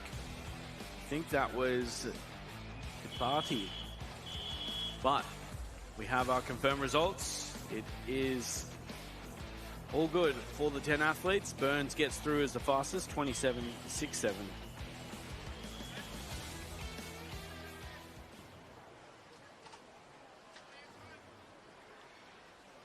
Stand down, please, swimmers. Swimmers asked to stand down. They want to make sure that it's a nice even start. It's obviously something just holding them back. So a little reprieve here. These 50s just keep firing at us like a machine gun. And 13 heats in total. We're over halfway now into heat 8. Take your marks. So underway for heat 8. Boys 13 to 14 years 50 butterfly. Really nice start in the middle of the pool. Luca Green worked that 15 masterfully. Zach Harrison up in the top of the pool, also doing his best to hang on. He's got a bit of a gap with that empty lane, and he's doing a great job out there by himself. But it will be Green who just gets there. In fact, no, Delanoy, 27.74, 6/100ths of a second in front of Luca Green. So he really came home in that second 25. Great swim there. These times just keep coming at them, and so much work going in to drop these tenths of a second. None of our swimmers in that heat had broken 28 before, and with a couple of 27s, that's fantastic to see. Very little separating. That last heat, only 6/100ths of a second separated our fastest to slowest qualifiers. And now into heat 9, it's a similar story. So only 5 heats to go. Yeah, only half a second there between our fastest seeded in White Williams. and Pala Take Frappa your marks. out in lane 9. So the boys are away now. Heat number 9. Quick off the blocks. There was Chris Song from Carlisle moving through nicely. He's kept that momentum, but as we mentioned, only half a second separating all these lads as they move through the field now. It is anyone's for the taking. It's all about nailing those skills and nailing those finishes, trying to get in there on a full stroke. But as he had the fastest start and he finishes well, Chris Song, 27.96. Good solid time drop there. Aidan Murphy out there in lane 1, 28.09. Thomas Grasso, 28.2. So great job there. Good time drops again. Most of the boys there. We've got to nail all the skills here in these 50s, the starts, the underwaters, how you break out, how you finish, and everything in between. It's almost cruel, isn't it, how much you're judged on all of those little bits and pieces. If you're just a tiny bit off on the start, a tiny bit off on the breakout, you miss the finish on a half a stroke. There's half a second right there, and so much work goes into it, and you can see these races being won by tenths, sometimes hundredths of a second. You see Cam McAvoy spending all his time training with little things, and it's paying off for him. Perfection is what they're after, and at the end of the day, you're judged on the time it takes you. That is the whole point. It's what I love about swimming, is it's a never-ending quest to get faster. There's no end point. Take your marks. Underway here at Heat 10. From here on through our final 4 heats, all 13-year-olds. So combined 13 and 14s led to some great racing, our combined ages. And now into our sole 13-year-olds coming down. Lane 3, 2, lane 7, McCormack. It looks to be between, or 6 rather, Jason Wang. No, it was McCormack. So McCormack in with a 28.05. Fantastic swim there. 2 gets 2 in a 28.20. And Jason Wang in for 3rd. So breathing heavy. A race only goes for 28 seconds. It's not a lot. But you've got to think how little they're breathing. In some cases, some of these athletes taking no breaths. Probably down to the 13s, they're taking maybe 2. And it's a really awkward, I guess, energy system, that sort of 30 seconds. It's not aerobic, it's not anaerobic. And need to get that oxygen in now into the 11th heat. Boys are moving through nicely. In the middle of the pool, as always, but these heats are turning into a dogfight. Who can put their hand up, who wants it the most? And they're all being very close. And this one will be no different. It's going to be Blair Gillen out there in lane 2, getting his hand on the wall first in a 28.5, and he loved that one. Good PB there from Blair. Right next to him, Gabriel Cook, 28.57. So again, very tight racing in 3rd place is Harrison Green with a 28.71. A lot of 28s from those boys. So good drops from their entry time. So we're getting down to the business end of things in this 50 butterfly. Very much the business end. Second last race. 13 heats in total. This is 12. And again, a nice clean start as they work their way down to the halfway mark, keeping that head nice and steady at the front. Very nice swim here from Benham, Morris, Lamont. But it will be Morris in lane 4 with a breath under the flags. He touches a little bit awkwardly on the wall, a 28.31. So Morris ahead of Max Addison out in lane 8. Flynn Wyeth in for 3rd, Ryan Miller for 4th. With one more 50 on the cards for the boys before we move to the girls' 50 metres butterfly. It's the girls' 15 to 16. We've just had, we're almost at the 13th heat. We've got 14 for the girls. it seems a lot, but because they're mixed age groups, you can sort of see it as 6 or 7 heats of each, which is, very manageable. But it's better racing now that we've combined them together. Yeah, good opportunity for the young'uns to race a year above as well. Challenge themselves a bit. Do you reckon it's more of an advantage, just while we're waiting, more of an advantage for the younger age group to have that competition of the older, or the older to have that, racing with similar speeds? I think it's probably an advantage for the younger. They might be a bit hungrier, whereas the older's probably a bit more worried. We stand down again. Had a few of those. The wind is blowing down the finish end of the pool, so see the flags moving. It's quite still up the 50 start end. The strange quirk of this pool, we see it a lot. It's one or the other, never both. Final heat in the water now. They're away safely, moving through. Very even at this point of the race.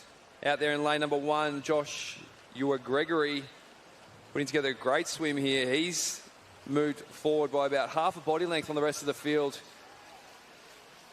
They're doing a very good job there. And he'll get his hand on the wall first. And a 28.26. It's a very good swim there from Joshua Gregory from the final heat. And right next to him, Jason Van Ryn, 28.91. So the boys pushing each other there to get under that 29. The entry times are 29.7s. So fantastic effort there. Good to see a full heat there in our final heat for the boys 13 to 14 years, 50 metres butterfly. The summary of the top 10 times, this is combined 13 and 14, so they will be split up for our actual finals tonight. As you said before, top 10 into the A, next 10 into the B for each of the age groups. And a similar story coming up now, the girls 15 to 16 years, 50 butterflies. So down that same end again. And heat 1 is up on the blocks. Lane 4, Heidi Schumack.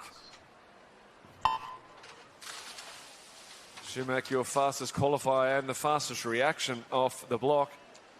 Absolutely like a gunshot off. 0.6 of a second to leave that block, and comes up absolutely firing. Next to her, Carmen Zuli and Caitlin Haynes in 5 the other side. She's getting the most amount of pressure, though, from Carmen Zuli. In fact, as they come down to the wall, Schumack gets knocked out from touching first by Kobus, actually. So Annika Kobus, first through to the wall, 27.27. Great first heat swim. And then Schumack. Third through was Haynes and then Carmen Zuli. So time's official. Nice and clean first heat for these girls, 15-16. A real mix. Carmen Zuli, 15. So she's definitely your fastest 15-year-old. Emily Daunt, 15 as well. So scattered amongst these opening heats. You will find a few 15s, but mainly 16s to start off with. The qualifying time, around half a second difference between the two, so pretty close. Either side of that 30-second mark, the 15-year-old's just over, the 16-year-old's just under.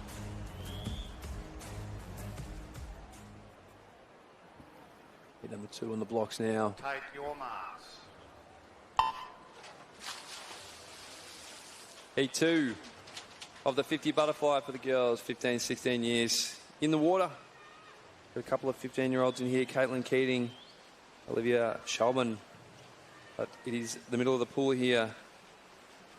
McCutcheon moving through very nicely at the moment, holding that breath as we head towards the wall now. And it will be McCutcheon that touches first, our swimmer from Fiji, 27.18. Ribo de Bresac, 27.44.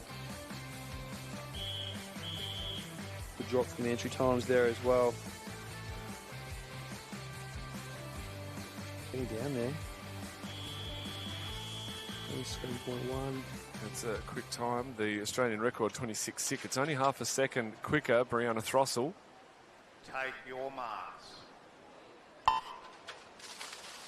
Third heat in the water. And our final of our seeded heat for both the 15 and 16 years old. Nice long underwater from a few of the girls there. These skills so important. They see the senior girls race this way, and they've got to perfect that in training. Coming down now, Annika Sylvester looking very strong in lane 3. She's just got a marginal lead in front of lane 4, Megan Yeo. And it is Sylvester, touches in a 27.66. Yeo in for second, Jones in for third. And Anouk Potter almost outside Smoker getting in for fourth.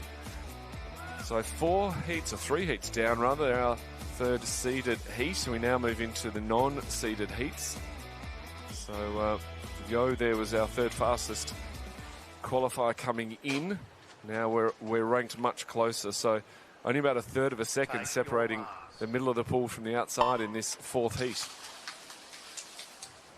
And they are away. We're expecting a tight battle here. We start to get in. There's some closer heats.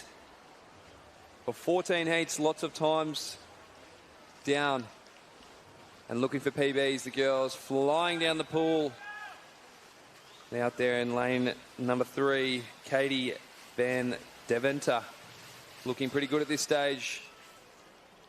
It will be Judy Yang, who just out-touches her in a 28.09 to the 28.11. And Ada Chasia, 28.19 as well for third. We're going to see some close battles. We're only early days.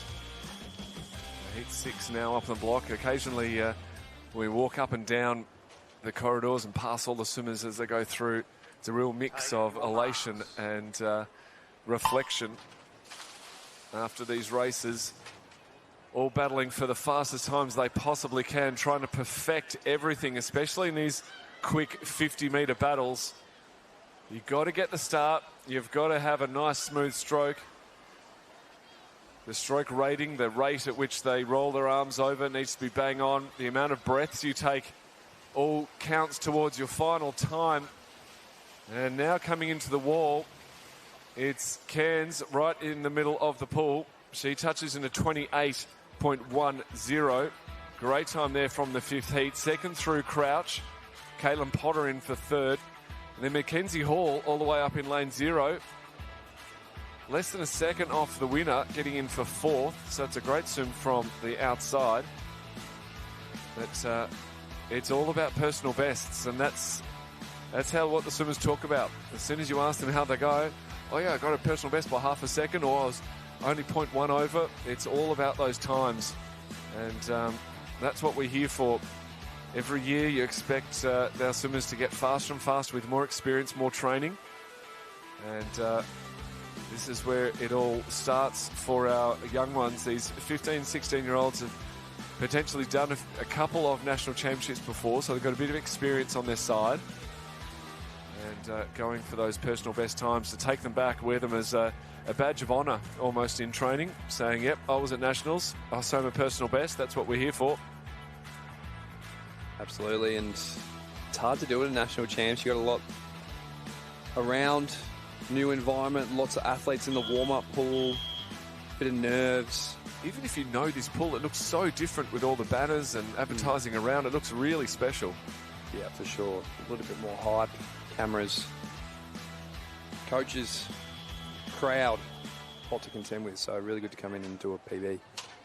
A couple of ex-swimmers criticising everything you do as well, the commentary team. So sixth heat now in the water. Looks to be a very strong start there from Charlotte Harding in lane 6. She stayed under and got a nice little lead from lane 5, Pim next to her. Starting to come up hard and swim. She's maintained that lead and having a great swim and battle with Clara Fay right next to her. And it looks like that's where the charge is going to be from, although Hollywood has staged a blockbuster swim out in lane 1 at 28.26. Harding through second, 28.51, and Fay in 28.58, only hundredths a second but literally with a Hollywood ending. Lila touches first in that 6th heat. Throwing out some respect to her family members in the crowd, friends in the crowd. Got some signs up there. Definitely an Oscar-winning performance, that is for sure. Take your marks. 14 hits in total, rather. And now into heat 7. Getting a pretty strong start out there in lane number 9. Isaiah Fong-Sutton from Bendigo East. Very good off the blocks, but the field has quickly caught up. We're missing a couple of swimmers here. But Ruby Woodford moving through nicely at the moment. Looks like she's going to get her hand on the wall first. In 28.56. Megan Lee, 28.85. Ella Pearce, 29.02. That was a nice, easy one to call. We like it when they get out early and hold their spot. Makes it a lot easier for us. These tight races we're seeing at the moment. Pretty hard to call. Made a couple of wrong ones last night. Oh, they're so exciting, some of these finishes, and you swear as the amount of races that you and I, Alex, have seen over the years, you swear with 5 or 10 metres to go that, yeah, you know what's going to happen. And then they come over the top in the dying seconds. The finishes here have been quite extraordinary at the Age Australian Championships. 2026 is definitely going to go down in the record books with plenty of records broken. Now into heat 8, and Kyra Johnson, in fact Kelly Bowman, in lane 2 with a dominant swim, much like the previous heat, well out in front. So good, best part of a second in front of second place. So Bowman touches with a 28.11, big personal best time. Second through to the wall, Kalmakovs. And then Anderson in for 3rd. Truong for 4th. So most of these swimmers haven't broken 29 seconds yet. The top 2 there doing that quite easily. Fastest time, in fact, the entire field in this next one, heat 9, 0.09 of a second apart. Yeah, we are seeing some tight racing here, which is great for experience. As you get up to that open level as well, the races are separated by tenths of a second, even all the way up to 800s and 1500s sometimes. So really good practice for the youth athletes at this meet. As another tight contest is here. It is Eloise Pattinson out in lane number 1. Somerville House. We've seen a few Somerville House athletes in this 50 butterfly taking wins, so doing a really good job at getting their hand on the wall first, working those skills in between the flags. 28.6. Pretty decent time. Big time drop, about a second, so great swim there. And it's important to know where these athletes have come from as we move into heat 10. All of the athletes in this one, again, only 8/100ths of a second separating them, all in the 29.7. So every single athlete here entering with a 29.7 in the 10th heat. So we're expecting another tricky one to call on the wall. And it's playing out that way halfway through the race. No one really breaking away massively from anyone else. Middle of the lanes, Brooklyn Rain looking very strong in the middle. And she comes down. Will she get her hands on the wall? She does. So Brooklyn Rain touches first to 29.31. Second to the wall, Bridie Reid, and then Jemima Hale. They actually are in for 3rd. So I've got a feeling we might be having a little bit of a wait. We potentially have a disqualification here. So second to the wall, Jemima Hale. 3rd was Taylor Miller. So whether it was movement on the block before, that's really the only thing I can think in a 50 metres butterfly. No turn infraction. So just while we wait for those times, and those girls have got a very long wait for our official times to come up. 14 heats in total. We've got 4 more heats for the girls. And we go from one of the quickest races, we've said it before, to one of the longest. We've got the boys 15 to 16 years at 1500. We've got a few heats of that this morning to round out the morning action here on day 6.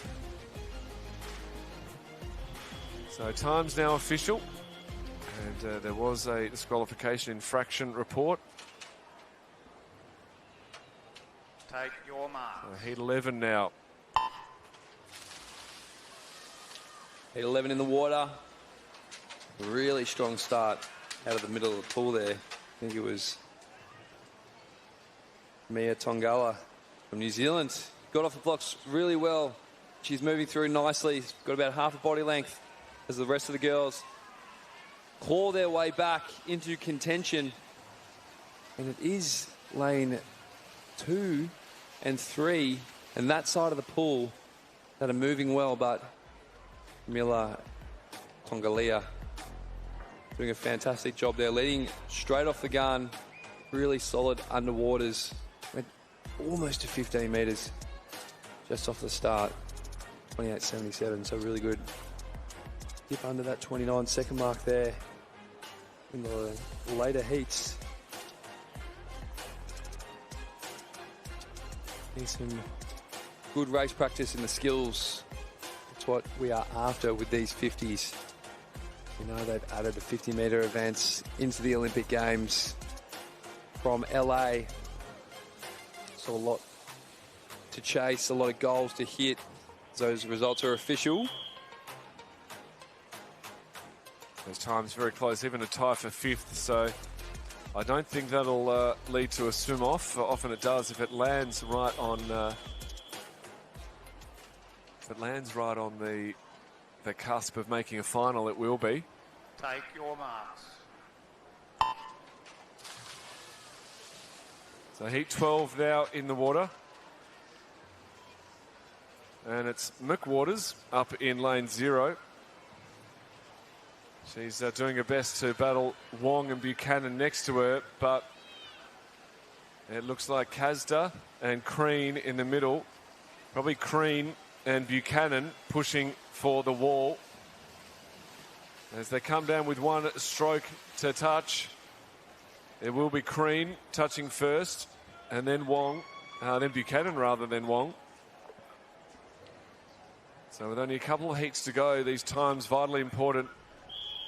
Breaking the 30 seconds is a great achievement, and most of the field they're doing that, which is great. All of their entry times pretty much bang on the 30-second mark. In fact, Crean, the winner, her entry time was 30 seconds, 0.00. So easy to see that she'd be happy with the 29.19. And it's those numbers that will be going around in their head as they walk back to their coach and they debrief after the race to see where they can improve and find some more. As heat 13 now, our second last race of the 50 metres butterfly is underway. Really nice start there. Annalise Potter in lane 4. She seems to have the best of it. And moving down to the last 15, Amberley Ross coming up alongside. In fact, Ross in the second half seems to have a little bit of momentum and is holding that water just that much better at the back. And she comes in to record a 29.25. So none of this field getting under 30 seconds, and Amberley Ross has just smashed it with a 29.25. Potter 29.57 and Olivia Yu 29.66. So some great swims there in the second last heat. It was so good getting under that 30-second barrier. Remember as a kid trying to get under that 30-second barrier for the 50 free. I was sitting there for a year, I reckon. Maybe not a year, but I think I went like 30.02, and all I wanted to do was go under 30. So no matter what stroke you're doing. That's how I felt for Cream before, 30.00. Can you imagine the reaction when she touched the wall on that one? Oh, so close.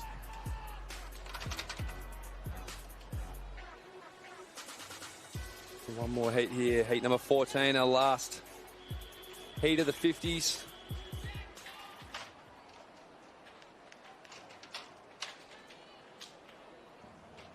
Take your marks. Heat 14 is in the water. Our last heat of the girls 15 to 16 50-metre butterfly. Union out there, our visitor from UAE, looking pretty solid. But it's Dee Borazi from Nuttawading with the head down, opting not to breathe too much. Good tactic for a 50. But this one's going to be close as the girls all start to bunch up towards the finish. And some great finishes there. Deborazi from Nuttawading dipping under. And Petrovic there, 30 flat. And Union with a 30.29. Well, that's results from that final heat of the girls 15 to 16 years 50 metres butterfly. And our top 10 times going through.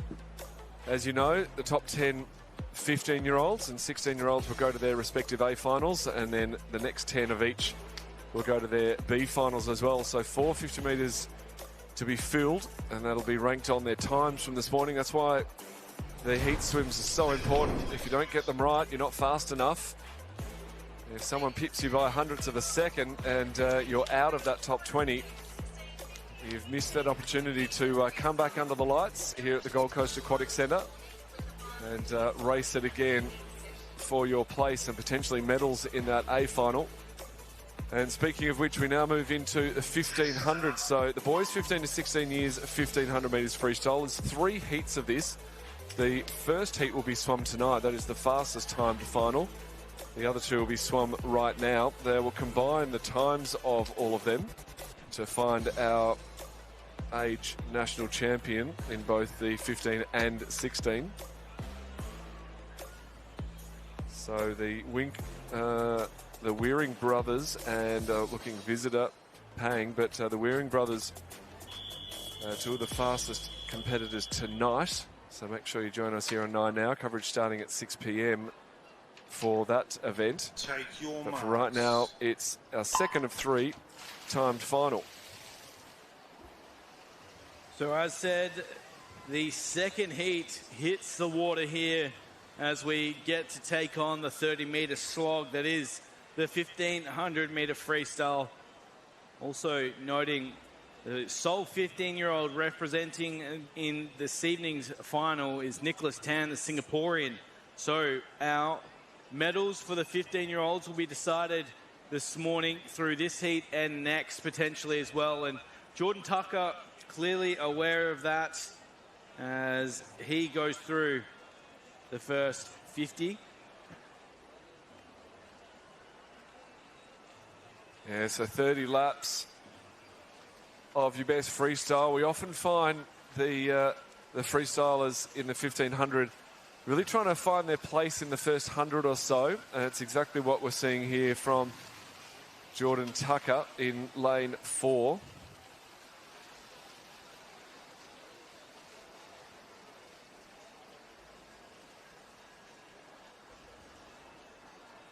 So 58.42 he goes through in.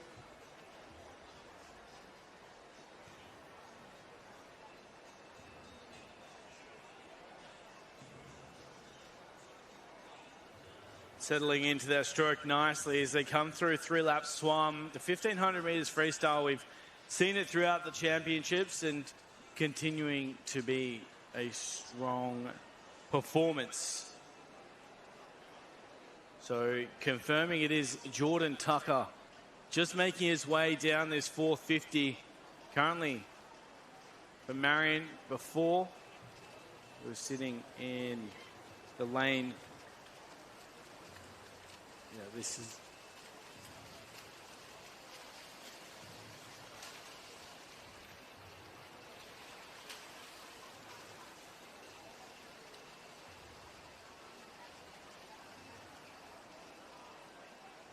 so coming through now at the 200-metre mark. Got a nice lead, a couple of seconds. Best part of 2 seconds on Rogers. in second, and Thomas Bridie out in lane 7. So pacing just so important, as we're talking about. Pacing so important, just getting out and finding your rhythm early, and looking really, really nice out there in the lead.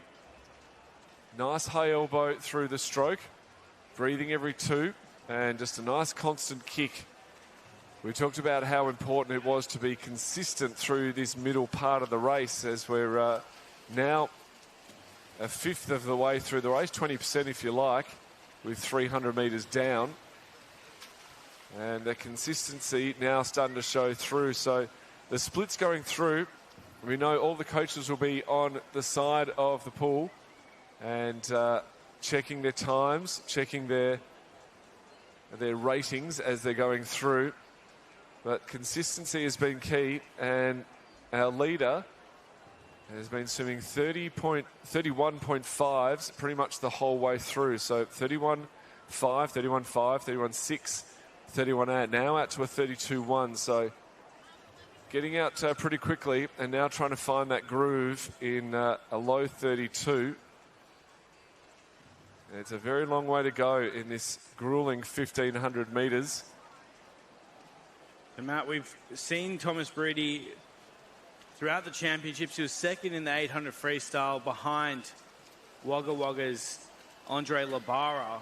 So Bridie leading the 15-year-olds here, but no Labara in the 1,500. So we obviously know the 800 is new to the Olympic program, the 15 a bit more consistent. But does that surprise you, no Labara racing this 1,500? There's been some really big programs for a lot of the swimmers, and Labara is definitely right up there. And it can be a little bit tricky. Thank you. So we've just been handed an update because of the reseed and because of the system.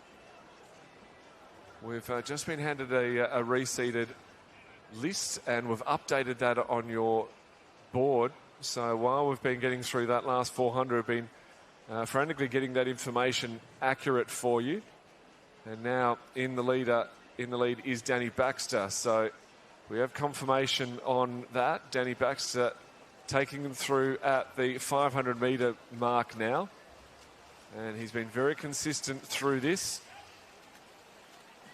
Thomas Bridie there still in second place in lane 7. Third, Ashton Rogers. He turns at the 1/3 mark in third position. Kay Cooper in 4th. Finn Kelly in 5th.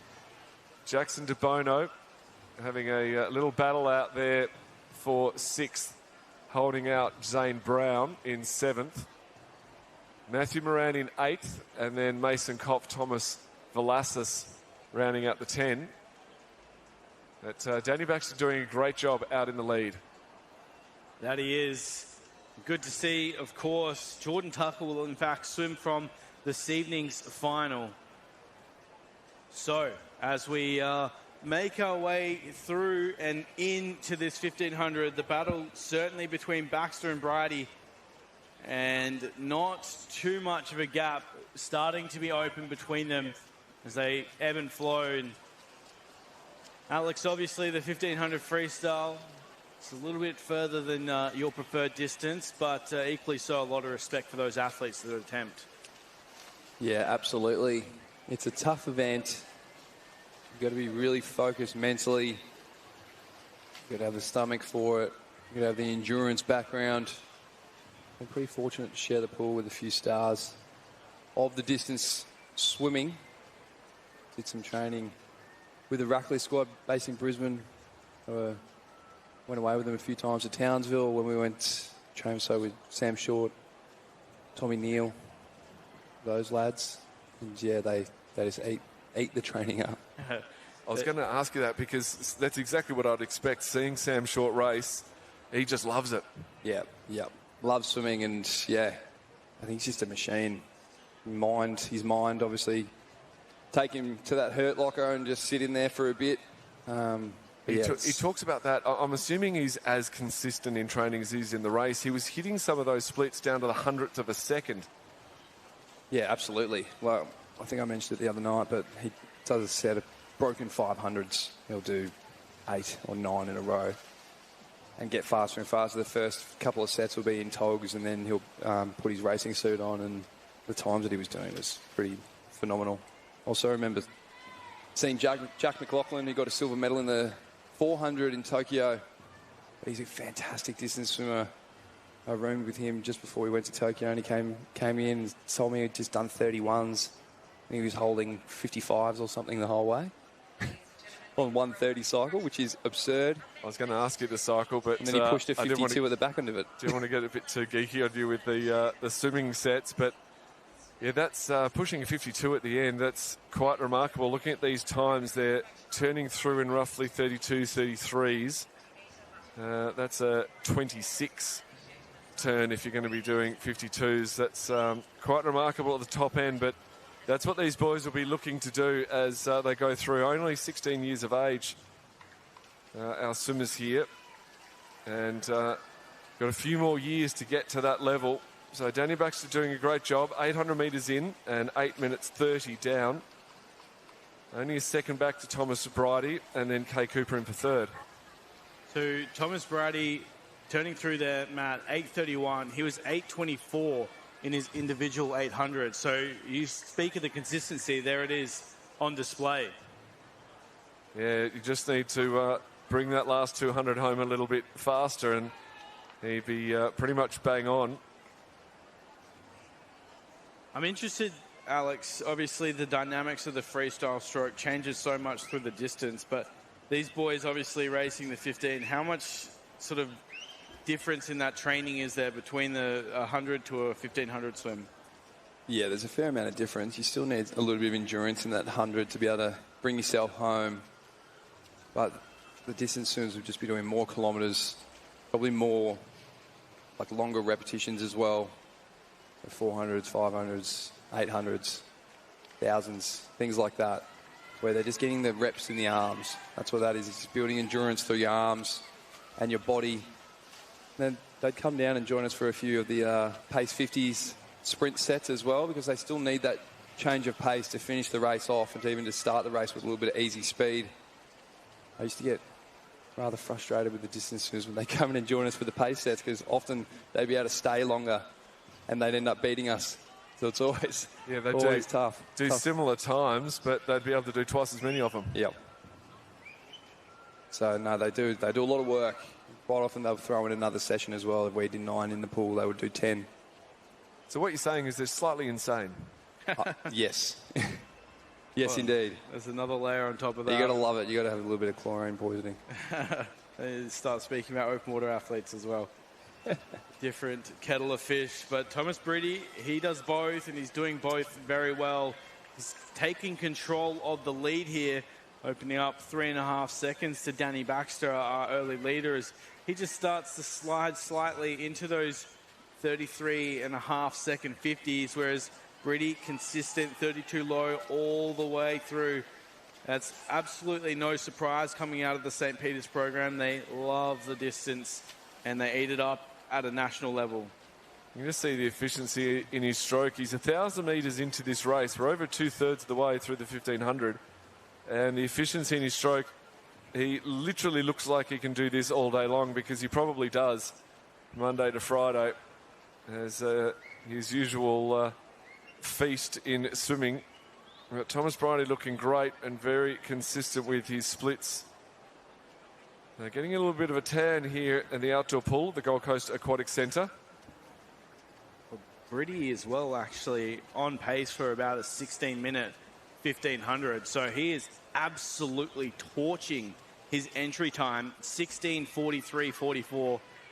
I mean, to put it in perspective, Lincoln Waring won it in 15:26.14 last year. So 16 minutes is a very classy swim. It's up there with a very solid 15-year age group win. And you can hear the crowd starting to get behind him, as this is definitely the tough point in the race. Yeah, we've only got one 15-year-old in the time finals tonight, and that's a visitor. So we will be crowning medals from these heats and national champions in that 15 years age group. The 16-year-old boys will race for that chance tonight. He is looking good. Really comfortable as well. Like you said, Matt, he doesn't look to be overexerting. He probably would do this all day. It's probably just a lovely lunchtime cruise for Britty. I'm sure he's working hard, though. You can see that kick engage, and I think we've talked about it the early part of the meet, where the 1500 especially, we see still a lot of difference in technique across the field. The likes of Gregorio Paltrineri springs to mind of an athlete that doesn't really engage his legs throughout the race in comparison to the likes of Florian Walbrock or Bobby Fink, who really lead on those legs and then have to storm home hard. We've got a bit of a mix here with Britty. He is consistent through that kick, but a little bit wayward in the stroke. Yeah, absolutely. Just want to be having that little kick bubbling away. Yeah, Paltrineri's one. Didn't really kick too much and circle swam in the lane, so he probably ended up going further than he needed to. He had a unique body type. You'd see him swim and he'd sit about 6 inches higher than everyone else. It's like he was just made of polystyrene or something, and he would sit so high in the water. You'd have to argue probably didn't have the most classic of strokes, but he made it work with his efficiency. Yeah, it is about whatever works, isn't it? Whatever works for you sometimes, and whether you're pulling underwater, that's probably the key part of the freestyle, really, is you're just holding water under there in that pull phase of your freestyle stroke. The recovery probably doesn't matter too much, which is the part where your arm comes above the water. Yeah, I used to train with Bud McAllister, who coached the great Janet Evans, and he was infuriated about coaching in Australia because everyone was so focused on having that pretty recovery and the perfect placement. He said, I don't care, as long as you get to the front and you can pull your water and hold it, that's all that matters. And clearly it worked for Evans, so it should work for most. Well, coming down now to the 1400 metre mark. And Thomas Britty coming up. He's going to hear the bell very, very soon in lane 7. So as it stands, Britty will be the fastest to set the fastest time for our 15-year-olds. He's in first place. Second will be Cooper Kay, and he's coming down in third place in lane 3, so he's about halfway down. And then Zane Brown out in lane 1. He's in 5th place in the race, or 4th now actually, but he's in 3rd position for a 15-year-old. So they're going to be your gold, silver, bronze potentially. We've still got one heat to go though, but potentially your gold, silver, bronze going to Bridie, Kay and Brown in that order. And our first place swimmer, Thomas Bridie, is coming down with an absolute flurry through his kick and almost lapping Thomas Velasquez next to him in lane 8. So you can see that kick just in front as he comes into touch. Great time, under 16 minutes. Had the stopwatch out, doing the maths, trying to work out if he'd get there, and he did. 15:59.85. And he's just realised with a big fist pump and slap of the water. Well done, Thomas Bridie. You are now officially a sub-16-minute 1500 swimmer. Second of the wall there, Danny Baxter, 16:17.52. A great swim there to come in second. Third to the wall, the 16:32 Kay Cooper, and second fastest 15-year-old. And now our third fastest 15-year-old, Zane Brown, comes to touch in a 16:41.75. So great swimming there from our first heat this morning as the rest of the field comes in. But a very pumped Thomas Bridie with a sub-16-minute swim takes it out. We've been talking about tactics all week, and we just saw it play out. 5:22 through the first 500. Then he turns through at a 10:40 to finish home in a 15:59. So 5:22, 5:18, 5:19. Perfect 1500 freestyle. Super consistent. You can see it took a lot though. He's super happy, but probably more so exhausted. Some of these guys look like they could go again. Danny Baxter looks... after a bit of time on a trolley, on a stretcher, they're pretty exhausted. No, you're right, though. That Danny Baxter in lane 4. In fact, lane 5, Ashton Rogers. Yeah, it looks like he could just jump up and go again. So first heat done in technicality, although it's the second of 3. Our third timed final is up on the blocks, ready to go. Our fastest time final will be swum tonight, but as Will, you said, and Alex as well, only one 15-year-old in there, and it's a visitor, so we are looking at these heats this morning, and we're pretty much looking at our gold medal there for the 15-year-olds. So just waiting on results pending. Waiting on something. We really hope it's not a disqualification from lane 7. I can't see how it would be, but we'll wait to see. The crowd still enjoying the best that there is to offer here at the Gold Coast Aquatic Centre. Once again, don't forget you can get all your action via the Swimming Australia platforms, Facebook, Instagram and X. But here we have the confirmed results, Matt, and good to see all 10 across safely. Yeah, good to see. So third heat now. Our final swim of the morning here on day 6 of the Australian Age Championships. Take your marks.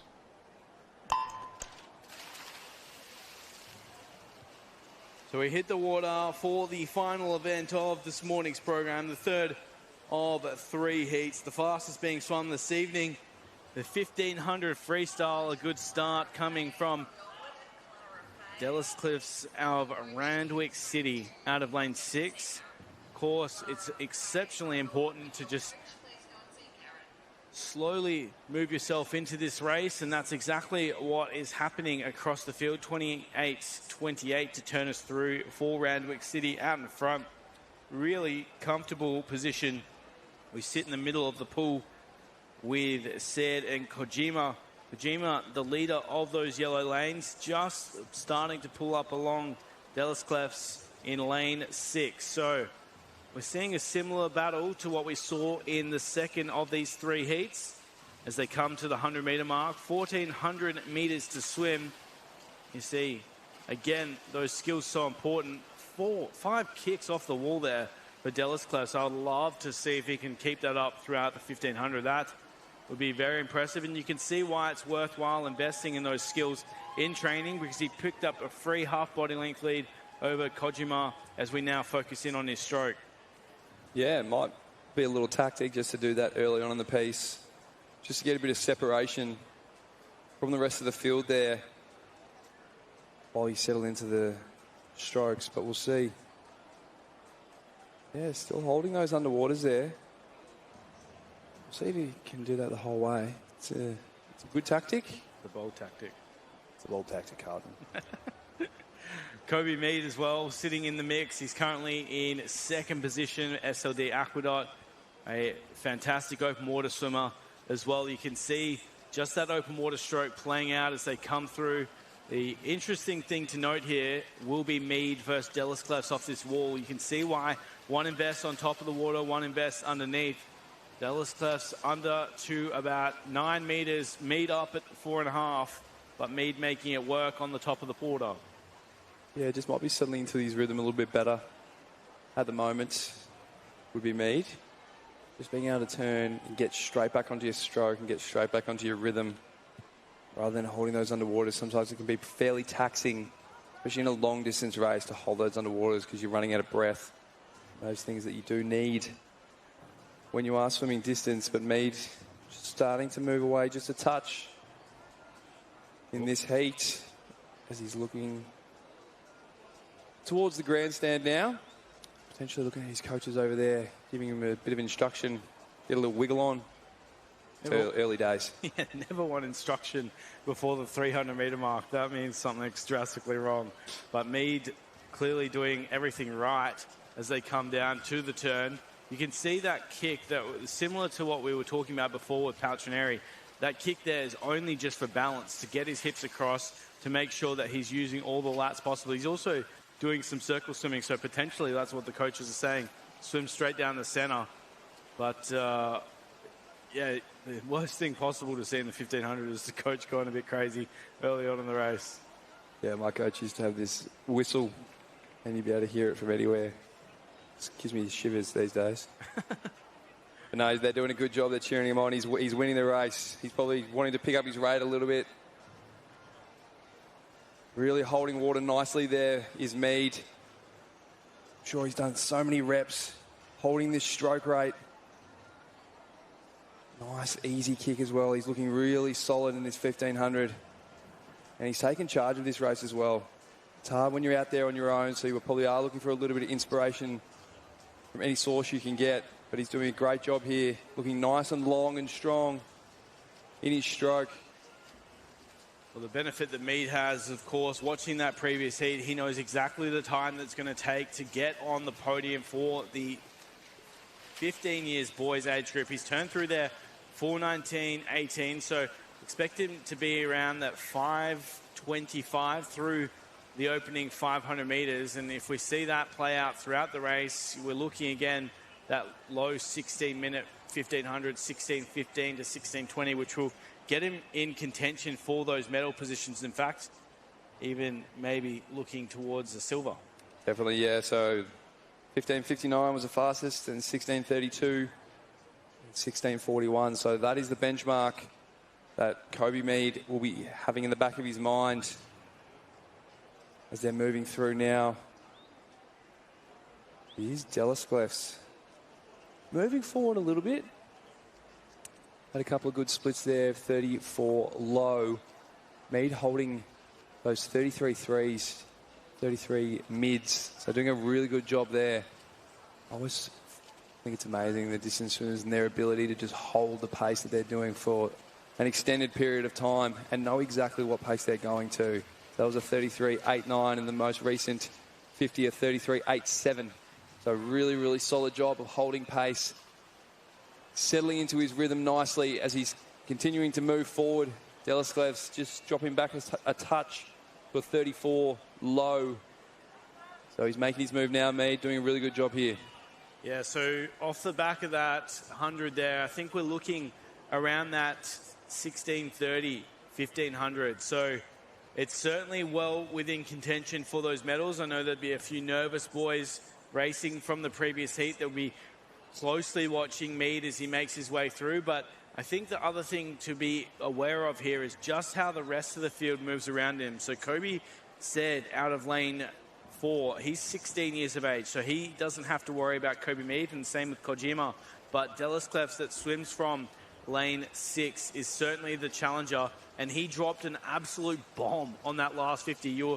You're praising their ability to hold pace, and he dropped from 34.24 to a 32.97.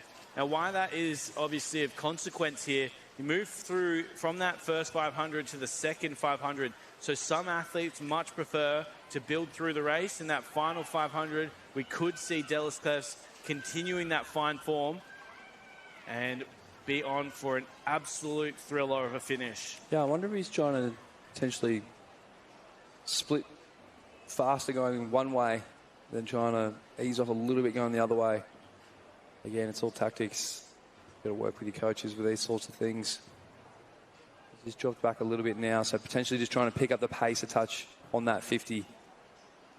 But Mead holding strong here at 34.2 the last 3 50s. So doing a great job of holding his pace. Alex, you mentioned the whistle that was synonymous with your swimming career, and equally so, we talk about the coaches on the side of the pool deck waving their arms around. For fans at home that are new to the sport, what's that all about? It's just about encouraging your athlete to go a bit faster or hold pace or whatever it may be, because I'm sure some athletes can see and they might need a little bit of encouragement.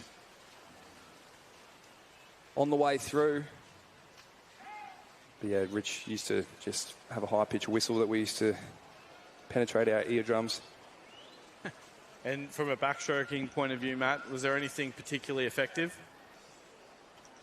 Thankfully I didn't have to do massive amounts of mileage, although I did do a few training sessions with Doug Frost and Ian Thorpe, and he would keep making us do 2 kilometre time trials of backstroke, and I kept telling him, I only do 1 or 2 laps. I don't need to do 2K, do I really? I was quite happy. I think I did them around 25 minutes. I was quite happy with the pace I was managed to hold, but I'm not sure what benefit it gave me when skill and speed were more, going to be beneficial across that distance. But that really is the old style versus the new. As we come down now to the 800 metre mark. So Kobe Mead staying under 9 minutes, 8:54.34, second through. There's Dallas Clefts in lane 6, 8:54.78. So very, very close between the two. And we know this is going to come down to, or at least we feel, I know we're sort of basically halfway through, but we feel like it's going to be a match race down to the end. How's this change of lead, Matt, here as Dallas Clefts comes through on that last 50? He's still maintaining those underwaters. That one a little bit shorter, but this 1500 freestyle, that's an incredibly difficult skill to hone in on. It really is. It changes it a lot. It doesn't seem like it's much, but again, going to be a little bit geeky on this one, but I was reading an article the other day of when you're going underwater, it really changes from being almost aerobic to anaerobic, obviously not being able to take that breath. And it can be just a simple way to change up your training and change those energy zones. So going that little bit further underwater, it's really working for him here, and he's being able to consistently now, for the last little while, keep his 50s in the 33-second mark, whereas we're still in the 35s for Mead. So this is where he's made that distance. It's a little bit of Dallas Clefts getting quicker. It's a little bit of Mead just backing off a little bit from those 34s he was holding earlier. But Cody said coming through, Kojima coming through as well. They're into the 34s. So I think we're definitely going to have a bit of a change in the leaderboard through those, definitely in that upper midfield. But Dallas Clefts really starting to put his foot down in this second half of the race. In fact, as he comes down now in lane 6, he's 2/3 of the way through this 30-lapper. This will be 20 laps done at the 1,000 metre mark. So coming down, he'll roll over. He's been holding 33s consistently, and he's done it again, a 33.5. In fact, that's his fastest swim that he's done for probably the last 500 metres or thereabouts. So he really has picked up the pace. The kick has picked up, and we'll see how he can hold this, whether he can hold this the whole way down. That little half a second drop that he's managed to do on the rest of the field has made a big difference, but it's also eating into a different energy system. So he's obviously done a lot of work on this as Kojima moves into second, Mead into third, Cody said into fourth, and Cody now looking to move up into third. He does so, pushing Mead back into fourth. Cole lets out in lane 0 is your 5th place at this stage. 6th through is Hodgetts down in lane 8. Easman is 7th in lane 1 with Kalaki right next to him. They're having a nice little battle for 7th and 8th. And then your 9th place is Joshua Collings with Wonderland, finishing off the 10 in this second heat. Fastest heat tonight, as we said, and these times will go into that final ranking. Henry Dallas Clefts, as we've been saying, Matt, he is absolutely tearing up this final 500 metres. He's right on pace for about a 16:35, 1,500 metres. So if he does swim that, he'll swim himself into the bronze. As we heard before, it's around about 16:30 low will get into the silver, 16:40 will get him into the bronze. So a fantastic battle is about to ensue, and Dallas Clefts now leads the charge for the 15-year-old. So we'll keep an eye on those times. As we've said, he has picked up the pace here in the final 500, so potentially even a sub 16:30, which would secure him that silver medal. The battle there on screen, Said and Kojima, 4 and 5. They are both 16 years old and pushing each other all the way to the finish. Yeah, doing a great job with those underwaters, as we've been saying. The splits. He's really dropped the hammer. Must have been a plan of attack to go negative split this 1500, and he's doing a really good job of it. Delisklevs. The rest of the field is battling out there. Kojima and Said looking to post a time this morning that might affect the medals tonight. So just better their PBs, and they're having a good battle there in the middle. As Delisklevs continuing to move through, just drop back a touch on the splits there, 34 flat. See that fatigue sets in. They've done 1,200 metres, almost going to be 1,300 metres. It's a long way to swim, especially to hold pace. So we're coming towards the last 200 metres of this race. It's just slowed down on the stroke rate a little bit, probably feeling a bit of fatigue. It is hot out there. It's hard to swim in the middle of the day because the sun is beaming down on you. So all the boys in the pool doing a great job so far of managing that. As they're moving through now, Kojima trying to get a break from Cody Said. Got about a body length on him now. He's really picked the pace up, Kojima, hasn't he? He's been holding roughly 34s the whole way through. He's consistently improved on the way through. He's getting faster and faster as he goes through. Cody said he's been consistent, and he is. Delisklevs now, as he comes down to the start end of this 1500, he's going to get the ring of the bell. He's going to love the sound of it. It's going to motivate him to really push this last 100, because he did start that onslaught early. He was holding 33s for a long time. He's had a couple of 34s thrown in there as he's fatiguing, but he's reaping the rewards of that effort he put in that mid part of this race. And he's consistently, look, you could see him pick up the pace going into that wall when he heard the ring. It's only 100 to go. He is so close to that bronze medal time. Yeah, he needs to come home in a pretty solid split here. Double O will get him a bronze.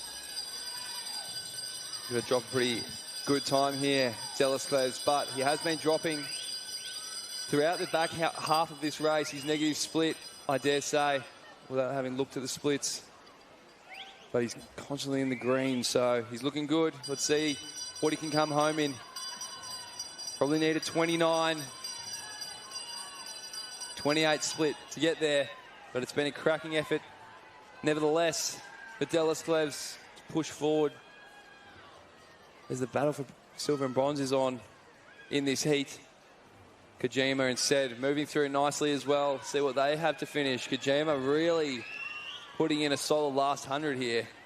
He's made up some serious ground on Delisklevs, but Henry Delisklevs will get to the wall with a time of 16:47. There's a fantastic PB there.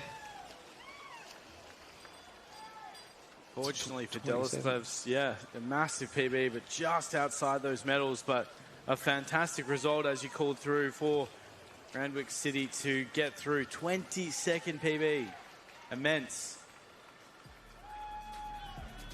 Perfectly picked as well. Kojima in second, 30.92. Said running out the top three, 31.67. So really, what a fantastic day. It's a fantastic way to finish off this 1500 heat as we see our athletes coming down to finish.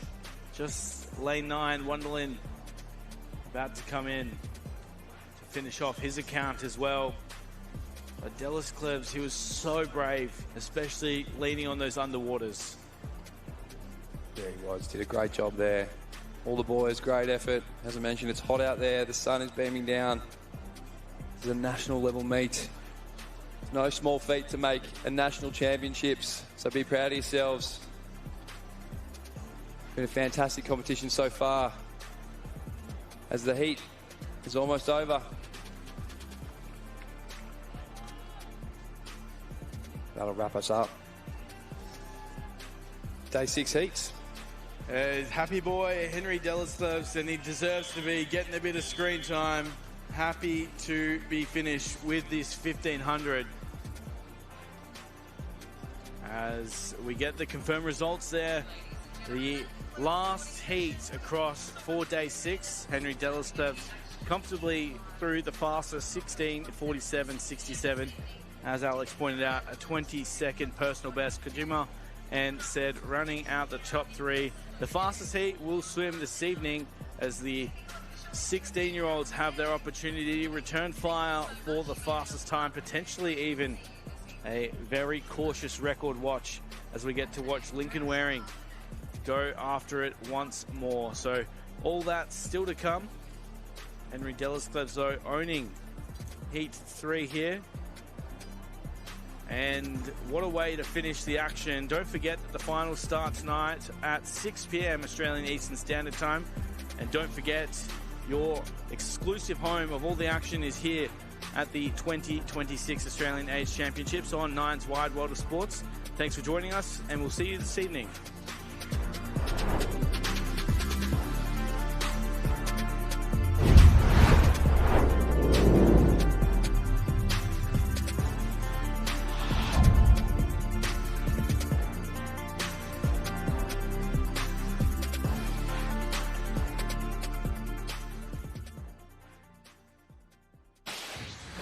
This has been another presentation from Nine's Wide World of Sports.